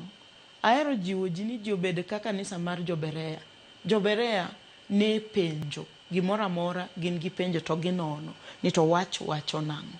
Koro mae momiyo ji ok osebet gi nonro, ji ok osedwaro thuolo mar lamo Nyasaye kaka gin, ji ok osebet gi thuolo mar somo wach Nyasaye mondo ging'e ni to wach Nyasaye wacho nang'o. Nikech pesa manade milemo ne mondo gwedhi, mang'ano nyaka kawe eka kete kotime nade kogwedhe. Igwedhe kata mfukoni, kalamo talamo mfukoni. Nyasaye osetimoni ogwedhi mondo mede, lakini obede mfukoni, ok obede mfukona. Ero kama na yenya ngende kwa nwadhi nyime koda tok makama bin wano ler na nja opinye ni din magi wacho ni science ngende kada mana hospital bin ntiere ga signs and symptoms madaktari wacho ni ranyisi ni en ma in ka yien makama kama koro oduche makawuono nikech un makoro un kacha usebedo kuteo nyirombe to bende usebedo kung'eyo gi wang'ene obiro bedo konyiso gi ranyisi mang'ato konyisi kama jadolo konyisi kama mane jadolo makoch masamoro dwaro wuodi kata kamano wami bishop bende county ma Kisumu thuolo mano kapo nono ne gi duoko mora ne ote manodonjo to bishop ewi ote jopiny nantiere ote moro ma bende kanyalo mana yude mana mapiyo ma bende noor gi achiel kuom janeno marwa mano Jojalai kawuok Abondo nowacho na apenj ne jodolo niya ni gibiro bedo ka giywago ang'e nikech chalo ni jodolo osebedo ka ywago pesa nune matut chike gi beyo biro bedo ka konyo. Haya, Bishop Kintere County man Kisumu. Erokamano ahinya Sharon. Aparo ni jopiny ni kare mar penjo kendo kata mana golo paro machalo kamano ni jadolo nyalo ywago weche mag pesa, samoro mae momiyo watamore kata wawuoyo ni chikegi ok beyo. Mano bende nyalo parono ng'ato nyalo wuok kamano.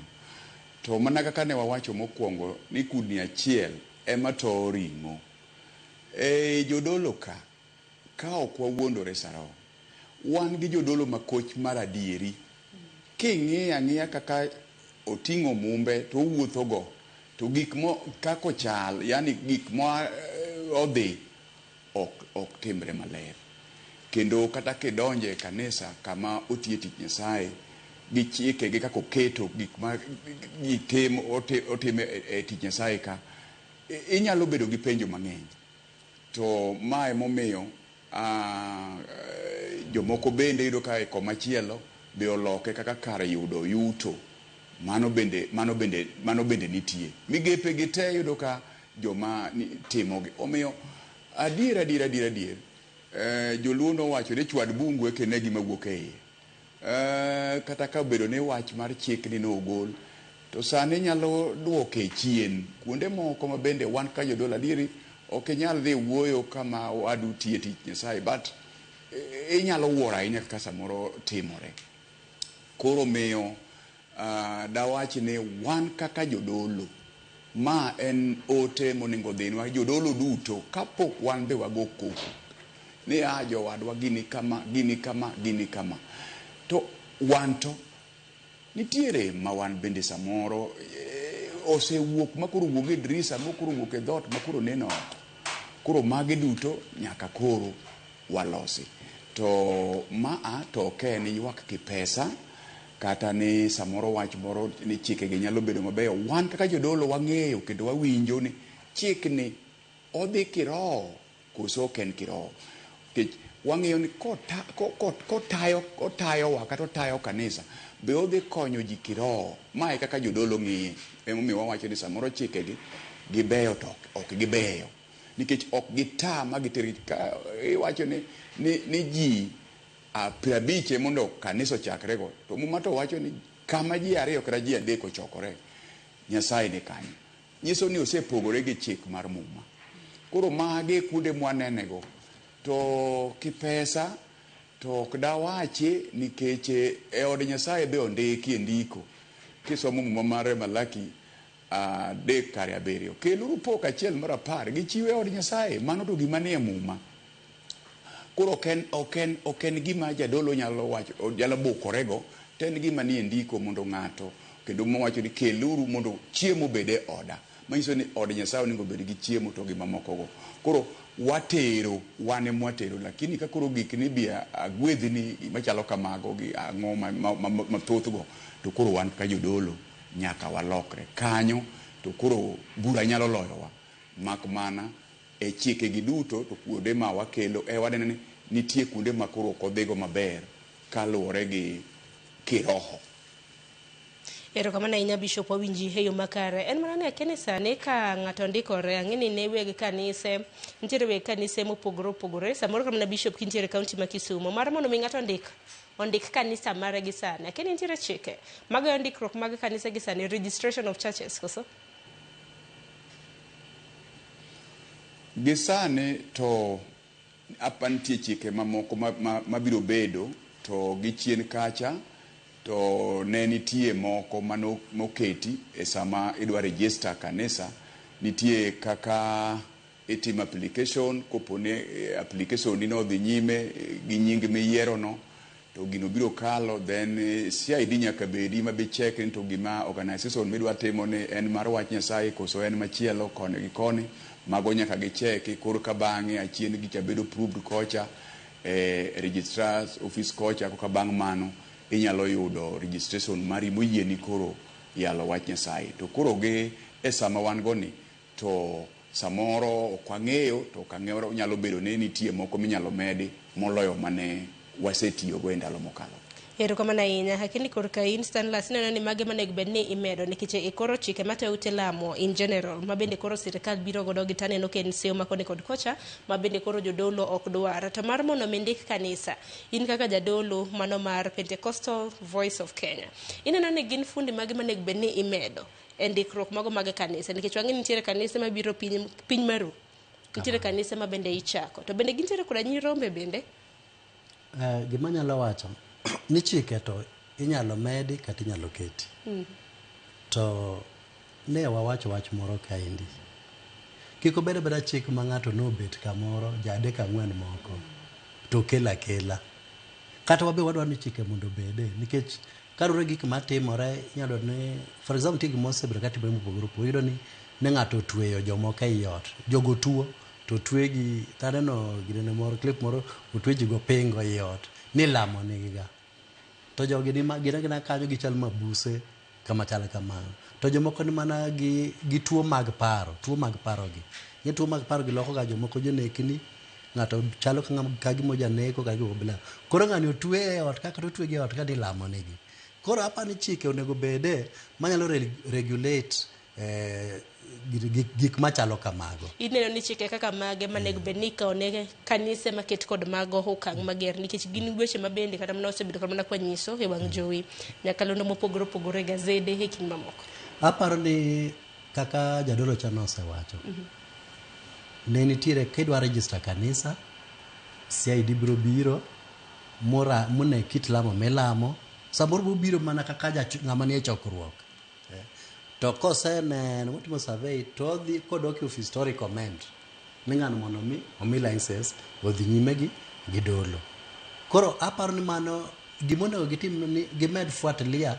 kendo gijiw matin chikegi mano e gima nyalo wacho erokamano ahinya adwaro mar mondo walok tanga nyakwarom gajwang' nikech chike matayo ute mag lamo to waseng'e ni gin chike mage mamoko ma bende sirikal dwaro mar mondo mikete tim bende wang'e ni paro mano mar choko paro makamagi pod dhi mbele nikech koro ok en chik gi sani en paro mano mar chik Kenya Religious Organization Bill mano mar higa mar 2024 koro nikech okinyi ma kawuono nitiere koda jodolo gin giwegi ging'ere iwacho ni ging'ere koro mar mondo mi wapuonj jopiny nikech mar mondo mi waseneno weche mosebedo katimore kinde mosekadho mondo wageng' masiche manyalo neno nikech kata mana kwaneno bungu mago mag Shakahola yawa mawuok gwenge mag Western iwacho ni imbo mar piny Kenya to magi oriwo gwenge mag Nyanza gi Western duto te ema noneno ka cases makamagi jogo ma bende nolalo ngimagi na ng'eny miwuore koro waloso nek mar mondo mi ng'ato fwenya na din makoch aken kachako kodi Jemaima in kaka jadolo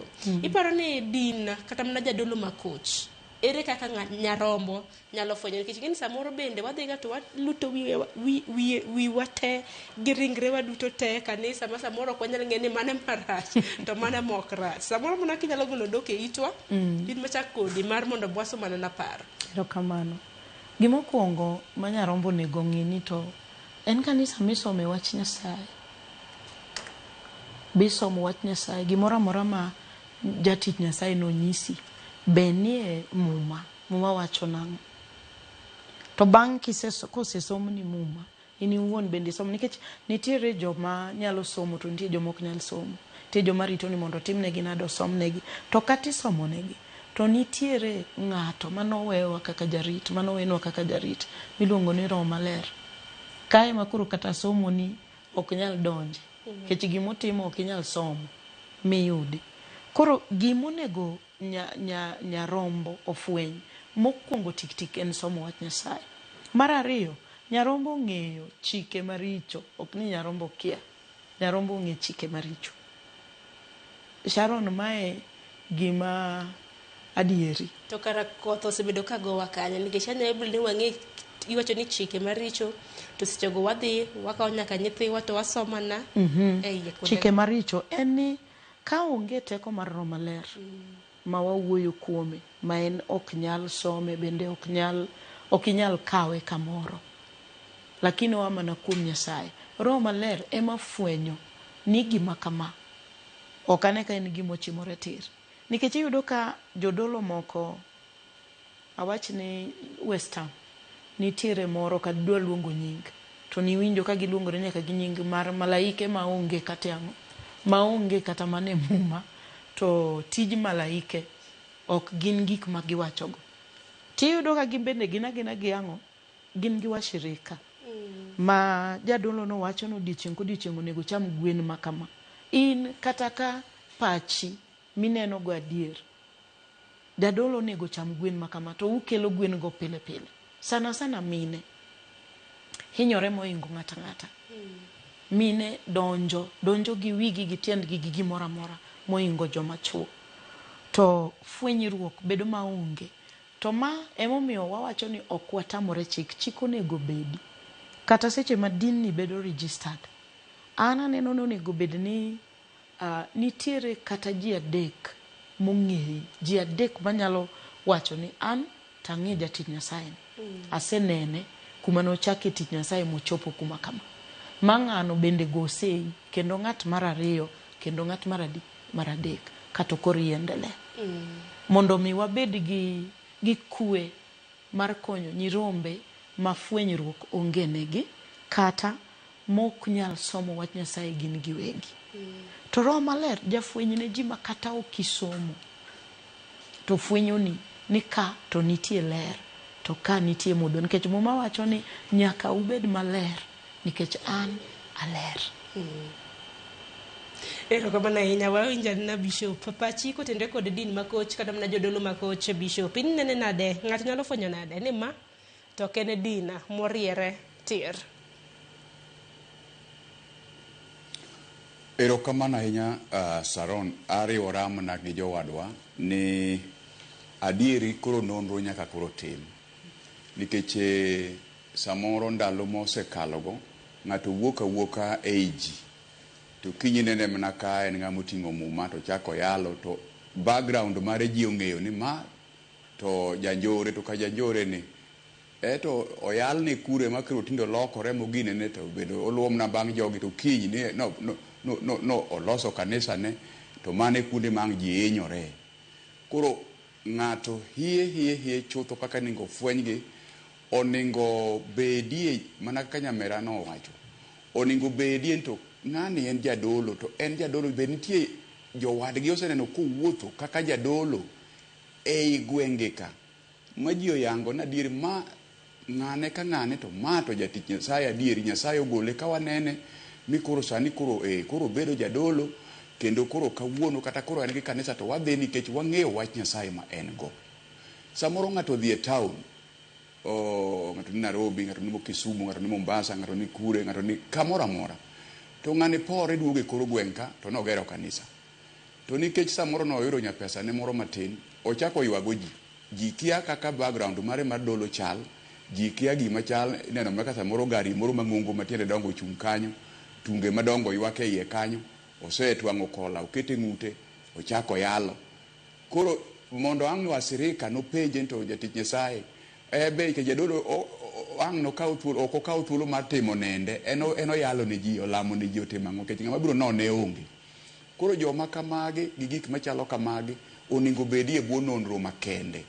Ng'ane jal ma obiro karwani ma koro kelo wach Nyasaye kani en ng'ama nade to ng'ama ong'eye to kodwa register kanisa ni oningo bedie kanya winjo kanya mera no wacho oningo bedie ni ng'agi ni morekomende mong'eye kaka jatich Nyasaye ok otugra tuga ni to en ng'ama kiny ni to sedhi ka registra to oduogi gi registration ni en koro kanisa no en mare, ochako wuotho gi ji e kor gweng' ka to gik matimore to hinyo od Nyasaye.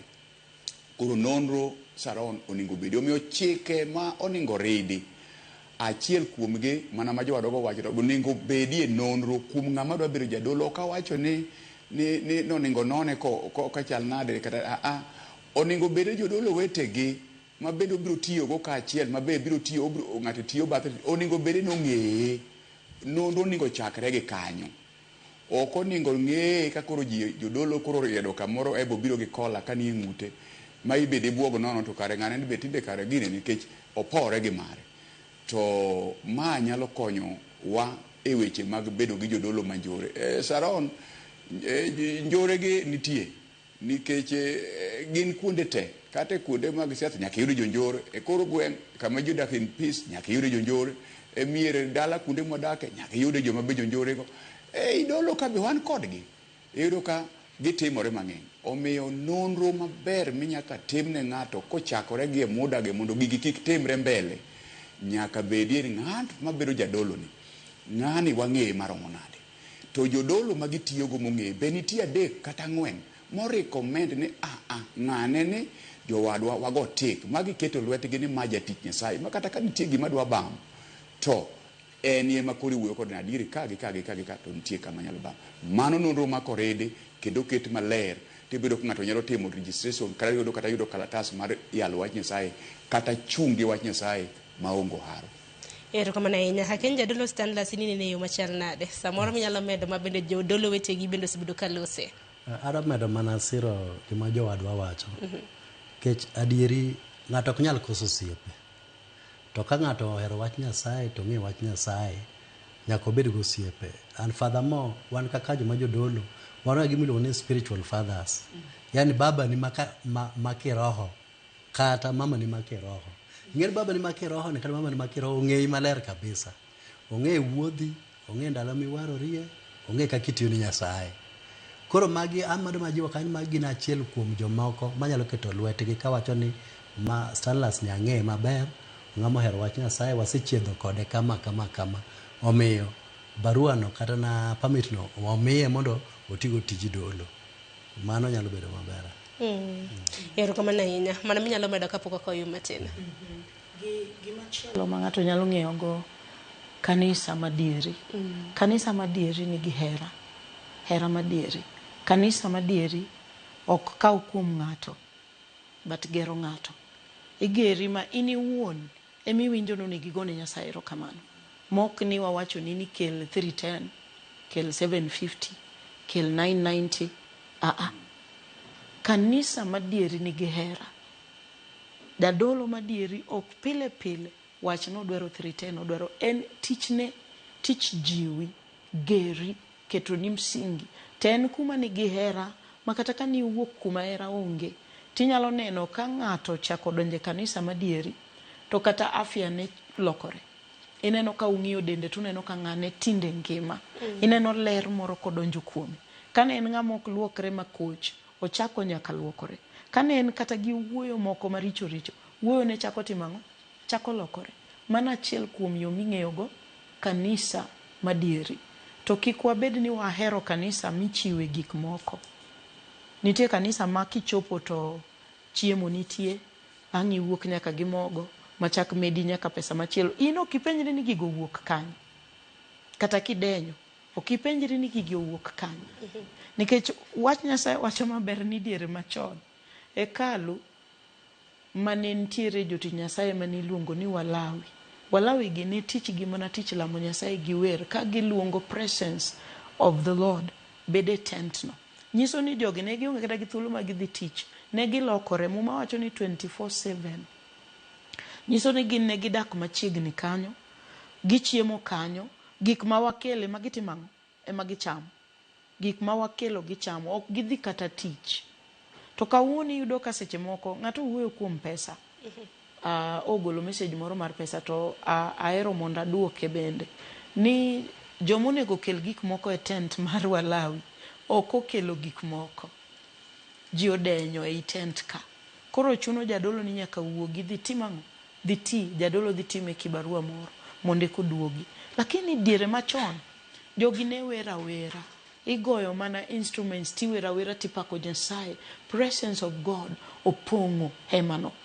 Ji donjo to ji wuok awuoka. Ji donjo ji wuok awuoka ka presence mar Nyasaye otimang'o? Opong'o. Tiyudo ka kawuono yudo ka nyirombe nigi paro ni jadolo dwaro mana pesa. Tadier ka ging'iyo jadolo no to giyudo kodenya dier. Odenyo ool. Ma gimo kuongo minyalo timo ne jadolo en miye gimoro timang'o? Ocham. To kaka dhano, ringre ne bro dwaro ni mondo modh pi riyo inge. Koro ringruok seche madwaro pi, ang' no kuongo modh pi mondi e kong'i moro. To ji ong'i kanisa madieri en kanisa man gi hera. Erokamano ahinya. Ne korom ga jong gin paro mabende wamedo mana somo.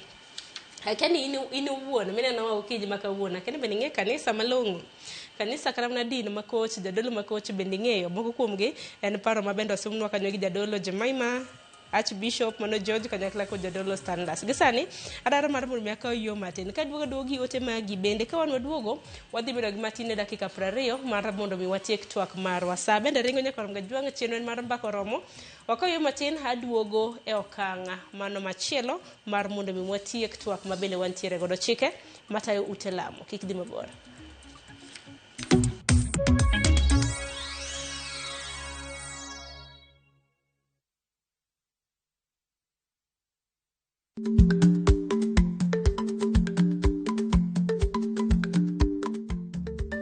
Dhako muol kadonjo, matiende ni bedo ni ng'ato ling' e kinde ma owendo ok ofulo ni omuol. Samoro en kod kido mamoko.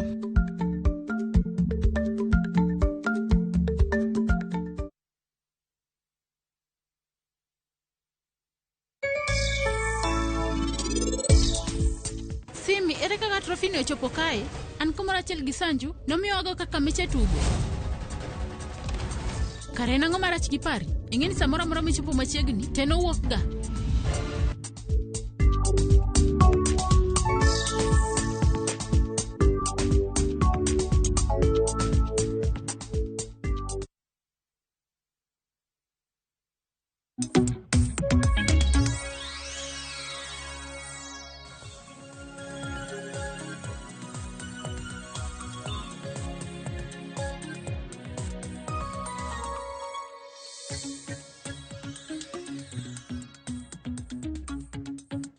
Nyakorongo jong'e mana yuyo machua kagisani koro waseduogo mar mondo watiek chenro mana mar mbaka oromo waloso kotene kod chike matayo ute lamo ne jogwek mabende samoro koya wang' jowi mari samoro kiyawo mbui mari gi sani mane twak mabende dhi nyime antiere ka gi Jemaima Witi mabende jadolo mano mar Jesus Power Celebration Church antiere gi Archbishop mano Jojo Dera mano mar Power in the Blood of Jesus Gospel Church kanyakla kod jadolo Stanlas Otieno jadolo mar Pentecostal Voice of Kenya. Wote magi kinyalo mna ketna moko kuom ote mabende ntiere asomo na mapiyo piyo. Ntiere ote mano mar janeno marwa iwacho ni momoyie mondo onon jodolo. Omiyo sirikal kaka jorit nyaka ket chike matayo ute lamo. Mano eka inyalo geng'a ne jonabi mariambo. Jodolo nonego olos kosiwacho ni jodolo nonego olose chike mariwo gi kanyakla kaluwore koda muma kamano tamogi to sirikal nyaka tim mano. Haya, Felix Wood Nyakach Sharon Musna jodolo oloko kanisa kar ohala nikech timbe magitimo kata wan nyithi kanisa waweyo yo kendo wachomo kamarach koro chiko winjo keti mondo ota jodolo. Josi iwacho ni Sharon sirikal wuondo ji kanisni marichogo jodolo to kanisni marichogo to jodolo emaleme giwewa mos walam Nyasaye. Iwacho ni wuok e gwenge mago mag Suba Sindo. Wycliffe iwacho ni chike go ok dhi kadhe nying Yesu. Freddy Kosuri iwacho ni oro Sharon Musna jodolo studio chike to ber ka ichuogo mateo kanisni e pacho ka penje na jodolo ang'o momiyo thoth kanisni ni mana kuonde dak mongore. Imedo kanyo ni mana kanyalo somo machielo kendo iyudo ka kanisa chiegni gi kanisa moro kendo iyudo ka kanisa ni kata dhano 5 speaker to ket oko e bath kanisa machielo madonge kelo confusion. Erokono ya kuomote mara paro mama kama gi kanyo mano bendo kelo mbaka moro mabende nogore kinde machon ni kanisa ntie kama kaka koko gore koro kanisa piem gi ute math ntiere kinde mabende jopiny nolawo kanisa biro chako lawo kanyo niere kaka ji nyalo bedo 5 e kanisa ten gotieno ji nindo samoro untiere kar dak ji ntiere 5 speaker to ket ma volume winjore mana kilometers away. Aparo na chaka na kod Stanlas seyo mopogro gik ma janeno wuoyego to gin adieri kech wan wawegi ma ogin gik mwaneno kendo gin gik matimore to ne wawacho kae ni ok wanyal ketho chik Nyasaye kech chik Nyasaye wacho ni kama ja ariyo adek nitiere Nyasaye ni kod kendo roho ma Nyasaye tiyo kanyo. Koro gima nyalo wuoye ma jowinjo bende wacho ni adieri koko iyudo ka jomoko ntiere man gi midekre mopogore kata kuonde ma ji odakegi to ka koro speaker go keti ma koro go koko matek ma ng'ato ok nyal nindo kata ng'ato ok nyal bedo gi kwe mago to kata wan wuoyo gi jodolo wakwedo gik machalo kamago kech kanisa man kama oyangre maber kata koro gilemo gi sauti kata chal nade ok ane ka ginyalo interfere gi ng'ata ng'ata but wabende wanyalo kata na sani awacho ni jo kanisni magwa ma wan go kata kuonde mogohore ma wachorego gibed ka gin e kindi ji to tijgi maduong' en kelo kwe kamoro ma gintiere kelo hera gi mor nikech sama koro iketo sauti malo no interfere gi maisha mar ng'ato be koro kubineno seriousness mari ni adieri ijadolo ilem nikech jadolo en ng'ama odimbore en ng'ama timo gik moko in order. Our God is God of order.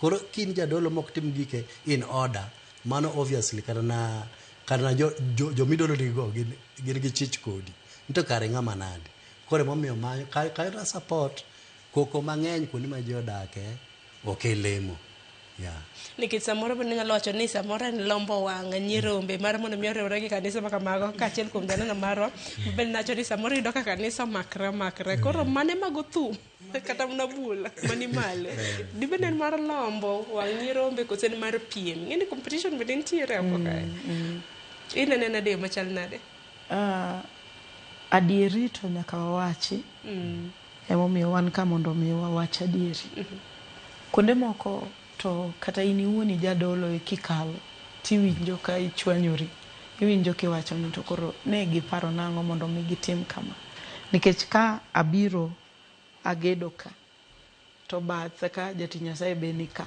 to Sharon ibe in ka ang'a monuwa waduto to wariwre to wabed gimoro achiel nikech koko mwago ka gima wago ka duto wagoyo ni mondo ji oyud warruok walando wach maler onge gima ber ka kanisa bedo thoth mar kanisa to onge problem kanisa obeda mathoth kanyalo ro bed mathoth maingo kata ba omedre obed mathoth lakini otim maber gi chik nikech wan wa jok ma itelonwa gi roho maler to roho maler onga maler kendo dembore kotimang'o kowuoyo en onge koko ok ochwany ng'ato kama roho maler nitie ok yot mondo ng'ato chwanyre to iyudo ka magi chike manonego giketi kata onego giluongwa mana kaka pod wanwoyo ji obed piny mondo wang'e ni to kaka kanisa ni ka taparo ni chik ni nitie distance monego bedi ka kanisa ni ka to machielo onego bedi kama paro ni chik ni nitie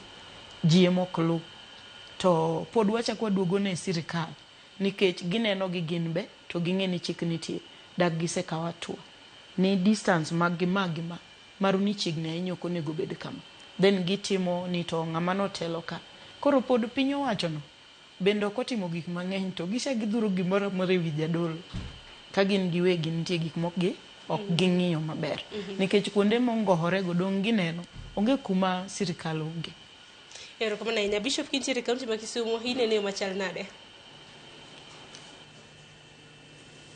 erokamano ahinya Sharon an awuon korka wacho mare ni samoro kanisa obedo modhungore kamoro achiel kachako gi kanyo dawach ni dhungruok mar kanisa no ber nikech mano ng'ane gamo ji gi kocha ng'acha gamo ji gi koni to piny ruoth Nyasaye iyudo duong' to ji donjo e od Nyasaye to mana kaka ne wawacho mokalo ni wan gi jodolo moko bende manigi tini kwaluongo ni jodolo ma jonchore nyiso ni waluongo jodolo man gi chuny marach ng'ato nyalo bedo bathi ka ojirandi en jadolo to en bino dwaro mana ni kendo ebena kod gi wach machielo en kato yalo to en gi wach machielo mago nyalo timore gintie mar ariyo jal machielo awinjo ko wuoyo kopenjo oro message kanyo otemo wacho ni chike gi kaber ka gisetamo kanisa mondo oket chike matayo gi giwegi kare koro ber mondo sirikal mondo koro oket chike anyalo wacho ni wan bende itayowa gi sirikal kendo sirikal no emomiyowa kibali momiyo wayalo omiyo kendo wamiyo gi luor kabisa Sharon rais marwa en ng'ama oluoro Nyasaye adier ma en be ok doher gima dehiny kanisa omiyo kata obedo ni en paro moro nyalo bedo to koseneno ka jodolo ogino e wuoyo tang'eyo ni nitie kaka obiro kelo. Omiyo chikego kata mabiro tayo kanisa kata koponi chiembo biro ginege mana ka nyamera nowacho, ji biro mna bet piny to ji biro wuoye kona ma ber gi ka, ma ber gi ka, ma ber gi ka, to gik moko donjo maber kae kanisa mar body mar Kristo bedo mna gi kwe.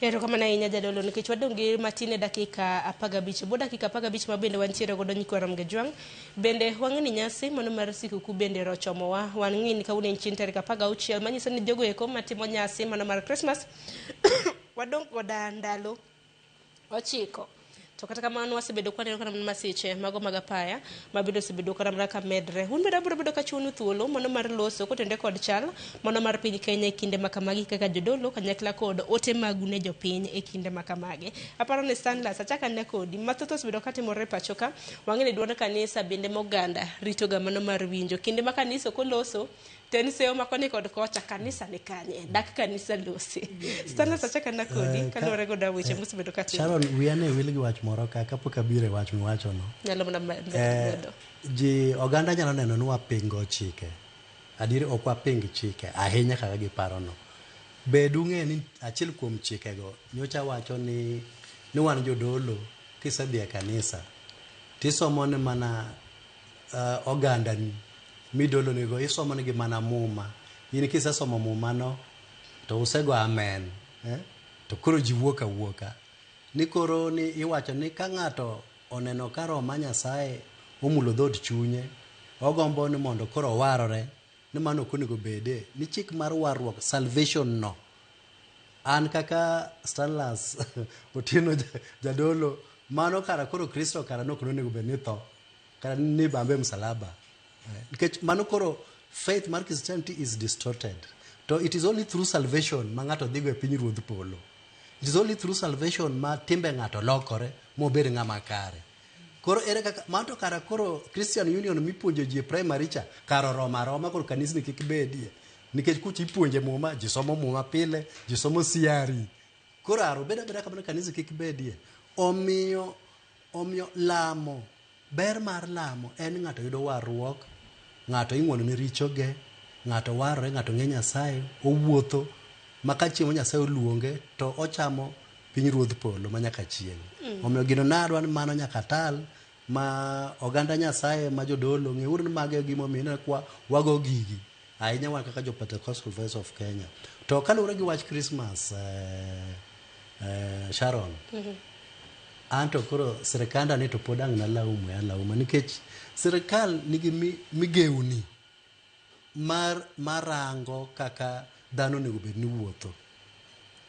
Ne ti ndalo michukicha ang'o ndalo michukicha to ne oket speedometer oket speed ma mtoka nyalo ringogo oket kombe gi nitiere nyaka msip makata ka gari oyudo accident ng'ato kanya yudo minor injuries and what's wrong ka gechi nyalo ket no ringe speed marom kama araka mane ma in godo idwa dhi dalau kati leo machal nadi tichopo kingima ang'o bido mana dhi dalau kuom seche 6 tisechopo kaluo kucho.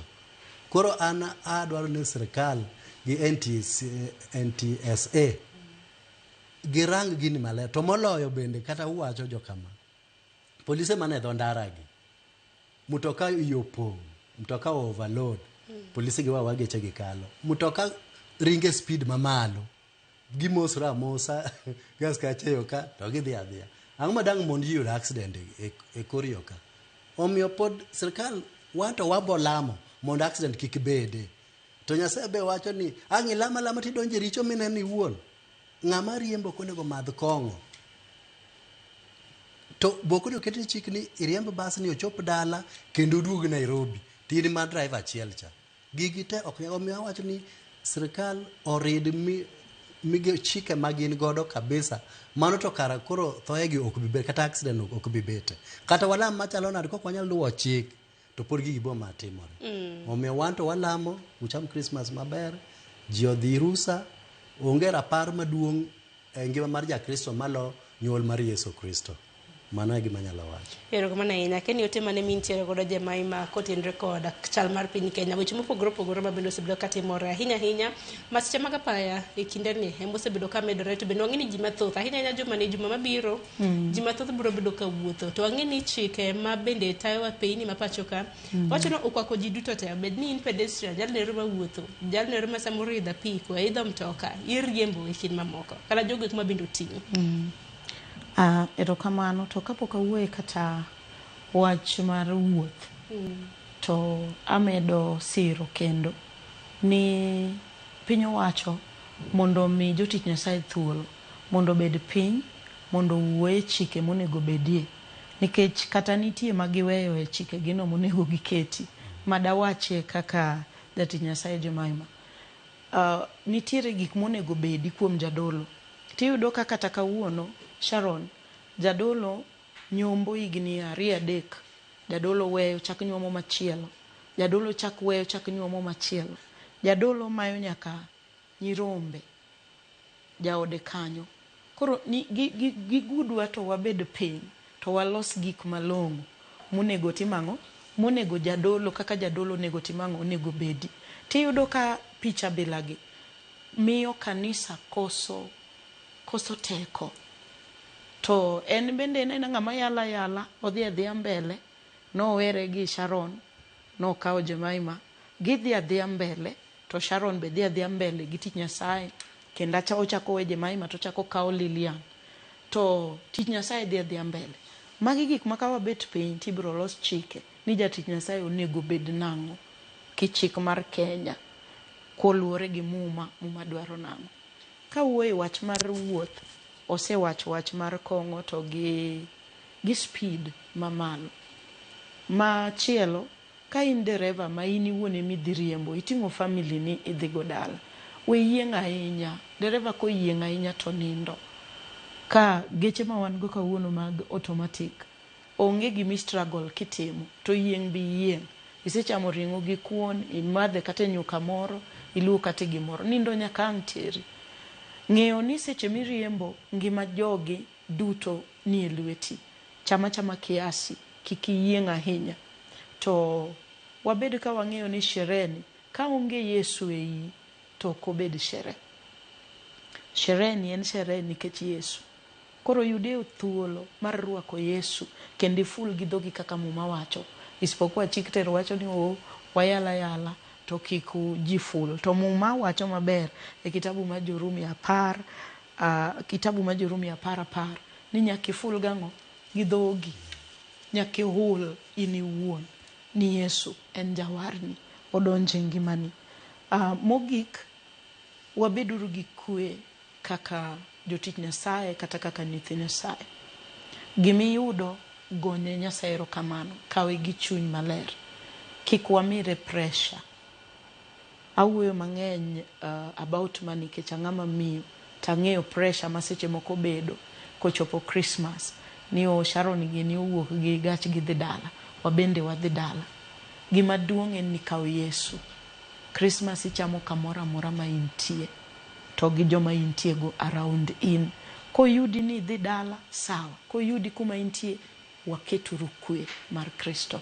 Erokamano. Erokamano ahinya. Daki mulo no nyithiwa manyiri bende kinde makamagi ng'eni bende rusa school bende odoro, to ng'eni kanisa bende untiere ga gi programs. Ahinya jokota mana nyiri kende, kata mana rowere duto. Kata jowuoyi. Kata yawuoyi. An kwanza adwana wuo kuom jawuoyi nikech nyiri ipuonjo sate, mine ipuonjo sate. Nyithindo ma jowuoyi. Onego wabedo gi program mar puonjo nyithindo ma jowuoyi nikech nyiri yudo kosepuonji, nyiro puonj ler, nyiro puonj kako onego manage themselves, nyiro puonj gik mang'eny, to nyathi ma wuoyi cha to time nade, to weye. Samo weye, to wa expect future makiny. Nyako donjo ka wiyo tegno en prepared, to wuoyi ombekni. Koro yudo kaka wuono marriages mang'eny, jowuoyi ok gin responsible. Responsibilities gi kao giwene nyithindo manyiri nikech wapuonjo nyithindo manyiri ni nyaka ibed gi giri moro, nyaka itim kama, to wuoyi waketo nang'o. Koro programs mag jowuoyi bende kaka un Sharon chieng' moro iloso, to bende iluonga wawuoyo gi nyithindo ma jowuoyi kapok skul otimang'o, Oyaw. Wang'eyo ndiek pok ochamo piny. Bas. Obro bedo ka lose. Bas, kamano. Erokamano ahinya. Bishop kintiere kaunti ma Kisumu, inote mane mintiere godo e kindegi, ma bende koro ji dhi e sikuku, weche mosebedo ka timore e alwora magwa e kind mamoko. Erokamano Sharon, kuom dakika makoro mogikne, an gi wach matin kabisa ma adwa nawego jotich Nyasaye kapod ka donjo e wuoth makaro mar Christmas. Jodolowa koro nyaka koro warit dhowa. Adieri mantie, Sharon. Kaka ok wadwar ni mondo ng'ato criticize tich Nyasaye ma wango, e kaka joma moko man e arita mar sirkal be ok mor ka gineno ka wan kaka jodolo kiny wasiko e ng'utgi gi wach makech. Iyudo ka an e pulpit ayalo tasewe yalo ma ayalogono, achako criticize sirkal, achako criticize gima naneno, achako criticize gik mowinjore joma ni opposition moningo tim mano emano oningo tim. Miyud ka jodolo mang'eny koro oloko papno kaka paw lweny. Iyudo ka odere wach ne rais, odere wach ne sirkal, odere wach ne ng'ato individually, odere wach to en gi kola ng'ute. Gik machalo kamago nyaka wawe, ok oningo wati gi position ma wan go marach. Nikech an jadolo koro anyalo wuoya ma aonge gi gima geng'a. An jadolo anyalo wuoyo, anyalo kuongo ng'ato, an ma Nyasaye tiyo koda. Gik machalo kamago nyaka koro wawe. Wabed jodolo modimbore, motelo ne ji gadiera. Makata ka nitie wach moro midwa wacho, wachno e yo makata ng'ato winje, to winje e yo ma ibro de ng'ane owuoyo to wuoyo gi rieko kare kaka nowuocha ng'ato lokore e gima iwachono ti wuoyo gi rieko moko ni Sharon aneno kaka Sharon dhi, aneno kaka wadwa cha dhi, gima kama ok wadwar to wuoyo mana as individual. Omiyo joma kamago kelo ich wang' kendo miyo samoro kata kuonde ma nitie kwe koro miyo ji neno ni kare wan kaka jodolo wakoso luor. Omiyo wan onego wanyisi luor kabisa. Aseneno jowetewa matimo mano omiyo awacho kanyo. Gi jomoko matimo mano kendo ginwoyo gima kamano nyaka bed stop. Nyaka wabed jodolo modimbore kendo moriere. Wach namba 2, wan Nyasaye oketo migawo kumo maduong' kabisa mar lamo ne sirkal kendo lamo ne piny. Ma e tijwa. Nikech ka ok walamo to Nyasaye ere ka Nyasaye nyalo luwo mondo kony thurwa. Omiyo gima duong' kabisa onego walam ne sirkal. Wuoyo kuom gik maricho ma sirkal timo ber. To kwa keep on wuoyo to lamo waweyo, ere kaka Nyasaye biro konyo thurwa. Omiyo gima duong' onego wawuo matin to walamo mang'eny. Kwa lamo ne sirkal marwa, walamo rais marwa. Mogik, Sharon, en msimu makuro ji dhi e Christmas kendo wadong' gi muda moko matin to tarik miluongo ne sikuku ochopo. Be osechopo already. Omiyo waseneno ka ajali timore kabisa kata king'iyo media ineno ka ji tho, jomoko tho e ndara, ji timore, geche timore nade, gik ma timore koro pogore kabisa. Omiyo wakwayo joturwa kata oganda duto te, kata drepe wa duto te, sani ok en sa ma dang' wawuog ni walaw kama idhiye na dala, kata ichopo sa 6 otieno, kata ichopo sa 3 otieno, kata ichopo kiny gokinyi, bora ni ichopo kingima kaka winjo ka nyamera nowacho, bora ni ichopo kingima. Koro airi tete makaito ngima mar ji lal e ndara, kanyo ema wakwani sirkal omed ridane mondo mi joma kela ng'we airi tete ma ketho ngima mar jowagi kik bedie. Nikech samoro ng'ato wa Nairobi Sharon odwa tero ji Hispania, Sirari, to ng'ani dwa dhi trip 2 to samoro ringo otieno kochopo Hispania bose chako pago gari opong' odok Nairobi kendo mara samoro dhi Mombasa, teyudo ni ng'ani dwa ringo e driver be achiel to odwa riembo ji e speed kuchopo no chako kawo ji ng'eny. Joma kamage ma wito ngima mag ji. Omiyo kuondego sirkal okawi e thuolo mar nono ni to driver ni kampuni mar gari en gi drepe adi to bas ni ng'ama ne riembe ni kata gari ni dreba ni en mana chiele modhi Sirari modhi Kisumu en Mabondo gik makamagi nyalo geng'o edeka machalo kama koro mana kamano Saron bak wakwane gi hawi maber Nyasaye mondo tel ne ji ka wachomo Christmas e nyigi Yesu Kristo. Erokamano ahinya Bishop awinje yo makare kuom yudo thuolo mar twak kodwa achiel kachiel kintiere county mondo ma Kisumo Jemima Stan gi Stanless jodolo baba bende nantiere godo un bende agun erokamano ahinya kuom yudo thuolo ote ma bende uchiwone jopiny. Nikwarom Gajuang an nokodong' dakika 3 kapok oromo saa 5 mar onyango elo nyawadwa manantiere godo kiny makawuono Joyce Duor ibed kod odiochieng' makare ritruok bende ritri nikech kok iritori bende ibokela jema ne jowetegi koro akaw yo matin Nyakorom Gajuang wanere kendo odiochieng' makiny ibed godo odiochieng' maber nyinga Sharon Ong'aw.